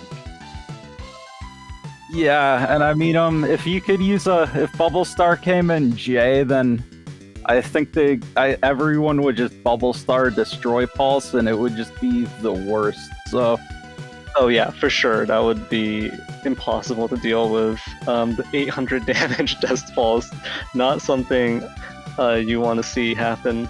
And I think people have played builds in the past, kind of like trying to pull it off, but it's really difficult, kind of relying on your opponent just letting you execute it. Yeah, that probably could have worked better back if we were doing blind setups. If you don't know they have the Destroy Pulse, you might not cross cancel out of the bubble, but with the open setups, if you see they have that Destroy Pulse and you're bubbled at the end of turn, you better get out of there. But yeah, I think with that, we can get right into the match. Yeah, and I think it's interesting you bringing up the difference between closed setups and open setups, because while it's true that your opponent can currently, with the way we're running our tournaments right now, they can see your setup and go, all right, I'm just going to cross cancel because this is obviously a bubble Dest Pulse setup. But even with closed setups, ending a turn of a bubble, first off, your opponent has got to be suspicious. All right, this is obviously a combo setup, some sort of combo setup. And the second thing would be you're only going to pull off that bubble Dest Pulse once on a person before they go, I'm not letting you do 800 damage to me, and just cross canceling in the future. So.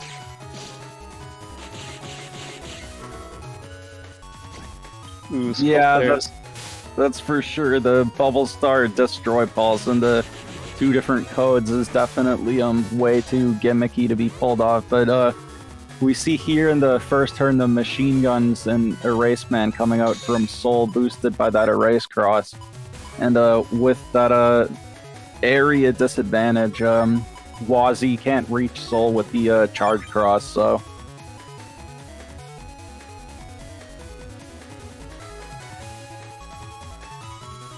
Yeah, one of the big disadvantages of Charge Cross and Heat Cross is that they do not travel down the whole row. They only have that free range. Ooh, and Soul manages to step past the Bubble Star, but he's gonna take ×2 damage from the Element Man on the grass. Ooh, and he's locking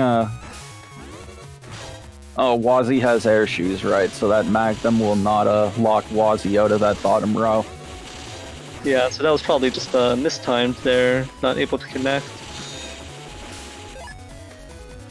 And so we see both players here with just over 600 HP, and now we see the Beast out Kernel Force coming out from Wazi.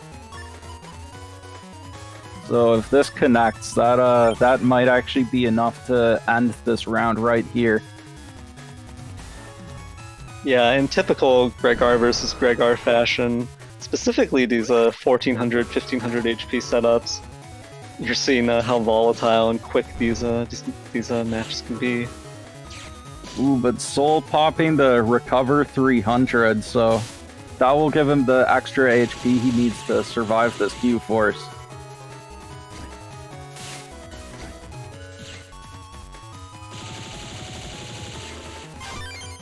Oh, the counter hit. That was brutal. Wazi losing that wind rack exchange right there. Just being slightly slower than Soul there.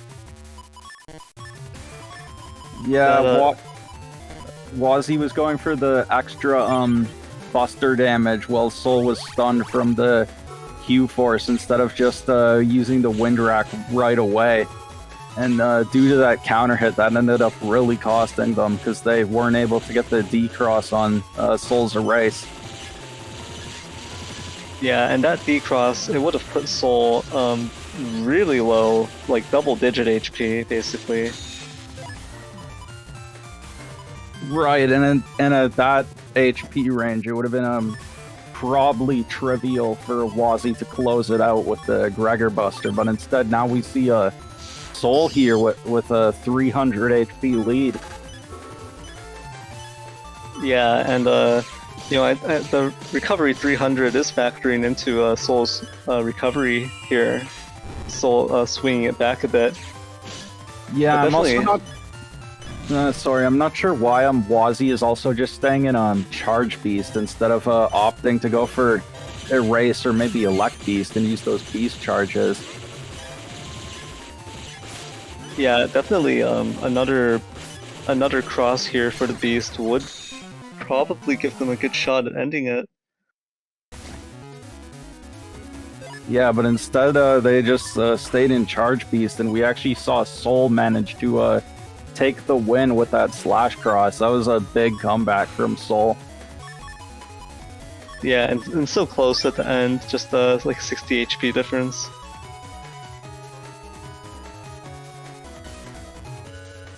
So this is an interesting field configuration. We've seen 4 panels on each side being cracked, quite like the 4 corners of each person's area being cracked pretty often these past few sets. But I think this is the first time today that we've seen this partial corner cracking. You know, I can't say I've seen this field too often now that I think about it. Yeah, I think you're right. This does seem like a pretty rare field, and it's also probably one of the closest ones to just being like a completely normal field with only the 2. Oh! Wazi stepped back and took 2 hits from that charge shot from Soul there.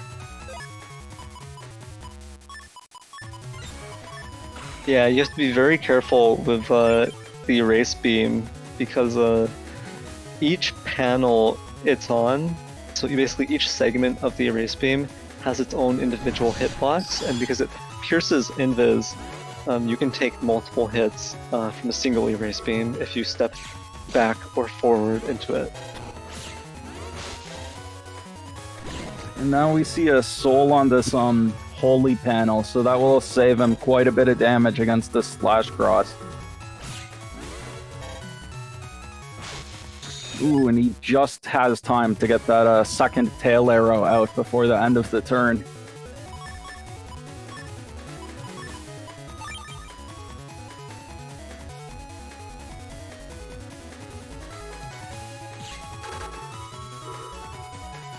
Ooh, an unfortunate time freeze right there. Into the boosted machine gun, oh boy.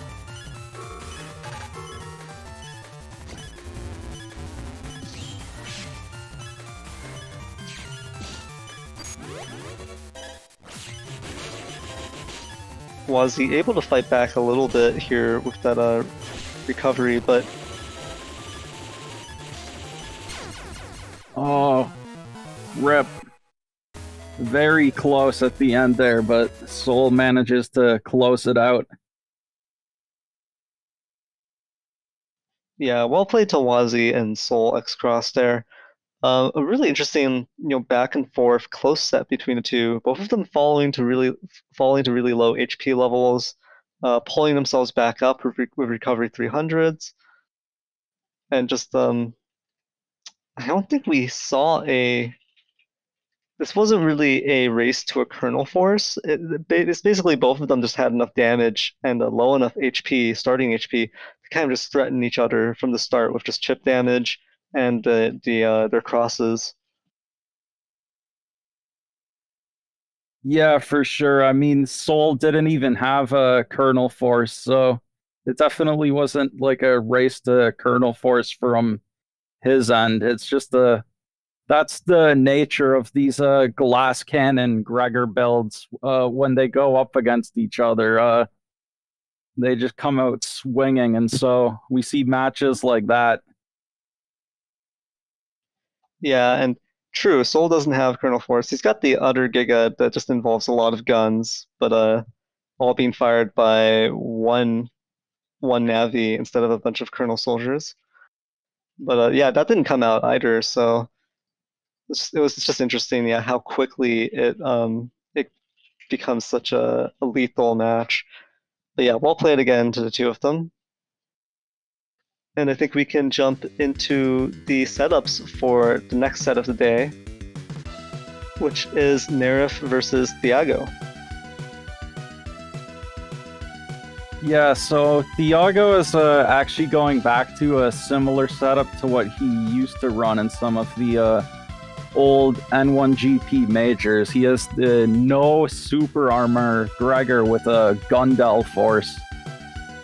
Instead of super armor, he's opting for higher cust, because usually with Gregor we'll see either cust 6, or if they have cust 7, they'll have float shoes instead of air shoes. But instead Thiago's opting for to drop super armor, which I don't think anyone else has really had success with before except for Thiago. Yeah, definitely. Dropping super armors is something that most people would not consider, just because of how vulnerable you are to having your charge shots interrupted and to just getting comboed even harder by certain chips.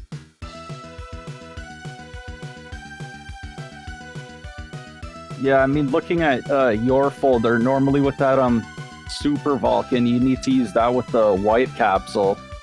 But against the Thiago with no armor, unless he's in Beast Out, you won't even need that white capsule for the Super Vulcan to connect. Yeah, so that's a really good example of a chip that becomes a lot more dangerous once super armor is off the table. And so looking at the this matchup, it is the V code that I'm playing with the T code SP Navi Splash, and it's going to be running up against Thiago, who's playing really like this partial G code, but mainly just for like uninstall, right? And yeah, it's got the kernel force combo, the Gundel force, and then a lot of utility, a lot of defense, a lot of area control. So just a lot of star code chips that are going to be able to get beast charged, and also just enable charge shot damage to connect via like Godon. Yeah, I think it's interesting that Thiago opted for some G code this time, because I remember before when he played the no super armor builds, I think he used it with like L code with elect dragons for uninstall and also some magnums. So I think it's interesting that this time he decided to go with some of the G code splash instead. And we even see that he has a Muramasa, so we'll see if that comes into play. And you also have a Muramasa, so that'll be interesting to see if any of those will connect for that huge 500 damage. Yeah, that's definitely going to be something to watch out for. And I think with that, we can jump into the set.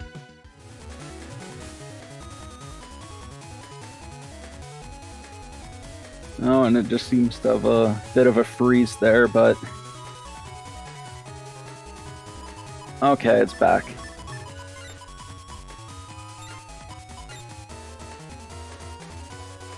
So it's kind of interesting the way in which our crosses are going to be kind of oppressed by our SP Navi choices. So Thiago's gonna have to watch out when he goes into Erates or Elect Cross. Whereas I can't really go into Heat, Charge, or Slash Cross that readily.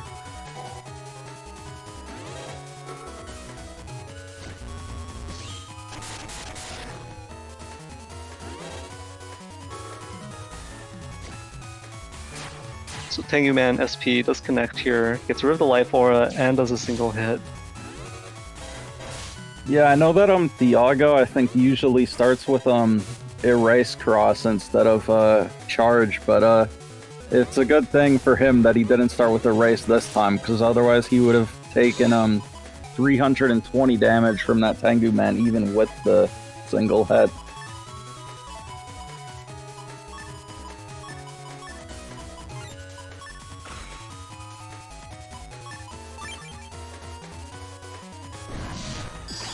So because it's going to be a slow gauge matchup, I basically can't hesitate with locking 5 chips. Like just locking 5 chips each turn is going to be ideal because Ooh, a counter hit on the Gondel Soul, that is huge.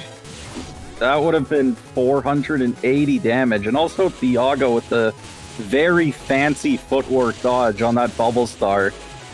He could have just moved up to the top row, but instead he stepped right around it. Yeah, he just let it go right around him, stepped like right through the pattern, the movement pattern, and yeah, that looked very, very nice. Yeah, I don't know if I've ever seen a Bubble Star dodge quite like that before. Thiago is a very experienced player, so he's definitely showing that off here.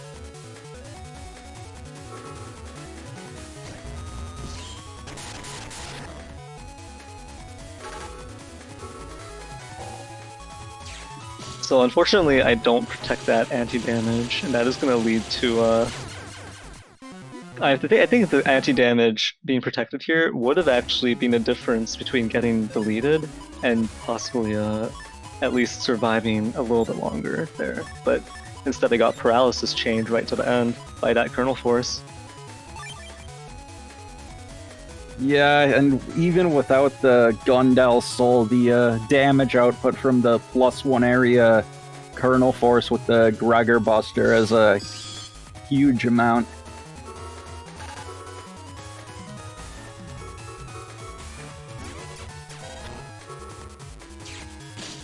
And this time Thiago, instead of, ooh, no. Ooh, the Element Man SPD cross.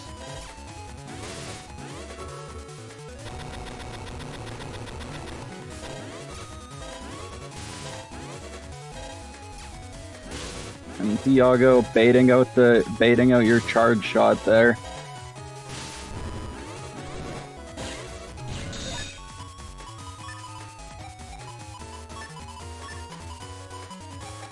Yeah, luckily I'm able to still connect to that Bubble Star at the very end into the Electric combo, but unfortunately it's not boosted anymore thanks to that Element Man SPD cross.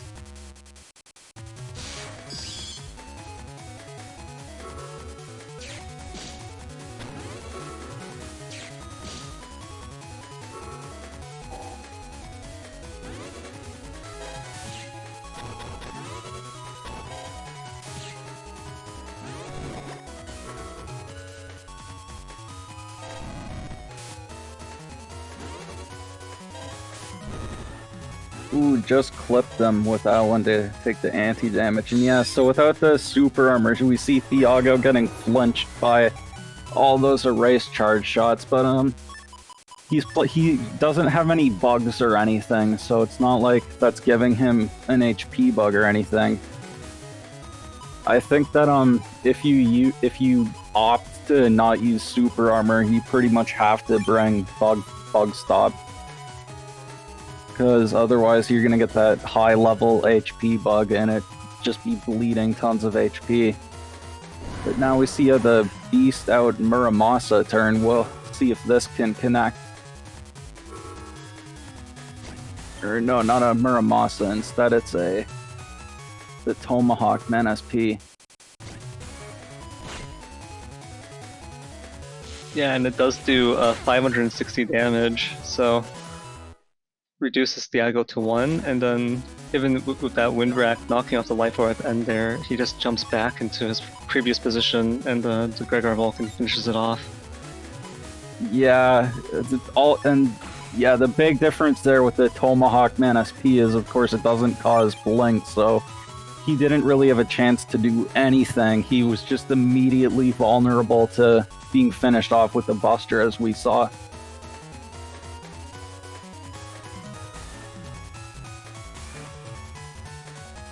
This has been an extremely fast-paced match so far. Even with the slow gauges, it's been more fast-paced than most of the fast gauge matchups we've seen. Yeah, it's kind of like contradictory, but fast gauge matchups, depending on how they're being used, can actually make it kind of feel a lot slower, because so much time is being spent going back to cut screen and thinking through your moves. Yeah, whereas with the slow gauge, you're just trading all this damage back and forth.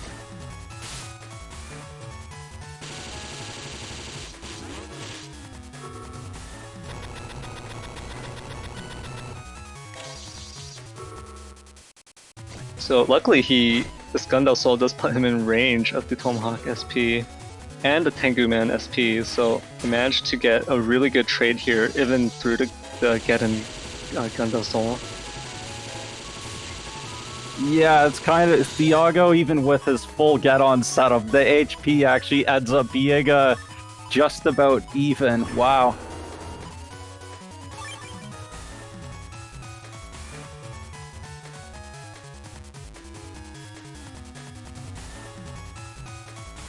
That was a huge trade with that first turn. And that is one of the few drawbacks to Gundam Soul. When you're using it, it actually leaves you very wide open yourself. That was actually changed in BN6. You can't cancel it. And we see there the Muramasa from Thiago whiffs.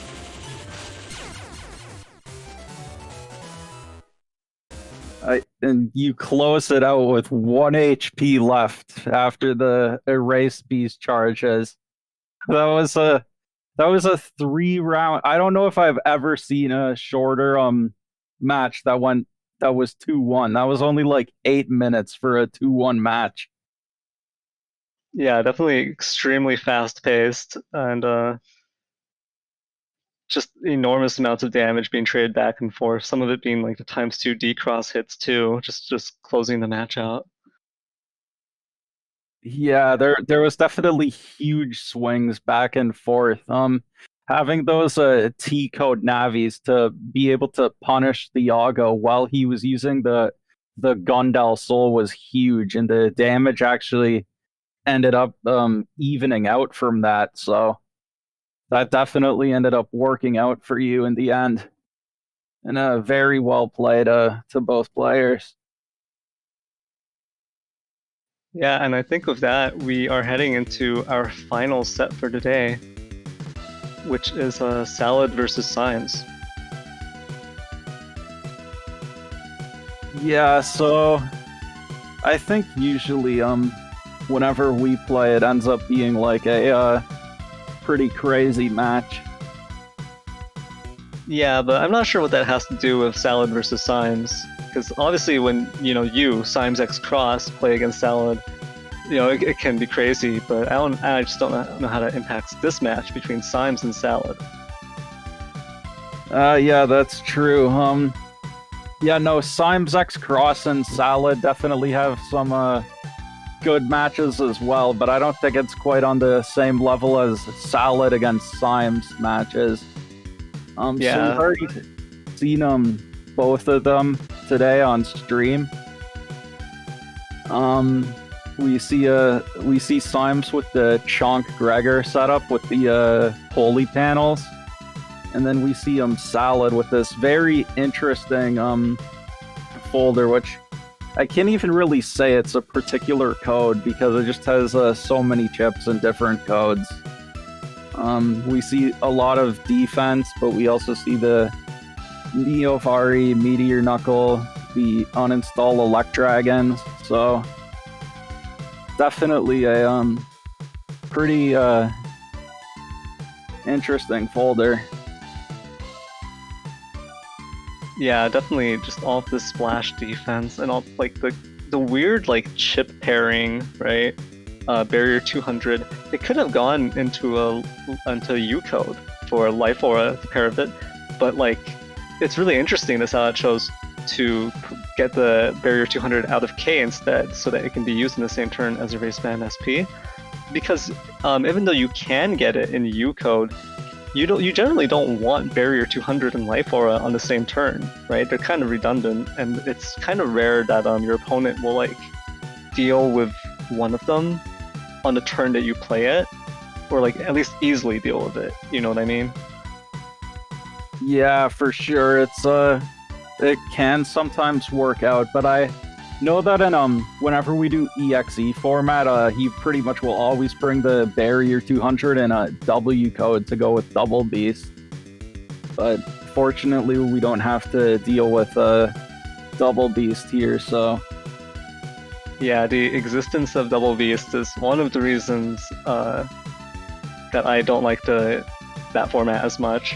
But moving on, it's just a really interesting, like the amount of damage in Salad's folder, the amount of defense in Salad's folder, and it's all just because of like these interesting splash choices, right? And also the inclusion of folder pack for that extra mega. But looking at your setup, we mean Symes' setup. Oh yeah, of course, Symes' setup. I'm sorry, it's just your name is somewhat similar to Symes'. SoulXCross, Symes. It's just a little bit different. Yeah, I think he's kind of ripping me off, so. Yeah, I can see that. But yeah, so Symes' setup over here, B code in Gregor. You got the High Boomer, Blastman SP, Protoman SP, and then just a Chonk Gregor setup, the standard utility, standard defense, and then Holy Panels and Sanctuary. So one of the big struggles a lot of players have going up against this setup is having enough panel changing, panel cracking, breaking effects, conversion effects to deal with 3 different implementations of Holy Panels, right? Sanctuary applying it to everything, and then the 2 Holy Panels applying it to a single panel in front of Symes. So Symes is able to make use of that in combination with the Recovery 300s, heavy defense, and 2200 HP start to just kind of create a situation where you're also going up against double slow gauge. So someone's got to die first, right? Someone's going to face deletion in a double slow gauge matchup.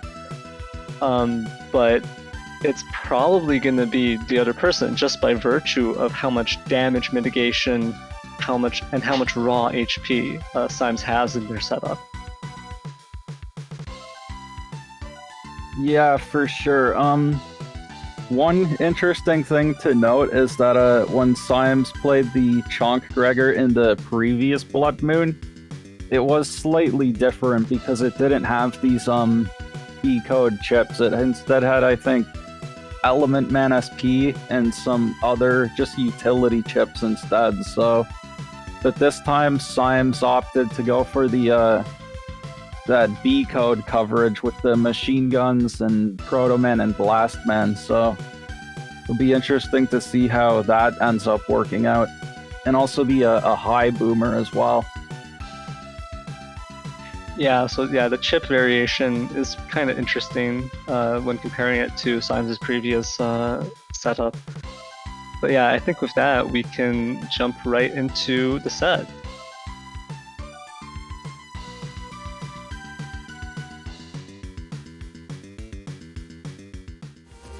So it looks like we are going to have the experience of sitting through a bit of this this lobby, this waiting period. And looks like Symes is well, this isn't Symes, this is Maestro Bison. Yeah, it's an imposter. I can't believe that Symes paid someone else to play this set for him. Yeah, I mean, well, if he loses, then I guess we'll know why. Yeah, I guess he had somewhere else to be. Yeah, I mean, it was I think they played during a Saturday night, so you know, usually I guess out. But I didn't realize. Wow, I didn't realize that Salad had a full cost 8. For some reason, I thought it was only a cost 7. Oh yeah, it's because the folder pack grants Mega +1 and a custom 1. So the folder pack, it actually pushes it up to custom 8. Yeah, I knew about that. I forgot that she had a 2 cost +1s though. Oh yeah, it is a bit sneaky. Yeah, and well, so Salad is trying to run away from Maestro Bison here. M. Bison. Yeah, maybe Salad is trying to investigate like the reason why Symes isn't here and has been replaced by this mysterious Maestro Bison person instead. Yeah, now see, Symes SoulXCross, I would never get someone else to play instead of me. I would always fight my own battles, but So Salad goes in the dust, sucks up these rock cubes right at the start.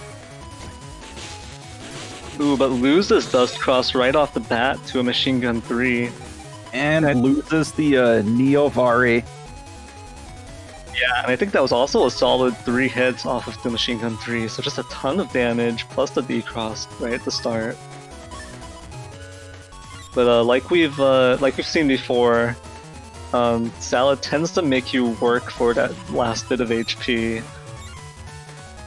So just a little bit of damage at the start. It can be hard to let down your guard, or to when you're facing Salad. But now we see a Salad going for the grab revenge and 2 area grabs with Tengu Cross. Going for this back row lock, and ooh, this Life Orb is not going to do anything to prevent the Tengu Cross. But Symes manages to get the step forward here to deny that full area lock and puts down a Holy Panel.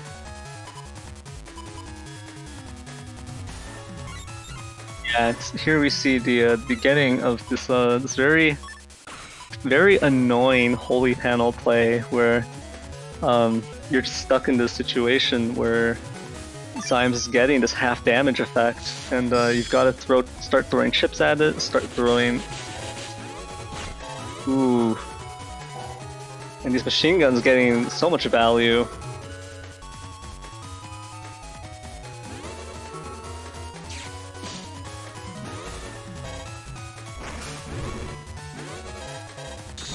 Salad popping Symes' anti-damage there, but having lost Dust Cross earlier, the number of ways Salad has to deal with a Holy Panel like this are kind of diminished.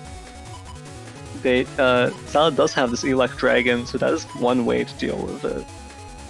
And in fact, the second Elect Dragon in the folder, or in that hand as well, so with some smart play and resource management, all 3 Holy Panel chips, rather 2 Holy Panel chips and a Sanctuary from Symes, can all be dealt with here. Oh, but Symes steps back. The Proto-Man SP gonna get a bit of a whiff here against Invis. But Symes did manage to protect the that single Holy Panel, so this is actually gonna create kind of a weird situation.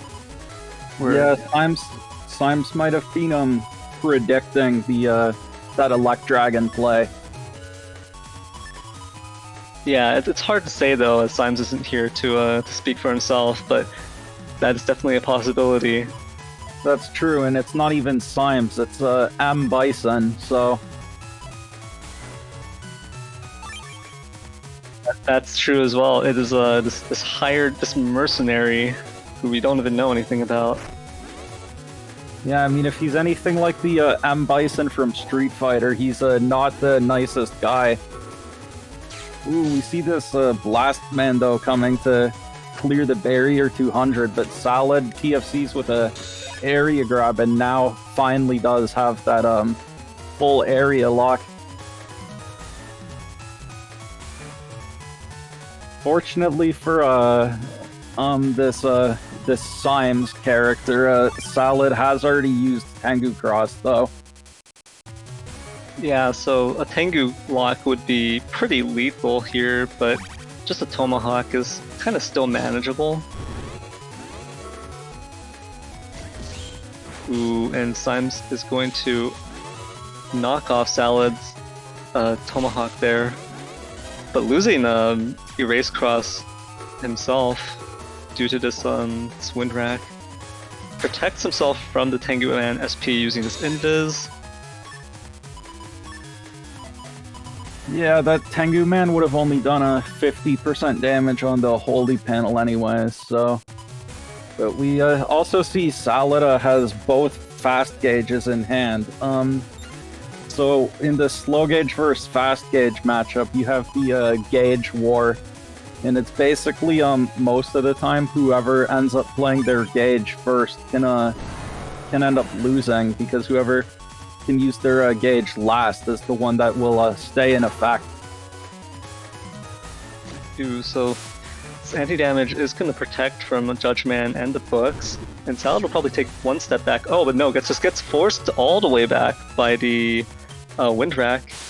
And now both players are trading Erase Man.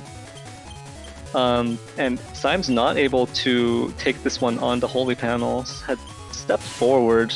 So both players take full damage and the paralysis here. And oh, that is Colonel Force.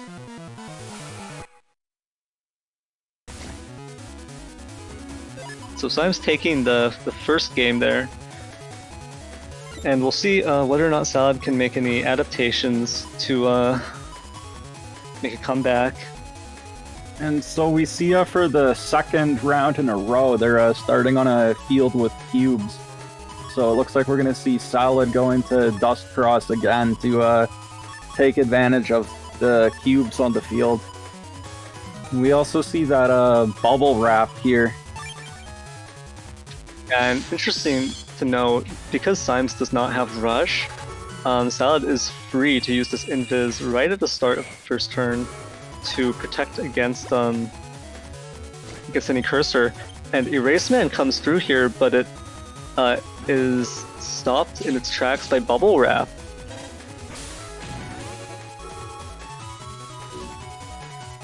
So Bubble Wrap is a really rare chip. You really don't see it that often because of the downsides.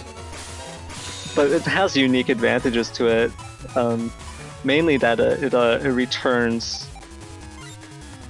every so often, every few seconds. It comes back unless you either remove it with wind or you use an elect attack to destroy it. Yeah, and we saw Salad miss the first cube, but she connected the second one for a free 200 damage. Yeah, and on top of that, being able to destroy that Holy Panel with a Dust charge shot with that punch, that is really great value because that just frees up one of the chips that Salad might have needed to hold on to deal with Holy Panels.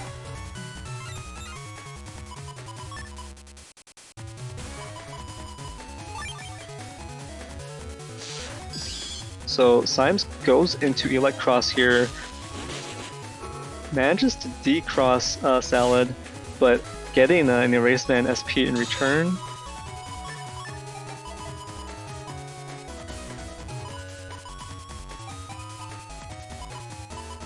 Yeah, and Symes is probably going for the Elect Cross here to deal with that bubble wrap. but he does have to be very careful because Salad does have that Tomahawk Man SP, which will do huge damage against the Elect. So in this matchup, the Electros is definitely not safe.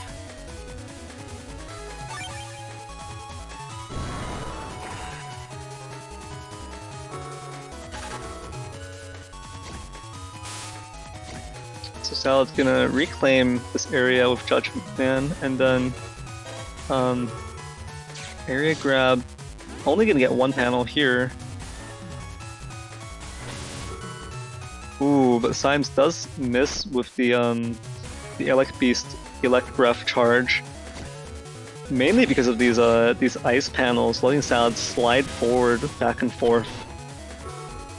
Ooh, and it looks like he just barely didn't have time to use the second charge at the end of the turn.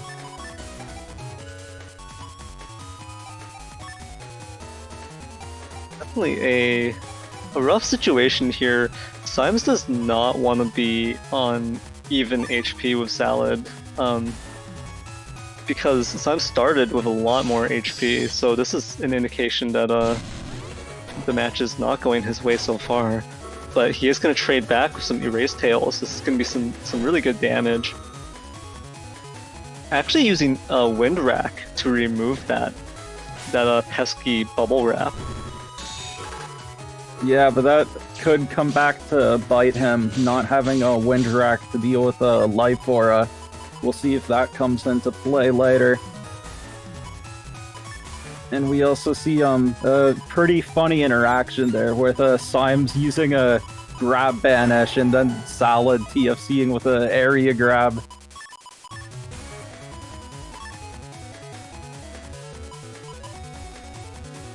And now it looks like Salad's going for a Beast out with all these cracked and broken panels on the field.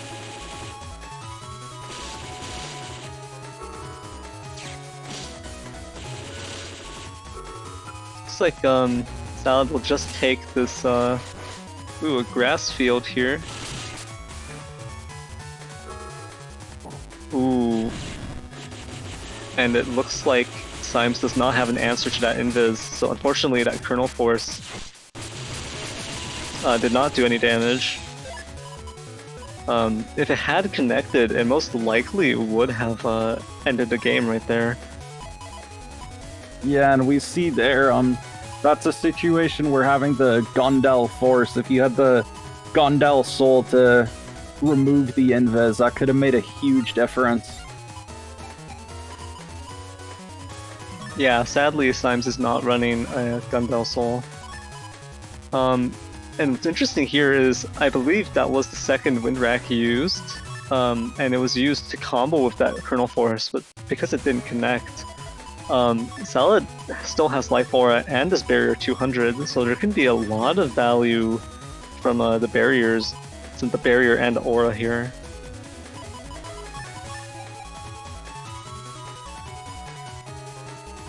Ooh, and looks like Salad has both encode chips in her folder here, the Neo Variable and the Meteor Knuckle, so this could be a massive turn in terms of damage, especially with Symes going to SoulXCross right here.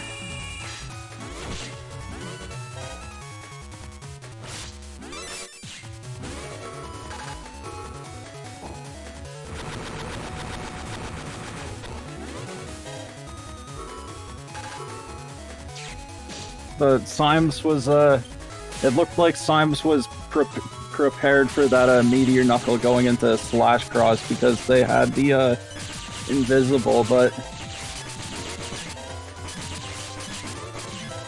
we see Salad now reduced down to 1 HP, but she still has that Life Aura, which could make a huge difference.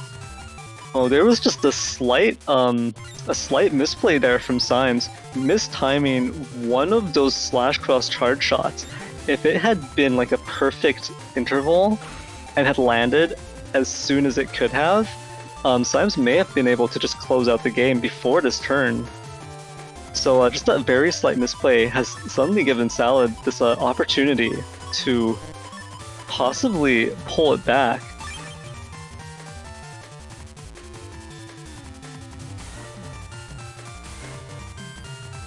And it's really interesting. Just that very small timing mistake has created such a huge window. Just because both wind racks have been used, and Symes doesn't have that many options to deal with Salad's remaining defenses.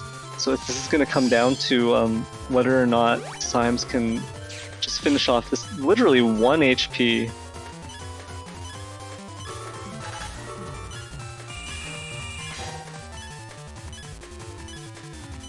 Ooh, and this one holy panel left over is gonna give Salad Holy Aura. And that is huge. That means the SP navies the Symes has and could bring to the table, they won't be enough to get rid of this Holy Aura combination. Right, but I don't think Symes has used his Element Man yet, but so he could still use that to deal with the Holy panel, but we see the Sanctuary still in Salad's hand.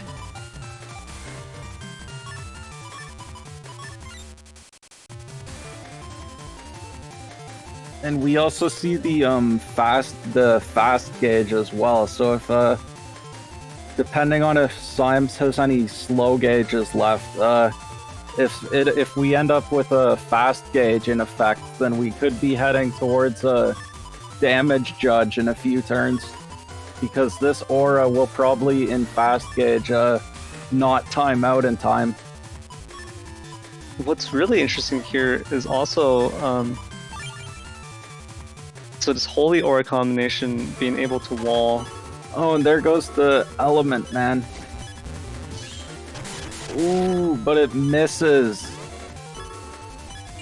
And it having been played, Salad is now free to just use the Sanctuary, and now there's definitely no answer here.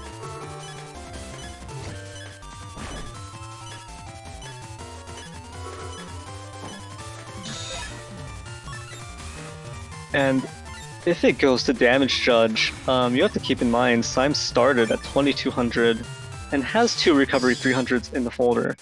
Salad started at 1400 and does not have recoveries at all. So this is a bad situation for Symes here. If there's nothing else in his folder, and you also have to keep in mind that so there's the recovery 300. So the damage dealt didn't factor in that recovery 300. But what's really rough is that Symes also has already used Beast out, so doesn't even have the option of going to like Slash Beast, going for that 400 damage, chip charges to remove this life aura. It's just a really rough situation here.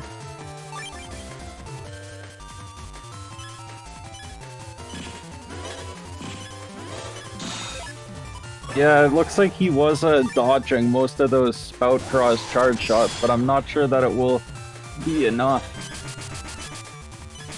And wow, the life aura times out on the Beast overturn, but it doesn't even matter.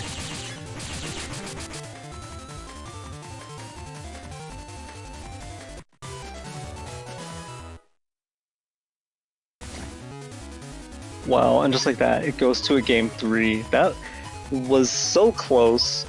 That life aura had only timed out a little bit sooner.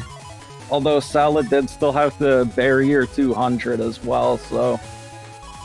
And we see once again this, another cube field and another first turn bubble wrap pull. Which would be able to protect the dust from a machine gun hit or an erase man. Yeah, interestingly, Symes opting not to go into any crosses here. And yeah, just like that, the bubble wrap, a perfect answer to the turn 1 erase man. And landing both of those cubes for a free 400 damage.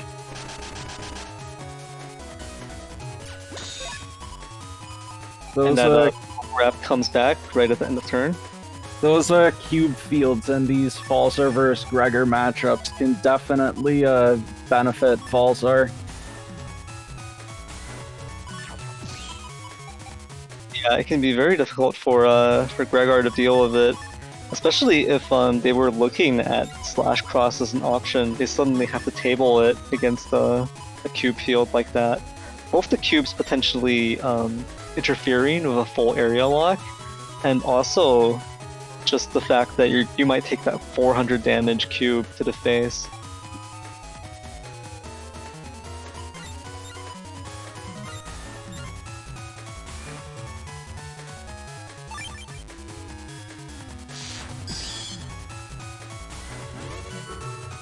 So Symes opting to go into SoulXCross here as an answer to the bubble wrap. Ooh, and there it is, the ×2 hit. And, it's interesting that Salad decided to wait to use that anti-damage.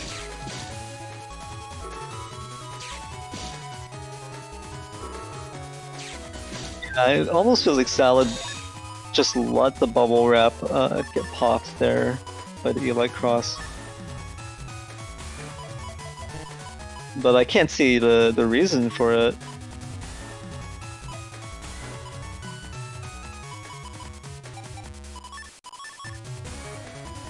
Yeah, it's not like the Elect Beast charge would do that much more extra damage compared to just the normal SoulXCross charge. I think it's only another 50 damage, so even with the bubble wrap up, it would only have been another 100 damage, so...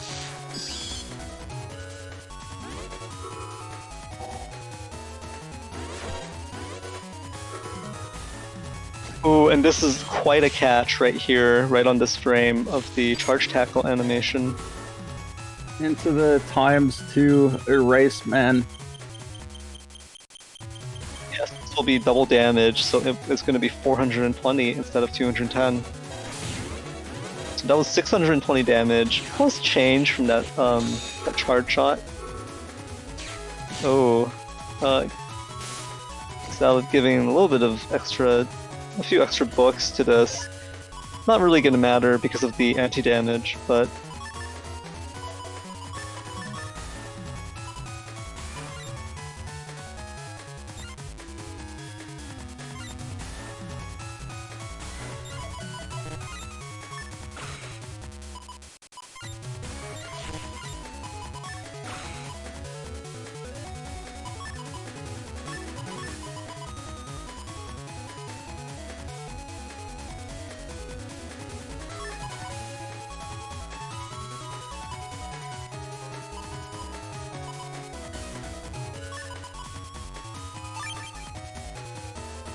Salad's switching it up to ground cross, and then gonna uninstall Elect Dragon does land.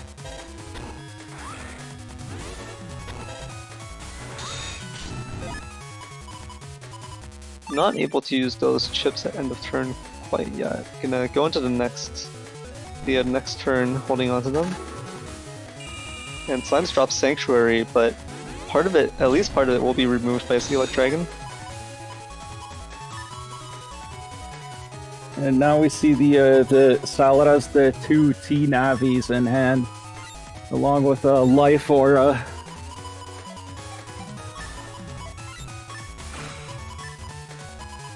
This is a little bit awkward on the holy panels. That remaining column of holy panels will protect Symes, so looks like Salad is opting not to use those T-code navies, even though they are very likely to connect due to Symes hugging front here.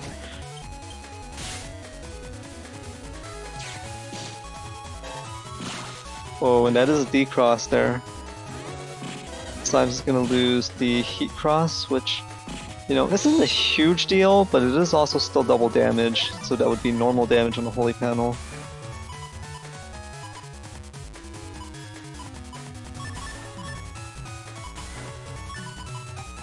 And just something to keep in mind is that Salad's build, it does have an attack max, so really maximizing the damage from these charge shots.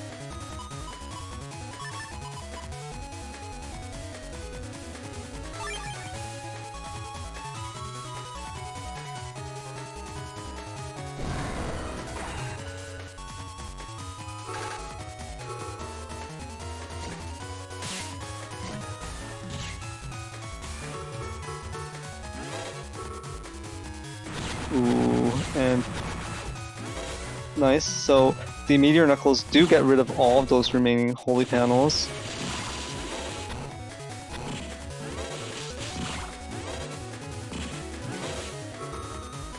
Ooh, and the Kernel Force comes out, but nothing to knock Salad out of Invis. And the double Life Sword Neo Variable finishes that set off. Yeah, it looked like Symes really just ran out of options there towards the end. Yeah, well played to Salad and Symes both there. I mean, I would say that if Symes had actually shown up for his own set, but it looks like he didn't pay Maestro Bison enough. Yeah, I mean it still wasn't a terrible showing by Maestro Bison, but M Bison definitely made some a few crucial mistakes there. And against a player like Salad, if you make those mistakes, you're gonna be punished for it. So Yeah, again, well played to both players again. Just a really good set. And I think that is the final set of the day. So I want to thank everyone for watching, and I want to thank all of the commentators as well. And we're going to pass it back to Salad, I believe. yeah, it's been fun. You can look forward to me, Symes X-Cross, entering in some future tournaments. So we'll see what Symes X-Cross can do. Looking forward to it.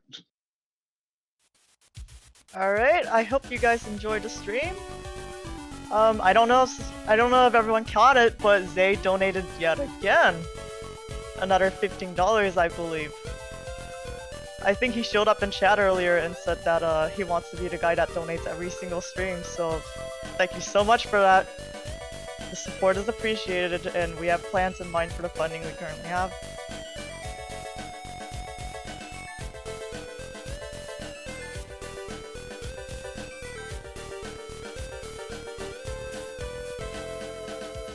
And with that,